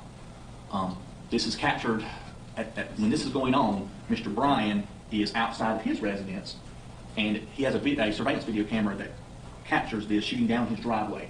So you see Travis McMichael's truck and Ahmaud Aubrey in his driveway, and according to Mr. Bryan's statement as well, he sees them trying to pursuing Ahmaud Aubrey. In the video, you actually see Ahmaud Aubrey trying to get away. He's running backwards. The truck moving backwards. He's moving forward. He's trying to escape at that point in the video. According to Mr. Bryan's statement, he does not know Travis McMichael. He has met Greg McMichael, but he didn't recognize Greg McMichael at that time because Greg McMichael was in the passenger seat of the truck. But he recognized the truck as a truck that's in the neighborhood. So then he yells, "Do you got him?" When you say he yells, "Do you got him?" Who are you referring to? Bryan is yelling to the person in the truck who he doesn't know. He doesn't get a response. Mr. Bryan, his statement, then goes into his residence, gets the keys to his truck, comes out and cranks up his truck with the intention of assisting in the pursuit. So at that point, Roddy Bryan makes the decision to enter his residence, correct? Yes. Get his keys? Yes. And then what kind of vehicle does he get in to join the pursuit of Mr. Aubrey, the deceased victim? He is in a 2018 Chevy Silverado, gray in color. At this point in time, based on our best evidence, has any 911 call been placed by either the McMichaels or the Bryan? No, none have. can you describe as best you're able, I know it's a convoluted situation, we're going to get to a map in a second, but describe for the purpose of a record, the best you're able, the sequence of events thereafter as these two pickup trucks at Satilla Shores are chasing Mr. Arbery. Yes, Mr. Arbery continued heading down Burford Road away from Satilla Drive. Travis McMichael and Greg McMichael are following him. Again, Mr. Bryan is then getting his keys and getting his vehicle cranked. At one point, Mr. Arbery turns and goes back the way he was running in an attempt to avoid the McMichaels. Greg McMichael, who had been riding in the passenger seat of Travis McMichael's truck, he's actually sitting on a child's car seat at this point. He exits the vehicle with the intention of confronting Mr. Arbery. Mr. Arbery is running back down the road at this point. So according to Greg McMichael and Travis McMichael's statement, Greg McMichael comes back to Travis McMichael's truck and tells him, go back, back up, trying to encourage Travis McMichael to back the vehicle up and engage Mr. Arbery. At this time, Mr. Bryan is coming out of his driveway. His vehicle was actually backed in his driveway. So the front of his vehicle is facing the front of his driveway. So when Does the defense and prosecution both have to give their questions to the witnesses before the questioning? These are hyper-specific questions for them to recall on the spot. No, so the defense doesn't even know they're the defense yet. These questions, I'm imagining, are coming from the investigation. And right now, this is just a preliminary hearing to check, I believe, for probable cause. I know I didn't know these were this extensive, but I think basically the court here, this judge for this preliminary hearing, is just making sure they have enough evidence that they can actually charge this guy with the crime and then go forth with the trial, I guess. Although he would have already been charged with the crime and arraigned prior, maybe not charged with the crime, but to make sure, I guess, that there's enough information for the trial to move forward, I guess, to proceed. But this is, somebody said, wait, Ceiling Brown just said, correct, the state is opening. You'll hear from the defense after. I don't believe, this is not these aren't like opening statements. These are just preliminary hearings, and then the opening statements will come later. We're not at an opening statement thing yet. I don't believe there's a jury present at all right now. This is just like pre-trial stuff, yeah. Pulls out on the road, he sees Mr. Arbery coming, and he pulls his vehicle out in an attempt to block Mr. Arbery in. That's according to his statement, as well as Travis McMichael's statement. At that point, Travis McMichael makes a decision. He tells Greg... Oof. That statement, him saying that the intention to bring that truck out was to block in Ahmaud Arbery. I wonder if on that statement alone, because I think if you commit, or if you help somebody else do something and they commit a murder, then you can also catch a felony murder charge just for assisting them in that thing. Oof. I wonder if the video evidence makes it look like that. I don't remember watching the video for this. I mean, I know I did. I just don't remember exactly what we saw. As well as Travis McMichael's statement. At that point, Travis McMichael makes the decision. He tells Greg McMichael, no, jump in, and his decision is to circle around Buford Road, because it circles around and actually becomes another road, Zellwood, but it circles around, and his intention is to get and cut off Mr. Arbery where Holmes Road cuts into Satilla Drive. And it's just make a loop and cut him off in that way, if that makes sense. So Greg McMichael hops into the back. The lawyer asked a question in regards to what the witness thought the defendant was thinking. Shouldn't that have been objected to? We're not at objections. We're not even in trial yet. These are just preliminary hearings. But also, these are all things that the witnesses, or that the defendants themselves all testified to. They all said this. So, Destiny, here's the video. Okay, I don't think we can watch this on stream, right? Because I think is the full video really only 56 seconds? There's not a longer one?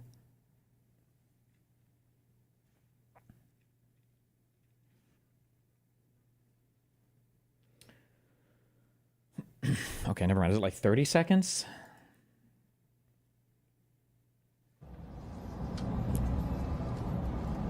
Okay, guys, recording. Truck is pulling up. Ahmaud Arbery's jogging. Looks like there's a truck in front of him. He's jogging kind of like towards the truck. Oh, and this guy with his truck is... yeah.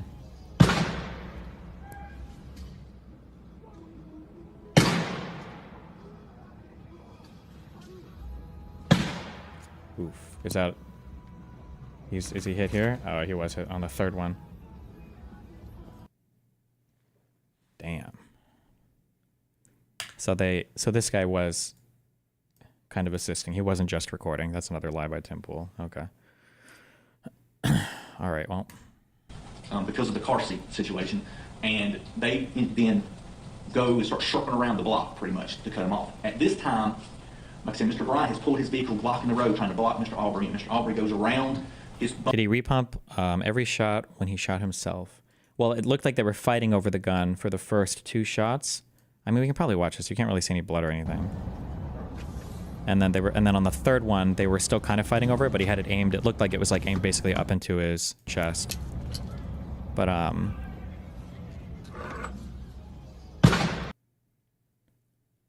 they fighting over it here? Oh, actually, I can't tell. Is there clearer video? Oh, that seems like he just tried to shoot, actually. I'm actually curious if he even touched the shotgun before the first shot, actually, here. Because here he is running. And then this guy is like right here with the shotgun. And then the first shot goes off. I'm curious, how many times did it say he was shot? Was it twice? And then they're fighting over the gun here. Second shot goes off. I can't tell if any part of that hit him or not. And then is this blood? Is he already super bloody? He might have already been, he was hit 3 times? Okay. Then he might, I can't tell if this is blood or not because it's so low resolution, but he might already be like super hit. And then this time with the shotgun pointed up into his chest, they're still kind of fighting over it. But then we get a third shot. Rip.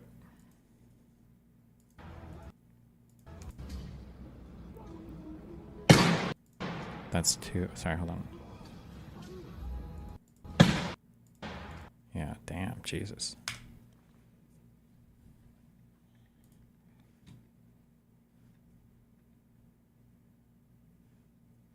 Bumper his truck. According to Mr. Bryan's statement, he then pulls out on the road and makes several more attempts to try to block in Ahmaud Arbery, trying to detain him. I want to ask you a couple questions before we leave this point. At this point, have the 2 trucks separated from each other? Yes, sir, they have. And you had mentioned Mr. Bryan's statements to you all. Did he talk about his attempts to sort of run Mr. Arbery off the road or push him off the road using his vehicle? Yes, he made several statements about trying to block him in and using his vehicle to try to stop him. His statement was that Mr.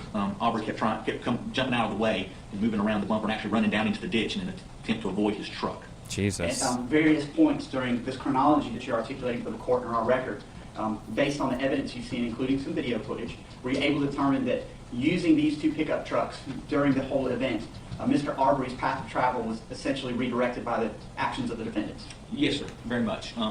Mr. Bryan, so Mr. Arbery gets, if I can explain. Sure. Okay. Mr. Arbery goes around Mr. Bryan's truck if he's pulling out. At this point, Mr. Arbery is heading back the way he's come, which would lead him out of the... They led the witness real hard. What the fuck is the rules? What do you mean? This is super standard. You always convict yourself with your own words when you're being questioned by police. What? Shores neighborhood. Mr. Bryan makes statements that he continues to try to block in Mr. Arbery. Mr. Arbery takes a right turn onto Holmes Road, and Mr. Bryan is actually overshoots him going Satilla. So at this point, Mr. Arbery is trying to avoid Mr. Bryan, and he turns down Holmes Road, which is... You're not understanding what I'm saying, Hart. Okay. Actually going sideways back into the neighborhood instead of out, which is the way he was traveling. Mr. Bryan then remaneuvers his vehicle and pursues Mr. Arbery down Holmes Road. I want to be clear on that point. As you go down Holmes Road, had Mr. Arbery been allowed to... Oh, never mind. Wait, are you making a joke that, like, if this was a trial and this was a witness and the questions that they're asking are super leading? That's... Never mind. Fuck you. I understand. Finish that path of travel. Was there any direction that could be made to get back to the exit of that neighborhood? Yes, if he went down to Holmes Road, he could have caught Zellwood and then gone back up again, still driving, going back out Satilla Shores. So pretty much he could have gone straight, but he cut and would have had to circle back around. But he could have still escaped the neighborhood. No, he's not making a joke. He's retarded. Wait, was it a joke or was he... That point. At some point in time, I know that a video was started by Mr. Bryan. Is that accurate? That is, yes, sir. And he's confirmed as much, and we have copies of that. The guy on the stand is the witness. The prosecutor is leading the witness, asking him questions that are leading. You're not allowed to lead a witness on direct. You're allowed to lead a witness on cross. Yeah, but this is just the prelim. This is the investigator guy, right? Your comment was a joke, right? It was a joke, or I can't tell. I don't know. I want to say that's correct, yes, sir. There's been portions of that video that have been played widely on television, but there's actually other portions to that video as well, correct? That is correct. Can you please articulate for the court what you were able to see and confirm with Mr. Bryan about what he did as Mr. Arbery was heading down Holmes Road away from Mr. Bryan's vehicle? Yeah, so Mr. Bryan's pursuing Mr. Arbery down Holmes Road, again with the intention of trying to catch up to him and block him in. At this point, while going down Holmes Road, Mr. Bryan turns on his cell phone camera and begins to try to videotape Mr. Arbery. Mr. Arbery stops. Now at this time, the McMichaels have turned off of Zelwood and are coming down from Holmes Road. So you've got one vehicle coming one way down Holmes Road and another vehicle coming another way, and Mr. Arbery is in between. So at some point, Mr. Arbery turns around and starts heading back towards Mr. Bryan. Based upon the statement, it appears that Mr. McMichael is coming. Mr. Arbery's running, sees Mr. McMichael's truck, and then turns around and runs back by Mr. Bryan's truck. Mr. Bryan gets out of the way as Arbery runs past him, and then he sees the McMichaels come forward. Now at this point in the video, Mr. Bryan has put the video down, so you don't have video of this sequence of events. But this is according to Mr. Bryan's statement that Arbery runs past his truck, then the Bryans come past his, then the McMichaels come past his truck. Then Mr. Bryan pulls out and again goes back down in the direction of that Mr. Arbery had traveled. Before we leave this topic here, was any of this captured on the video before the phone was put down? Could you actually see Mr. Arbery trying to evade the truck? Yes, sir, you can. Okay, and did you see him turn around and try to get away from the truck before it turned around? I'm referring obviously to Mr. Bryan's truck. Yes, sir. And I know that you just said that the video was put down at some point and couldn't see, but were you able to capture any audio? Yes, you can hear the different gears changing and the engine moving in the vehicle. Wait, what's happening? Someone in YouTube chat just said this guy's getting further and further out of his chair. We're at 135. Wait, what's happening?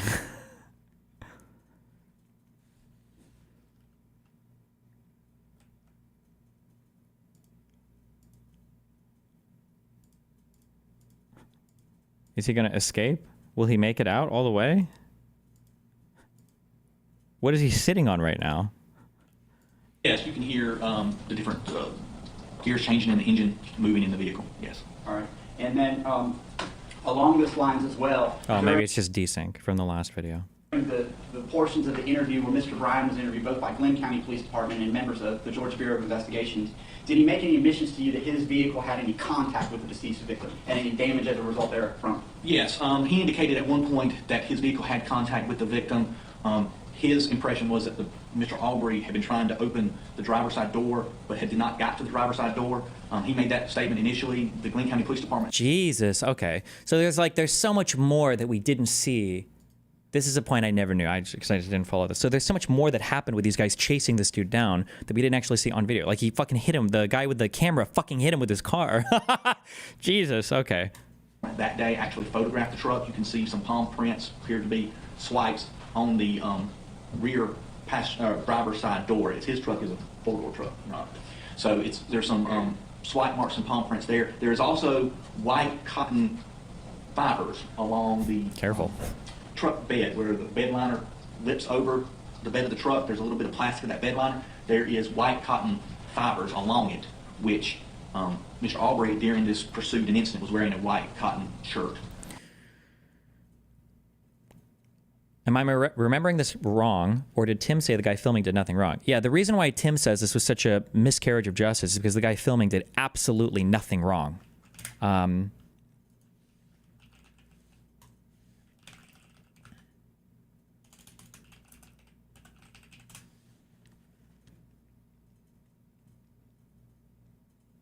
Was it in this video? No, Josiah wasn't here. Not this one.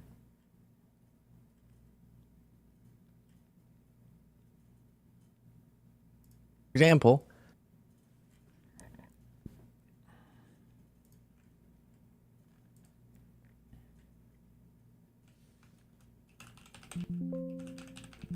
Fuck.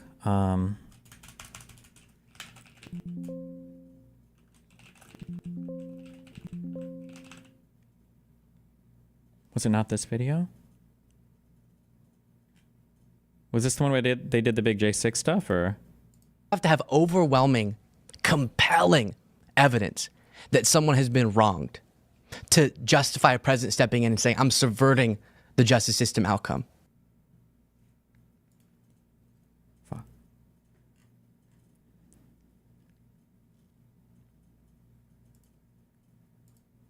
like. No, wait. Might have been this one.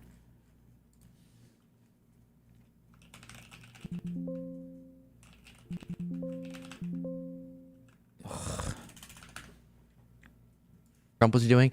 But yes, those. Well, when you get arrested, I mean, we came out of the pandemic much more. Was this the J6? No, wait. It wasn't with the girl. Bro, fuck me.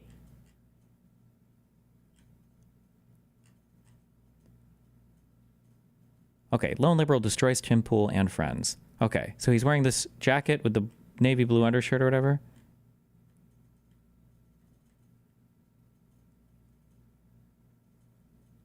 Streamed 1 month ago. It's not this. No, because, okay. Tim Pool goes nuclear and humiliates smug woke leftists. It's this My one. dude. Do you think the quartering links to the original video? Of course not. You lazy fuck. Motherfucker. Jesus. Oh, we got Warren Smith here.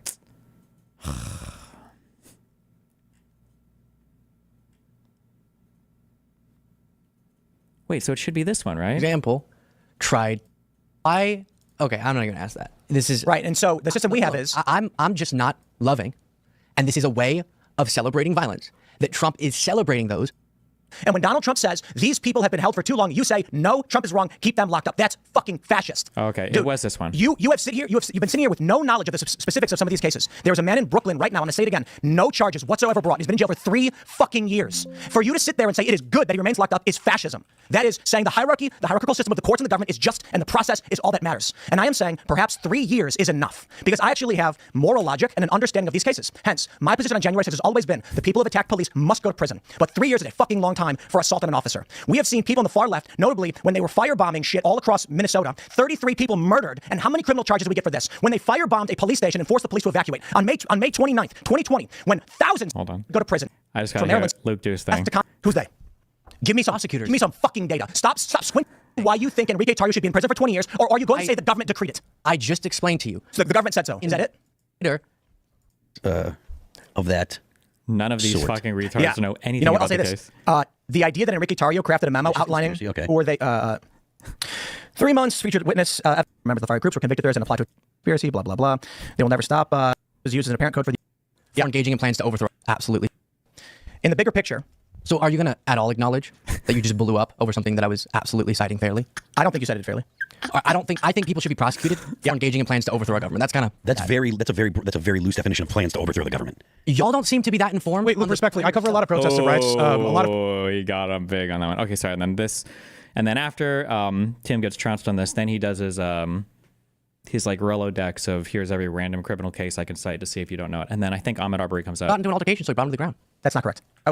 Okay. Caused George Floyd to die. Oh. Because I think you have a surface level tribal position where you didn't actually research most of these things, and you're just saying what you think you need to say. Oh no, I kept up with I watched the video and then I kept up with the court case, and then he was found guilty of murder. Why was George Floyd on the ground? Tell me. I'm asking you. Because yeah, this is all a lie. Everything he says about George Floyd is a lie. Got into an altercation. George Floyd talking about. Right, I got that part. And I'm not really sure on any of the issues we've gone through. To the actual structure of why these arguments come up. You know who Ahmaud Arbery is? Okay. Yeah. Who is he? Tell me. Are you joking? I'm asking you if you know who Ahmaud Arbery is. I'm not going to keep going through this because I know you are going to get me on particular details. I want you over and over and over again. I know I can do it all day. Yeah. On things you don't know what you're talking about. No, because whenever I go in to prepare a story, then I properly read up on it and then I deliver that story. So on the areas. So you don't know who he is? I don't know. It's no big deal. If I say, do you know who Ahmaud Arbery is, you'd be like, no, I'm not familiar. Who is it? I think that was kind of my response. You said yes. I recognize the name. I said, okay, who? And you go, tell me. I'm blanking on the particular case, to be honest. Okay. That's fine if you don't know who he is. If you just said, no, I'm not familiar with him, I'd say, okay. Yeah. Kind of my point. You said you did, but you don't. No, did I even say on that case? You said yes. Well, I definitely recognize the name. Okay, well, he was the guy who burglarized that home and then ended up dying in the scuffle with the McMichaels. Yeah. I remember. Yeah. But I remember how tragic that was. Certainly was tragic, yeah. What do you think about that case? It has been a long time. I remember the details of them on the truck and all that, but on something I'm not prepared to talk about in an informed manner, I'm just not going to talk about it. All right, I can accept that. Yeah. Should we then talk about the continuing resolution? Because we've gone an hour without doing that. That is I like that idea. Probably a good idea. That's good. Yeah. It's their last show of Okay, that's all he brings up about the okay. He just says it. Yeah. Luke Beasley just gets torn. How can this guy say Luke Beasley got torn apart? Do I want to watch this? I'm gonna kill myself. I can't believe this guy made it to Joe Rogan because he's willing to do the right wing grift. Of all the people in the world to talk to, really? Is he gonna go? Oh my God! Why am I doing this? Torpedoed by Tim Pool because he pretends to know what he's talking about and he gets absolutely trapped. What do you mean, George Floyd? What happened with George Floyd? Are you going to make the fentanyl case? I'm not going to make it. I'm going to ask you what you think happened. You're the one who brought it up. I was just curious what your belief was about it. Yeah. I think that someone yielded. I think he brought it up, and so he asked you about it, and then you asked him back. And I'm just curious about what your opinion is on it. Yeah, that's literally what the conversation was, Phil. Congratulations for keeping up. You can do English at a 4th grade level. Yes, he asked him the question, so he's expecting him to respond with not a question. Yeah, he's like, sorry, English. He's so happy. I got it. I followed the conversation. What did they? Can you point out how that went again? Someone yielded. I think he brought it up, and so he asked you about it, and then you asked him back. And I'm just curious about what your opinion is on it. I think you don't have one. I think you don't know what to say. When trapped, he tries to act as though he's maintaining the frame with sarcasm. If you can't define what any data, stop it. If I define it. If I stop define right wing. If I took the time to properly write out a definition. The same technique David Pakman uses. This guy has spent a lot of time with David Pakman. Some people call him a David Pakman clone because he's using the same techniques, but they are weak techniques and they just dissolve. I'm only going to speak. What was that technique? He was using sarcasm? We didn't even watch enough of the video to establish whatever the fuck the point he was trying to make was. What? Are you going to make the fentanyl case? I'm not going to make it. I'm asking. And so he asked you about it, and then you asked him back. And I'm just curious about what your opinion is on it. I think you don't have one. I think you don't know what to say. When trapped, he tries to act as though he's maintaining the frame with sarcasm. If you can't define what any data, stop it. If I define it. Stop define right wing. If I took the time to properly write out a definition. The same technique David Pakman uses. This guy has spent a lot of time with David Pakman. Some people call him a David Pakman clone because he's using the same techniques, but they are weak techniques and they just dissolve. I'm only going to speak on things I'm very informed on, so I'm not going to tell you exactly to the month that they should get. If you don't have a thought on how long they should be in prison, it's fine to say. This is what you do a lot. Though. It's fine to say, like, if we don't know how if your argument fails, you're just going to ask hyper-specific, slightly irrelevant questions to me. How's it irrelevant? And Luke Beasley just continues to play stupid. It's this dismissal of evidence that is so alarming, which is why I think this debate resonated with so many people. This is so boring. Is there any right winger that can engage on a factual matter with anything without this like cringe? Like I would expect this from a girl who is like, you're like, oh, I go to psychology school so I can psychoanalyze all my friends. I guess guys do that too. Like this is like, can we actually like analyze anything for real, or is all of it just going to be? I think that the prosecutions were probably righteous and just because I went through the whole process. Oh, well, I don't. Notice how he engages with the thought trap psycho process of he's trying to hold frame. It's like, why not just like analyze the actual arguments, bro? Like ever? Like just one time? Just. How's it relevant? Because I don't think it's relevant for me to figure out, because I didn't sit in these courtrooms and listen to the details of every case, exactly how long each one should How could you advocate for someone to be in jail if you don't know? Well, I can tell you. Because Trump is saying we should subvert that process because he thinks what they did was patriotic and should then pardon them. Trump is not conducting these pardons because he feels that what occurred on that day was good. I think it's that he feels that it was unfair. That's a big difference. Or I think what part was unfair then? Why weren't the pardons targeted? Why is he inviting the J6 choir now to go and sing at the Kennedy Center? Which, by the way, if there was ever a protest that I was going to organize, it would be that. Because that is the most disgusting fucking thing. I don't know if this is actually going to happen. The J6 prison choir to perform at the Kennedy Center. Unreal, bro. Like, here's long enough. Yeah, and that's a wrong stance, but okay. How's it wrong? I just explained it to you. No. You didn't. You said the court process should play out the way it is. You could literally count in this exchange how many times Luke Beasley says, I just explained it to you, therefore I don't need to articulate it again. It's like, Tim Pool does a good job of not letting him get away with that. He says, no, you didn't. Explain it to me. My opinion. Like how many levels? It's got to be just so many. It's got to be drugs. You have to be like so fucking zooted out of your mind to think that you're engaged in some kind of cogent analysis here. It's like Tim Pool lays out claim. And along with his 4 other fucking retards on the show, Beasley annihilates, eviscerates every single one of them. Okay, and by the end, Tim Pool's literally stumbling through a Wikipedia page to try to figure out what the actual fucking charges were because he didn't even know. And then Warren Smith, you can see that Beasley is engaging in traps. Like. On the amount of time should be served for a crime is not just wrong because you like courts. No, I get that. You need to explain why the time frame I'm asserting should be longer than 3 years. No, I'm saying the default, you have to have overwhelming, compelling evidence that someone has been wronged to justify a president stepping in and saying, I'm subverting the justice system outcome. Pardoning Hunter Biden disproves that argument right there. Where's the clear evidence that there's something deeply wrong with the accusations against Hunter Biden? No, that was just a family member. Do you even know any? He doesn't. I don't know why I'm asking this. He knows nothing about what the investigations look like for that, what the prosecutions look like for that. And this whole question is immediately. Where's the clear evidence that there's something deeply wrong with the accusations against Hunter Biden? Where is the evidence that there was something deeply wrong with the accusations against Hunter Biden? Hunter Biden, Burisma, informant. What about the fact that the guy who informed the FBI to start the entire investigation pled guilty that all of it was bullshit, that entire bribery scheme was false? Would that count? Now, maybe he doesn't believe in any of that because, of course, if it's against his narrative, it's all not true. But like, how are you not even aware of that? You don't even know about that? But we speak with so much confidence and authority to say that it's insane that you can't even give a single example. Blah, blah, blah, blah, blah, blah, blah, blah, blah. You know, that was just a family member taking care of his son, like, because he made that decision that was what he wanted to do. Did you agree with that premise? No. That's immoral. So yeah, you're making a fascist argument. A fascist argument? You are making the fascist argument that the hierarchical structure of government is just and should be upheld regardless. Why? Okay, I'm not gonna ask that. Fascism is when the government has a structure. Okay. The fascist argument that the hierarchical structure of government is just and should be upheld regardless. Why? Okay, I'm not gonna ask that. This Luke Beasley guy clearly is leaning into the story he wants to be true. This is where Tim just lays into him. If you've got someone on a misdemeanor charge who's been held without trial, the pardon makes perfect sense, unless you're a fascist. And the system is just. So it's like Benjamin Franklin, who said it is better that 100 guilty persons escape than one innocent person suffer. You've taken the Otto von Bismarck approach of it is better that 10 innocent people suffer than one guilty person escape. No. Yeah. Well, okay, you have. No, right, I so haven't. No, stop. You don't know anything about these January 6 cases. You don't know why these people are in jail. You don't know that a man is in Brooklyn right now for 3 years without charge or trial. And when Donald Trump... I wonder why. It's not, by the way, that he's just being arbitrarily held. It's because his own lawyer is requesting more time, or was requesting more time to do the case. But okay, but we don't have to... I mean, you know, they're just facts. Who cares? Says, these people have been held for too long. You say, no, Trump is wrong. Keep them locked up. That's fucking fascist. This is a perfect example of someone choosing to be confused when it suits them. It actually takes effort to be this confused by such simple concepts. Why did Trump justify violence? I thought we just went through that. We didn't. I asked you for examples and you said, I don't know. Just squint at me. Tell me what you think. No, it's like whenever you don't have an answer, you just get confused and say, what are you talking about? You can only lose... That's so funny because that's what they do. Electors, I don't know anything about that. The electors, oh, the Hunter Biden guy who pled guilty, oh, I don't know anything about that.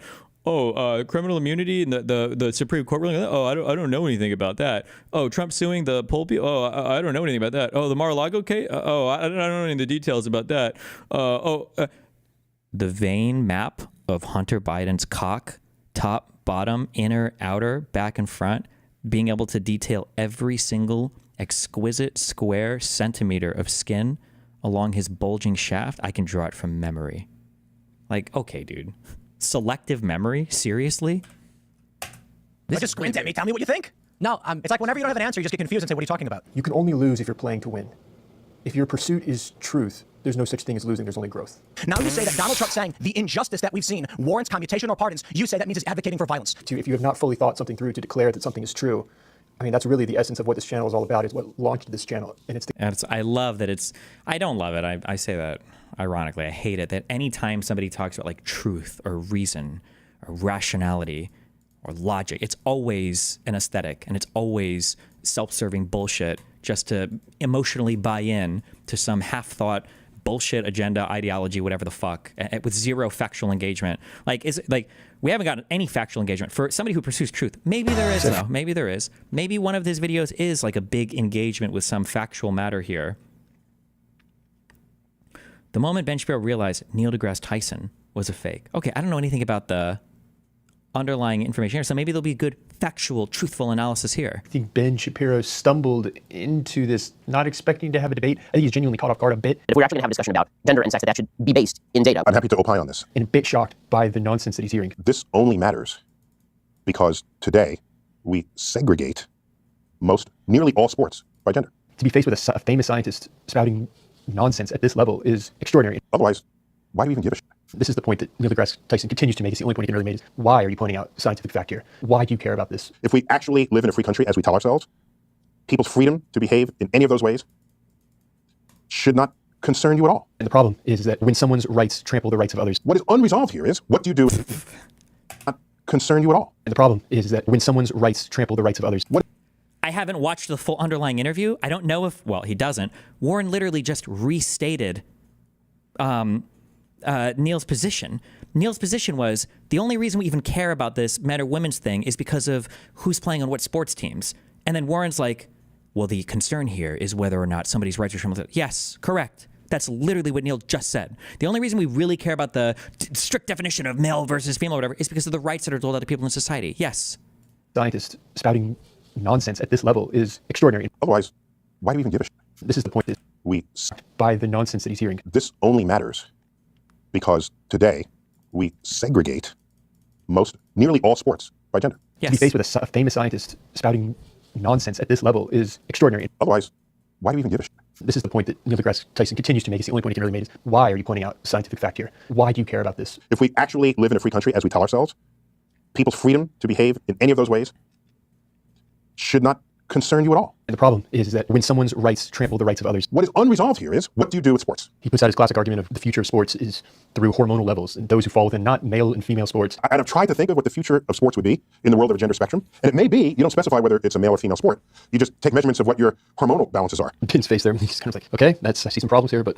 You talk in your book about the education of children and teaching children about science. And right now, children are being taught... Like, why not respond? Like, there's even good substantive responses there. Like, just taking a hormone level isn't going to accurately capture all of the different advantages that men might have in sports. That would be, and I didn't even say anything of substance yet. I just like stated a thesis that you could then go on to talk about like aggregate differences, or it would be average differences in things like wingspan and height and total O2 capacity or whatever of volume in your lungs, of like the fact that people could be off in hormones like below like whatever a male hormone average threshold would be, but still like way higher than a female one. Like that wouldn't even be a good way to test it. So that would be a thesis. And then I just provided some argumentation behind it. And if I really wanted to go try it, I would even link a few fucking papers.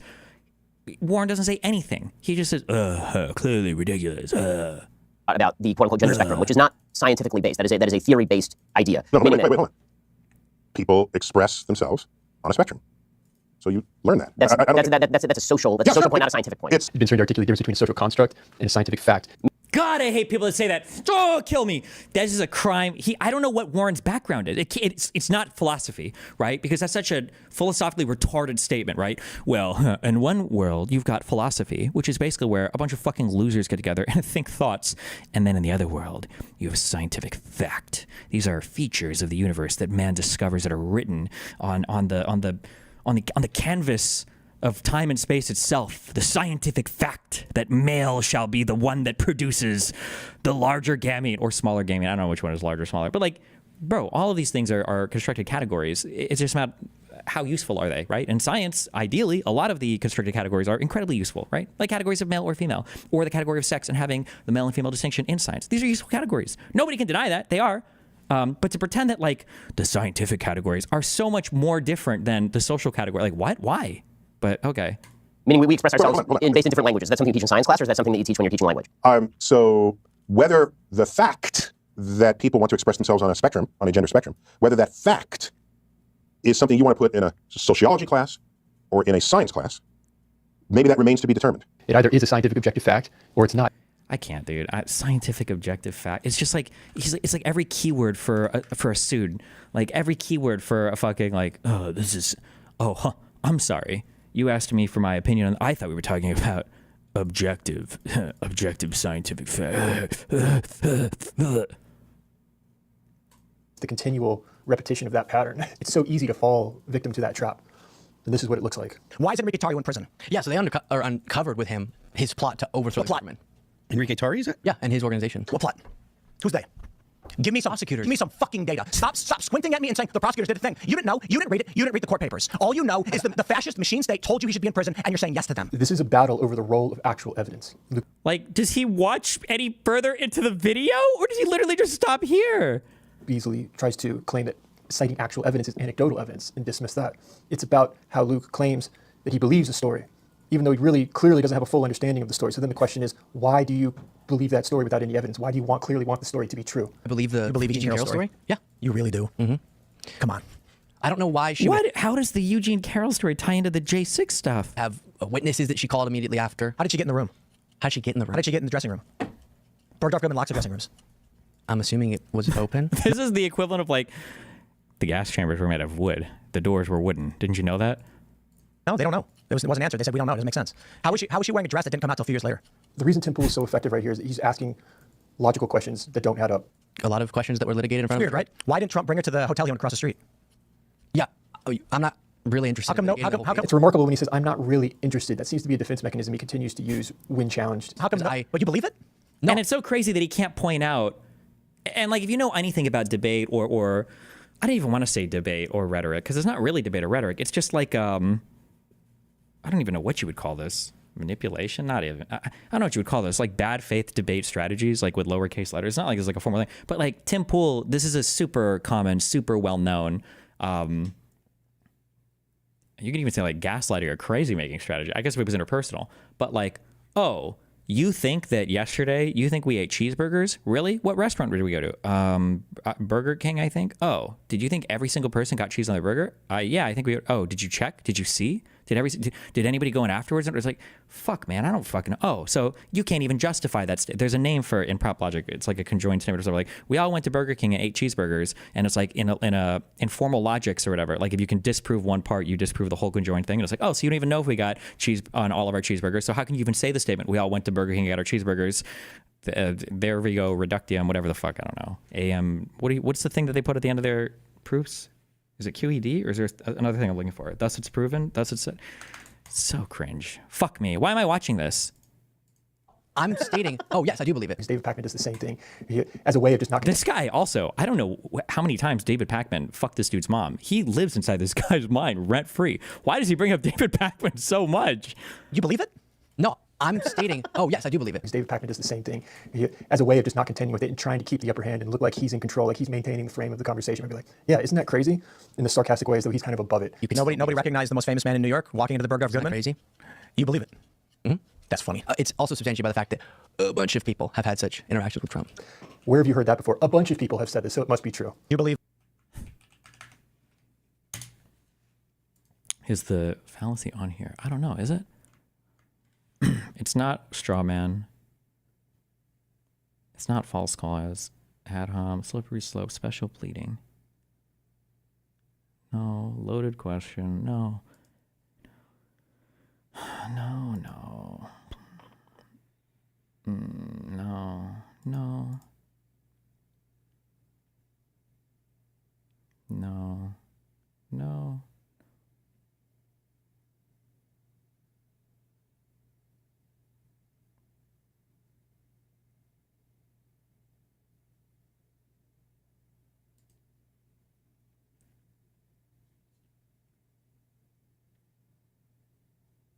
No, I don't think it's. This is like an advanced. It's an advanced bullshit tactic. Believe Christina Hoff Sommers too? I think Tim Pool meant Christine Blasey Ford because he's talking about Brett Kavanaugh, so this was a slip up. Perhaps that's why Luke gets confused here. I don't actually know that case. That was the Brett Kavanaugh one. Oh yeah. But as soon as he brings in Brett Kavanaugh, he understands what the case is. You do believe her? It has been yes. Then watch what happens. That she was afraid to fly? Yes. But she flew several times for vacation? Yeah, people are afraid to fly. You believe that she installed the second door in her home because she needed an escape? I have to tell you, but then she especially on that case, I would only want to debate it if I'd freshened up on the details of it. If you're not freshened up on the details and you can't answer these basic questions, why do you, at the very front, say you believe it? So now like what? You can only have an impression of things if you know every single underlying fact. Even I maybe I do, but that's because this is my job, is to look into all of these things. But no ordinary human being is ever operating in that world where they're going to know every single underlying fact. No, even I don't. I have impressions of things that I can't recall every single underlying fact for, or that I haven't myself looked into every single underlying fact. I'm pretty sure NVIDIA GPUs are like one of the most commonly utilized for AI, or plan to be utilized for AI. But if you would have asked me to back that statement of fact, I don't fucking know. Their stock trades high. I thought that was the reason why. I don't know the underlying. I can't even really tell you how the fuck they're. I don't even know why parallel processing is better than whatever a CPU traditional shit would be for AI shit. I don't even know. I couldn't even explain it. So am I just wrong? Should I never make that statement ever? Like, kill me. Pattern is about to repeat again with George Floyd. What do you mean George Floyd? What happened with George Floyd? Are you going to make the fentanyl case? I'm going to ask you what you think happened. Then he just doesn't have a response, and then he acts incredulous. Like, what a silly game to play, Tim. How could you possibly ask me that? Because it is. You're the one who brought it up. I was just curious what your belief was about it. Yeah. I think that someone yielded. I think he brought it up, and so he asked you about it, and then you asked him back. I'm just curious about what your opinion is on it. I think you don't have one. I think you don't know what to say. I think I do know what to say. I think you're scared that if you say the wrong thing, someone's going to. I'll talk. Sure. Oh my God. Caused George Floyd to die because he had his knee on George Floyd's back neck area. And what did that do? Killed him. No, I mean, like, what's the medical examiner's reasoning? Is it suffocation? Is the technical term? No, I don't think you know what you're talking about. Ooh. I think you have a surface level tribal position where you didn't actually research most of these things, and you're just saying what you think you need to say. You can only lose if you're playing to win. If your pursuit is truth, there's no such thing as losing. There's only growth. This is the perfect example of that. Luke Beasley just gets torpedoed by Tim Pool because he pretends to know what he's talking about, and he gets absolutely trapped. 500,000 views on what an empty, factless, void of any analysis video. Holy shit. Kill me.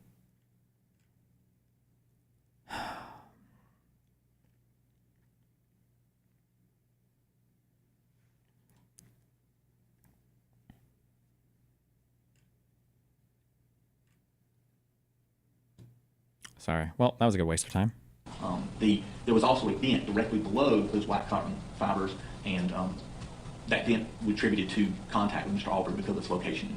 And did Mr. Bryan confirm during his interviews that the dent was actually as a result of the vehicle making contact with him? I believe that was his surmise. Okay. I'm not 100% sure on that. Turning now to the situation we have involving the two pickup trucks. After Mr. Bryan turned around, can you confirm that both pickup trucks were essentially facing the same direction on Holmes? Yes, they were. Both. It was Mr. Aubrey running back down Holmes towards the drive. Travis McMichael driving his truck directly behind Mr. Aubrey, and then there was Mr. Bryan behind Travis McMichael's truck. At some point, Travis McMichael's truck gets ahead of Mr. Aubrey. What happens when the McMichael's truck gets ahead of the victim? Their vehicle gets ahead of Mr. Aubrey, then they stop their vehicle, and this is almost at the intersection of Satilla Drive and Holmes Road. They stop. Is this a public roadway? It is. Where is Mr. Bryan's vehicle located during this portion of the chase? Mr. Bryan's vehicle. What I'm curious about is, so did they just willingly testify to all of this? Why? Why didn't they shut the fuck up?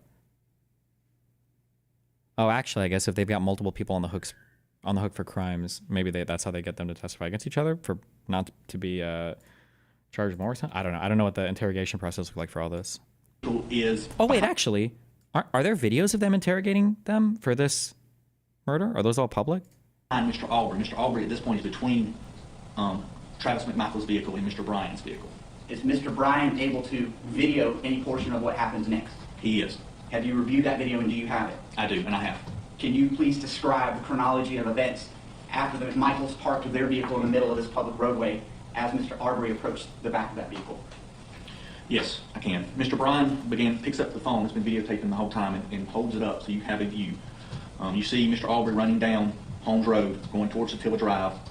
You see Travis McMichael's truck is parked in the road. Travis McMichael, the driver's side door is open. Travis McMichael is there. It is apparent to me he is holding a firearm. His arm is raised. It's in a pointed position at one point. Then Mr. Aubrey is running. He then apparently sees what Travis McMichael in front of him. Then he changes direction to go around the passenger side of the vehicle. Rather than going to the driver's side where you had seen Travis McMichael with the shotgun, he's now going to the opposite side of that truck that's parked in this public roadway. That's correct. He's going around the truck. What happened after that? Travis McMichael then moved from the driver's side, where he's actually standing. When you open a driver's side door, the door is at his back initially in the video, and he's got the shotgun. He then positions himself around the driver's side door towards the front of the truck. You see Mr. Aubrey running alongside the passenger side, and again you see Travis McMichael has repositioned himself along the front of the truck. Mr. Aubrey then comes up to a position, sees Travis McMichael, then makes a decision and turns and decides to engage Travis McMichael. What happens after that?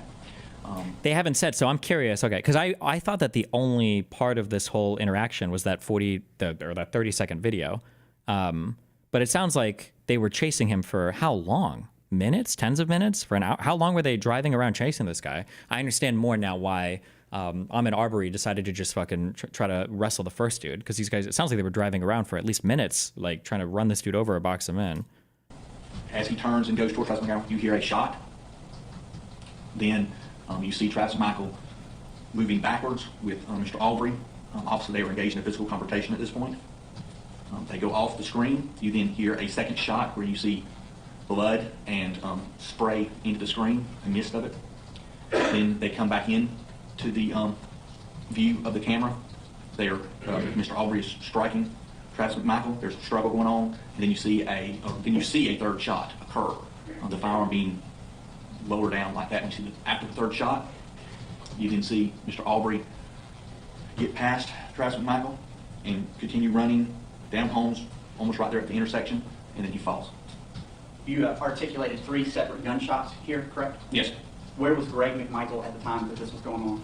Greg McMichael was in the back of the pickup truck. When the situation began, he was on the phone. At this point, have they finally called 911? Oh, super stay up. True. Their defense is going to be that Arbery had burglarized their home, and that's why they had to send 20 slugs through him, so they had to testify in order to make the defense. Yeah, because that's right. Because if they're doing like they're doing an affirmative defense essentially, right? They're saying like, yeah, we killed him, but we had a good reason to, so they have to testify to prove that, right? That makes sense. I understand more. Well, although it sounds like all the shit they said talking about it in advance was dumb, but maybe that would have come out anyway, so that makes more sense. They have, yes. And was he armed at that time? He was.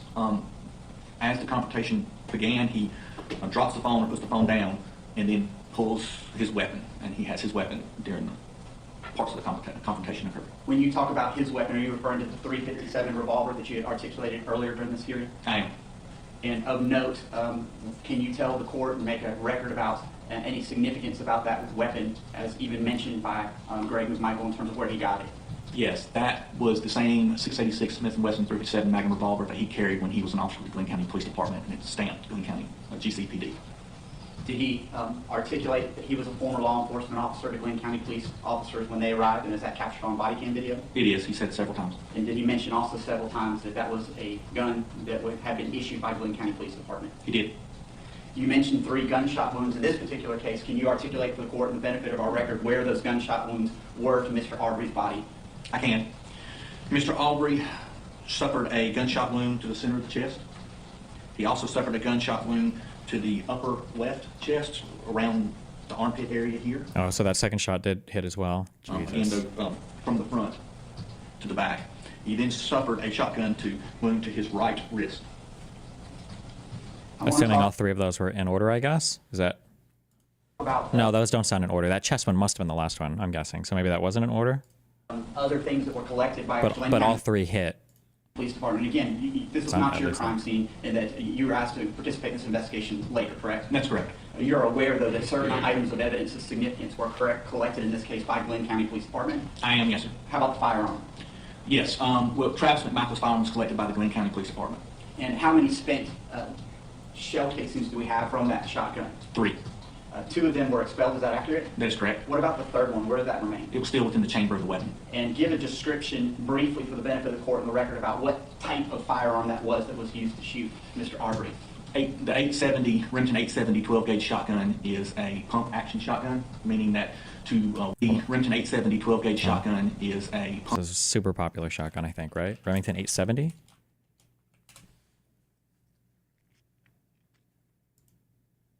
It's one of the most popular shotguns, I believe, right? Pump action shotguns. Pump action shotgun, meaning that once a shot is fired, the front forearm of the weapon has to be operated to eject the spent shell, and then the Damn. So they were ejecting them during the fight? I wonder if they have... forearm of the weapon has to be operated to eject the spent shell, and then the forearm has to be operated again to load a new live round in. So these weren't just 3 blasts, so that's another thing that would... I didn't even think of the type of shotgun being used, but that makes sense. Even if it wasn't a pump action, it would have required manually reloading shells or something too, right? So who would have... I'm trying to think. Did Tim Pool say all 3 shots were an accident then? Or what did he say in mine? Which video was ours? I don't remember. 1 month ago. No. The Aubrey case. You know about the Ahmaud Arbery case, right? I'd imagine you'd be on the right side of that one. Those were...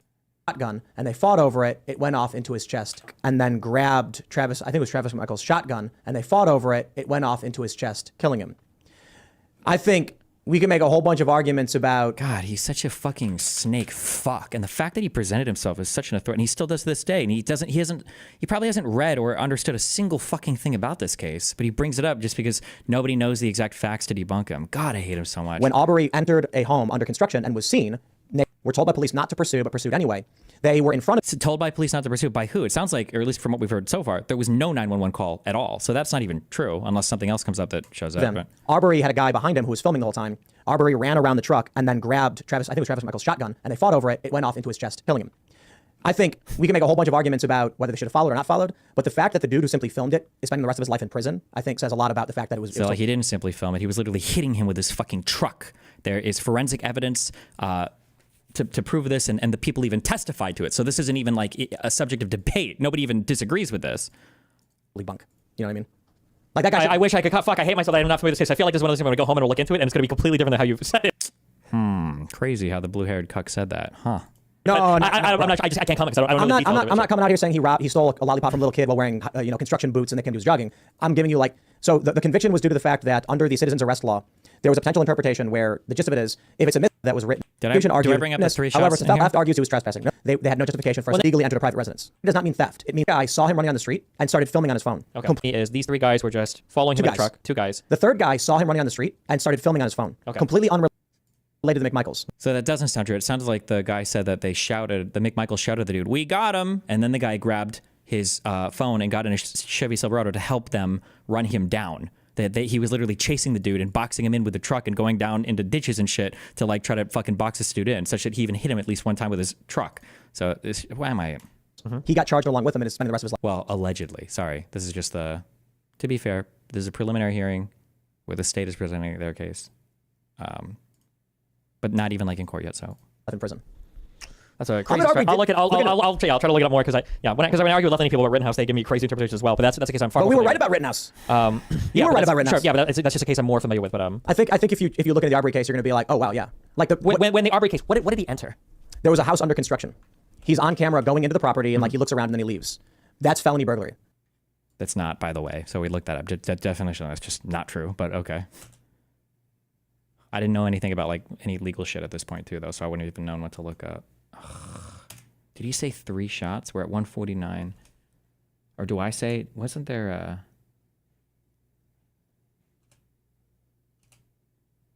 Oh, what does he say about this? Hold on. I don't remember. Let me check. They believe that was evidence that he had been the person who had actually been stealing things. A few weeks prior to the incident, a gun had been stolen from a vehicle. That's the most pronounced part of the story. Gotcha. So, regardless. Also, this is saying Travis McMichael shot Mr. Arbery 3 times with a shotgun. That sounds like it went off more than once. You should watch the video. Okay. In were the all video, 3 when they were fighting over it? It's off camera. So here's the issue. Okay. If two people are holding a gun, they're both in possession of the gun. Sure. So it's not as simple to say in a news story that he shot him 3 times. That's a prosecution. Yeah, but 2 people. What? I'm get over here, Polly. He's like, okay, put your hand on my gun. Okay. Now we're both holding it. I didn't murder you. We both did it. Both holding a shotgun. And fighting over it, and then it goes off. 3 times? Probably went off. He was still holding it, and then he fired it 2 times. Semi-auto. Okay. Hold on. Wait, did somebody just say semi-auto shotgun that doesn't require, but the model is known? I didn't even know the model at this point, though. And fighting over it, and then it goes off. What do you need for that? What is that, is it a Spaz 12? Is this a real gun, or am I pulling this from video games? This is a semi-auto shotgun, right? Is it? What? 3 times? Probably went off. He was still holding it, and then he fired holding a shotgun. I hate him so much. I hate that I'm doing this myself. Did Tim Pool say it? Semi-automatic. Did he say that? AA-12 is semi-auto. And fighting over it, and then it goes off. 3 times? Probably went off. He was. But we know the model. Oh, we know what it is. This is not a mystery. Still holding it, and then he fired it 2 more times. Semi-auto. Okay, a shotgun. You fired a shotgun before, right? Oh yeah. Oh, and I go with the recoil argument, but I shouldn't have. It was a Remington 870. The model is known. Kill me. During Travis McMichael's interview with police, did he make any admissions about firing the fatal gunshots in this particular case? He did. He admitted firing the weapon 3 times. And the first shot that he articulated, where did he indicate to police that shot landed? The chest, Mr. Arbery's chest. So the first shot that Travis McMichael said that was inflicted on Mr. Arbery was one of the chest wounds that you articulated here, correct? That's correct. Ooh, okay. So that very first one was the chest one. I would have assumed it was the third one, but maybe not. It's hard to tell because you can't tell how, the depth, I guess. And is there video evidence that you saw that tends to corroborate, based on your observation, that is an accurate statement that the chest wound was, or at least one of the chest wounds was the first shot that was fired at the deceased victim, Mr. Arbery? Yes, sir, there is. Can you articulate to the court how that is that you're able to see that? After the first shot, again, you see a struggle between Travis McMichael and Mr. Arbery. During that struggle, Mr. Arbery, while he was wearing a white shirt during this incident, during that struggle, you see the front of his shirt saturated with blood. He was already saturated with blood before the struggle that you can see on the video. Well, that's correct. During the struggle, it was mere seconds after the first shot, his front of his shirt is saturated with blood. Okay. Because this is somewhat of a complicated situation, just doing it orally, do you think it would be a benefit to the court and this judge, who's the finder of fact, to use a map to sort of describe the sequence of events as we're able to piece it together based on interviews and video that you've reviewed? I do, yes, sir. Judge, we had brought to court today a map, and I know this is not the ideal setting in terms of use of technology because we are having to utilize the technology for the benefit of the defendants who are observing remotely. The defense also brought a map, and I think we have a joint agreement that we will tender one of those maps, it's a blow-up map, as a demonstrative aid so that we can use this to help articulate the sequence of events. Is that an accurate statement? That's correct, John. Okay. We agree. I don't know anything about it, but we'll go along. So for our purposes today, I will tender this blow up as a demonstrative State's Exhibit number 1. We have a smaller version here in court that's very similar. And what I'll suggest to the court is that during a break, maybe we photograph or get a smaller digital photograph of this to make it part of our record. I understand that the defense might want to take this map with them when they leave, and the state has no objection to that, so long as we make a record about what the map looks like. Is everybody in agreement with that? Yes. I agree. Jesus. Okay, fuck. I just saw these. All the preliminaries are 8 hours long. Is that... This is 1, 2, 3, 4. Okay, and then this is when court starts. Please tell me the court audio is better than... Bro, are you serious? Okay, whatever. There are other channels at least that have the... Not guilty to all 9 counts. This is Chief Travis McMichael. Bro, hold on. Maybe it's because I have this thing turned on. How do I... At the jail, Mr. McMichael, I understand you're entering a not guilty plea. Is that correct? Yes, Your Honor. And do you have any objection to the court entering that not guilty plea on your behalf on the record? I do not, Your Honor. The clerk's instructed to go ahead and... It's all right. I'm sure there are more things like this. Yeah. We will grant that. So again, Judge, I know these are not the ideal circumstances, and we are truly appreciative of the court being accommodating to us as we try to navigate through this pandemic and the issues that we're facing here. But I think that during our test run, the best way we're able to do this will be the State's Exhibit number 1 that will send to the defense. If I situate this appropriately, I believe that everyone can see that on the video. Let's get confirmation by thumbs up or otherwise. Down Burford. Bro, this is the easier to understand version? I'm on Burford. Now, I'm facing your back, and I trust you'll give me an indication if you can. I'm sorry. Yes, again, Mr. Aubrey is inside the house that's under construction. The neighbor comes out, sees him. He is standing approximately here. He's the one that calls 911. Okay. Please run away. Yes, sir. Please run away. Let me ask you this. Did any police officers actually respond in such haste that they were able to hear anything? Yes, sir. The first responding officer, again, he is coming back down here. He then hears the gunshots. And he notes that in his body cam footage. Not to keep interrupting you, but if you will describe the path of travel of Mr. Aubrey per statement. Okay. Mr. English called. I believe so because Mr. Bryan is here. Well, it's probably not. Okay. We'll start the actual trial tomorrow. And I'll figure out how to make Factorio work. Jesus Christ. In Windows, there's no way for me to clone like 1 and 2 and 3 and 4, right? Like I couldn't duplicate this and duplicate this.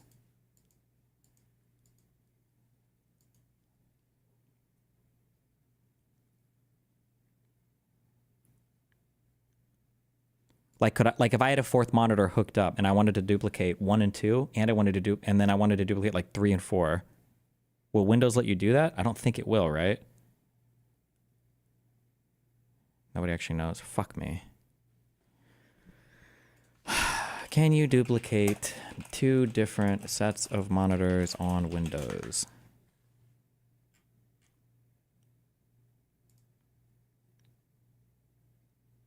I think you have to have another device or something. Today in this video, we're looking at how to extend or duplicate the display on your... Knowing how to actually manage your displays let's show you how now to on both screens, which if you can see on screen apps, etc. Screen will you then to... Fuck you.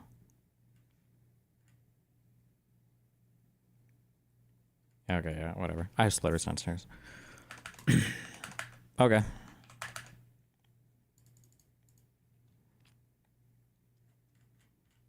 Be careful, don't die, stay safe.